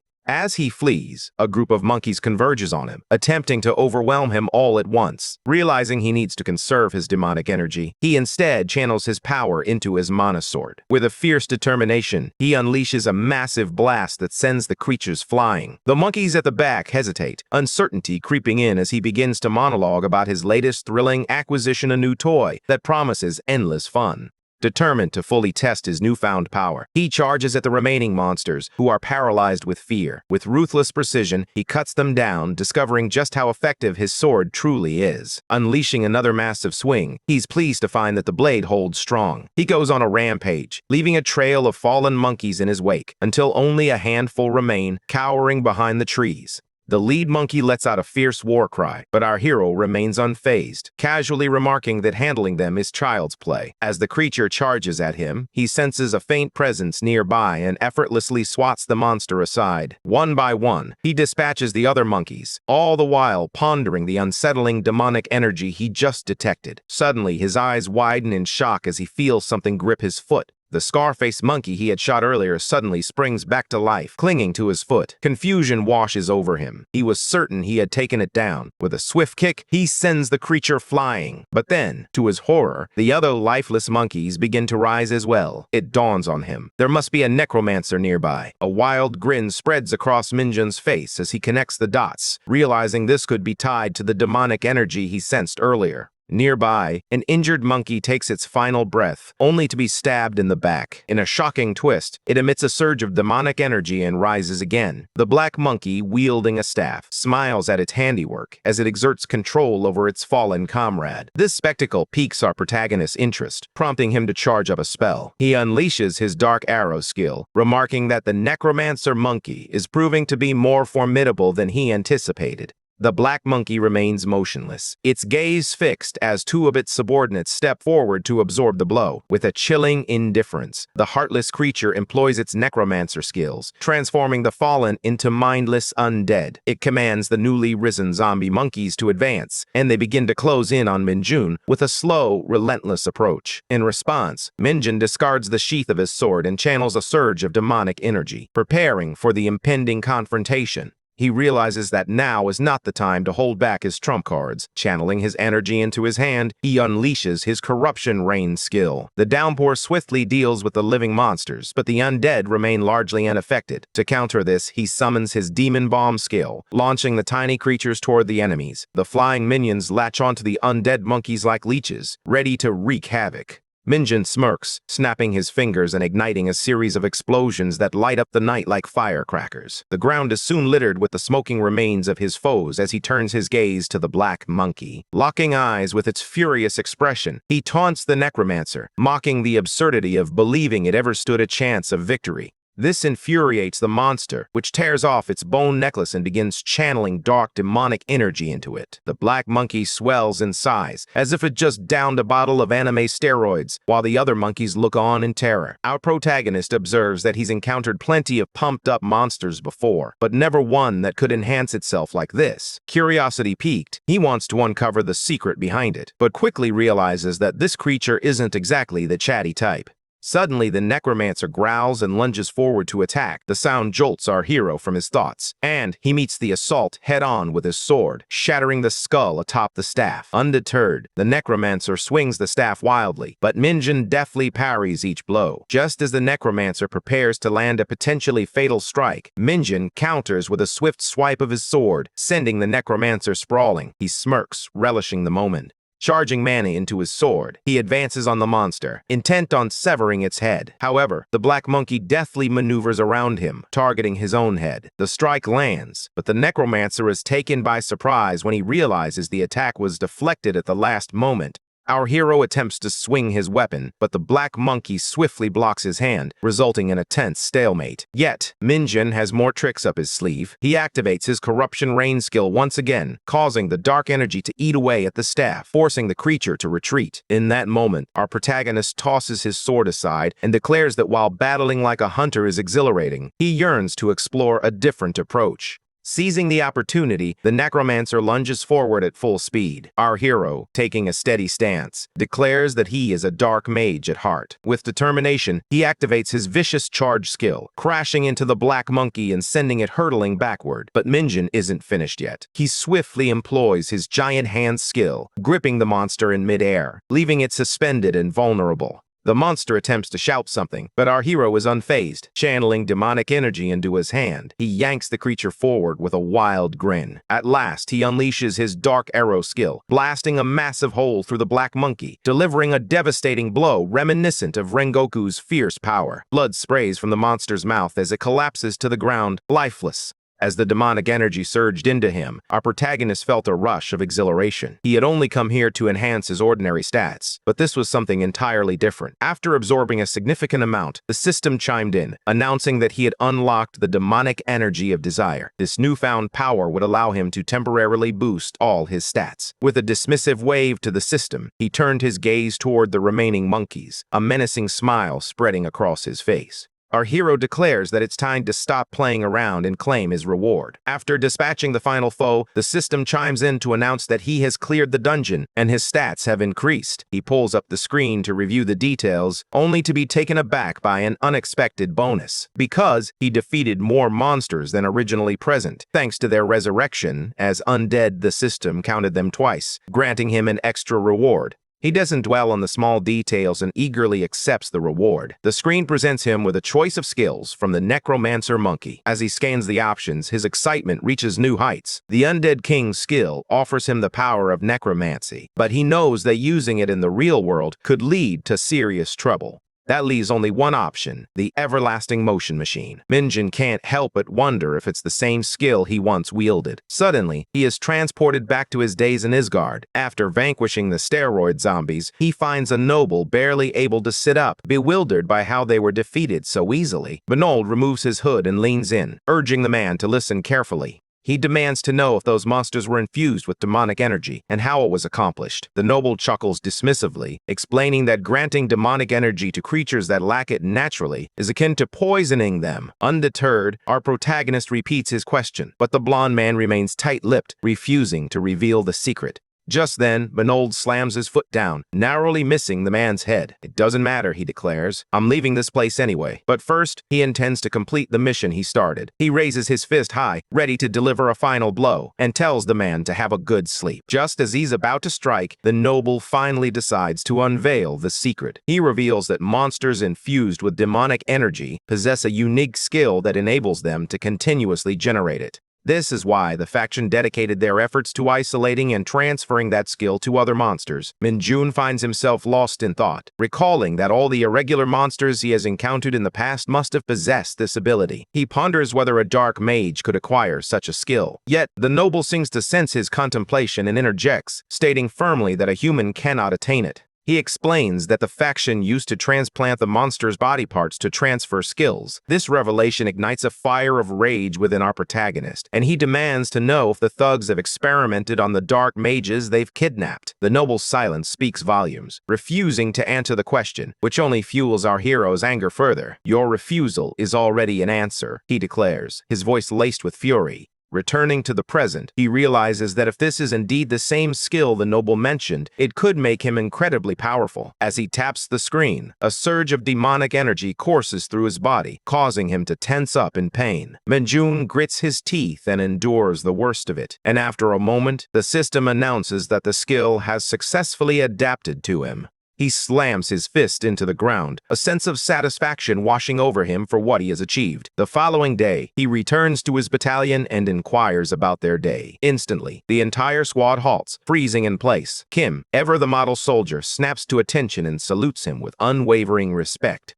Min-Jun raises an eyebrow, suspicion creeping in as he asks if everything is all right. The troublemaker flashes a grin, claiming he's just being nice since they won't see each other much anymore. With a flourish, he congratulates Min-Jun on his promotion, adding dramatically that he shouldn't forget about them. But then, Min-Jun drops a bombshell. He wasn't promoted at all. The soldier stands there, utterly flabbergasted. Han Young steps forward, questioning whether that was the reason he visited the division headquarters. He simply replies, no. Kim, eager and a bit desperate, asks if he doesn't want to climb the corporate ladder, listing off the perks that come with it. With a teasing grin, our protagonist quips back, suggesting they must have truly enjoyed his absence. The two troublemakers dissolve into tears as our protagonist reassures them that he understands their feelings about him being in charge. Kim's mood brightens instantly, but our boy quickly dashes his hopes, explaining that the internet is just too slow over there. He can't afford to lose all his game progress, so he believes it's better to stay put. This reasoning only serves to infuriate both of them further. The sergeant steps forward, curious about why Min-Jun ventured there in the first place. Min-Jun replies that the Major General gifted him a mana sword. The two troublemakers exchange puzzled glances. They then inquire about his feelings, noting that he must be thrilled about the promotion. Observing his unusually calm demeanor, they conclude that something good must have happened to him. The two continue their playful bickering, while our protagonist simply smiles, convinced that something extraordinary has indeed occurred. Suddenly, the speaker crackles to life, announcing an emergency that halts everyone in their tracks. Our boy's curiosity peaks. The voice carries an unmistakable urgency. Moments later, the entire battalion begins to methodically clear the forest, tension hanging in the air. Our protagonist raises his hand, signaling his squad to take a break. The entire group settles down, enjoying some refreshments. Kim remarks on the eerie silence of the forest, wondering if the others have made any progress. The ponytail guy responds, noting that the area is vast, and it will take time to search thoroughly. It's been ages since a monster, especially an ogre, has descended from the mountains. Kim inquires if this will be Min-Jun's first encounter with such a monster. Min-Jun plays along, claiming it is, though in truth he has faced these beasts numerous times back in Isgard. Dongjin then chimes in with a random fact. The Hunter Corps has never officially captured a live ogre, as they are built like tanks. As Dongjin continues to ramble, a devious idea sparks in Min-Jun's mind. He leans in and asks, wouldn't it be quite the achievement if someone actually managed to do that? Before Dongjin can gather his thoughts to respond, Han Yong swiftly covers his mouth, insisting that they must face this challenge as a united company. But it's already too late. Dongjin's mouth begins to water, and the entire squad realizes their predicament is dire. Suddenly, a thunderous roar echoes through the forest, jolting Min-Jun to his feet. He instructs his men to keep watch while he takes a quick look. Without waiting for a response, he dashes off toward the source of the noise. After a few minutes of careful trekking, he spots something in the distance. With a grin spreading across his face, he sneaks closer and finally discovers the giant monster feasting on a deer. Gazing at the grotesque creature, he can't help but smile widely, convinced that his promotion is now all but assured. As the monster indulges in its feast of deer, our hero methodically stows away his equipment. With unwavering courage, he calls out to the creature, challenging it without a hint of fear. The ogre pauses, momentarily perplexed, as he taunts it for daring to snack on this side of the mountain. Finally regaining its senses, the ogre begins to lumber toward Minjun, who is already devising a plan to capture it alive. But before he can put his thoughts into action, the grotesque creature lunges at him. With a swift motion, Minjun activates his giant hand skill, immobilizing the beast. Seizing the moment, he charges forward and delivers a powerful punch to the monster's belly. "I'll do my best to hold back," he warns, a hint of a smirk on his lips. "Just try not to die too quickly." Meanwhile, the other squad members hear the sounds of battle and spring into action. They rush toward the scene only to be utterly flabbergasted as they witness the monster being sent flying from a powerful punch. Minjun relaxes his shoulder muscles, while the ogre rises to its feet, spitting out a broken tooth. Just then, Han Young shouts for him to get out of the way. Distracted, our hero shouts at the man not to interfere, just as the ogre raises its massive hand high above. With a swift movement, he dodges the impending strike and instructs his squad members not to fire a single bullet. Minjun, frustrated, warns them not to jeopardize his chances for promotion, declaring his intent to capture the ogre alive. Han Young then interjects, demanding to know if he even plans to share the coordinates with the other groups. Minjun quickly begins to lecture him, realizing that this reckless behavior could jeopardize his hard-earned achievements. Even Kim chimes in, pointing out that he's acting too impulsively. Suddenly, the ogre's expression shifts to a grin as it takes a deep breath. Minjun, recognizing the impending danger, instinctively covers his ears, while the rest of the squad looks on in confusion. Then, with a thunderous roar, the monster unleashes its power, causing all the squad members to faint instantly. Lowering his hands, our hero breaks into a wild grin and delivers a powerful uppercut to the monster, sending it staggering backward. Sensing the madness in his eyes, the ogre wisely decides to flee. But before it can escape, a rope suddenly wraps around its neck. Minjun begins to reel it in, dragging the beast down to the ground. The creature slowly opens its eyes, only to find our protagonist looming over it. With a swift motion, he delivers a devastating punch, infused with demonic energy, straight to its head, sealing his victory. Rising to his feet, he declares that the ogre was indeed built like a tank. The scene then shifts to the battalion commander's office, where he receives the shocking news of the encounter. The man, brimming with excitement, urges the person on the other end of the line to transport everyone here immediately. Song quickly deduces that they must have captured the ogre alive. The old man then commands him to inform headquarters about the remarkable achievement, slamming the door shut behind him. Meanwhile, Song can't help but ponder how the kid consistently manages to accomplish these seemingly impossible feats. The next morning, the atmosphere buzzes with excitement as everyone celebrates their victory, their antics as lively as ever. Minjun surveys the scene, a smile spreading across his face at the sight of their high spirits. Just then, First Lieutenant Cheol Win approaches him, a grin on his face. "You're the reason for this party," he says, clapping Minjun on the shoulder. "You really did well." Their conversation shifts to the ogre, a formidable creature valued at around 2 million credits. Cheol Win is taken aback. He had no idea a single monster could hold such value. As they approach the building, the first lieutenant expresses his relief at having secured the ogre. He notes that the battalion commander has been in a rather sour mood lately. Although the commander typically keeps his emotions separate from work, the overall atmosphere has noticeably brightened.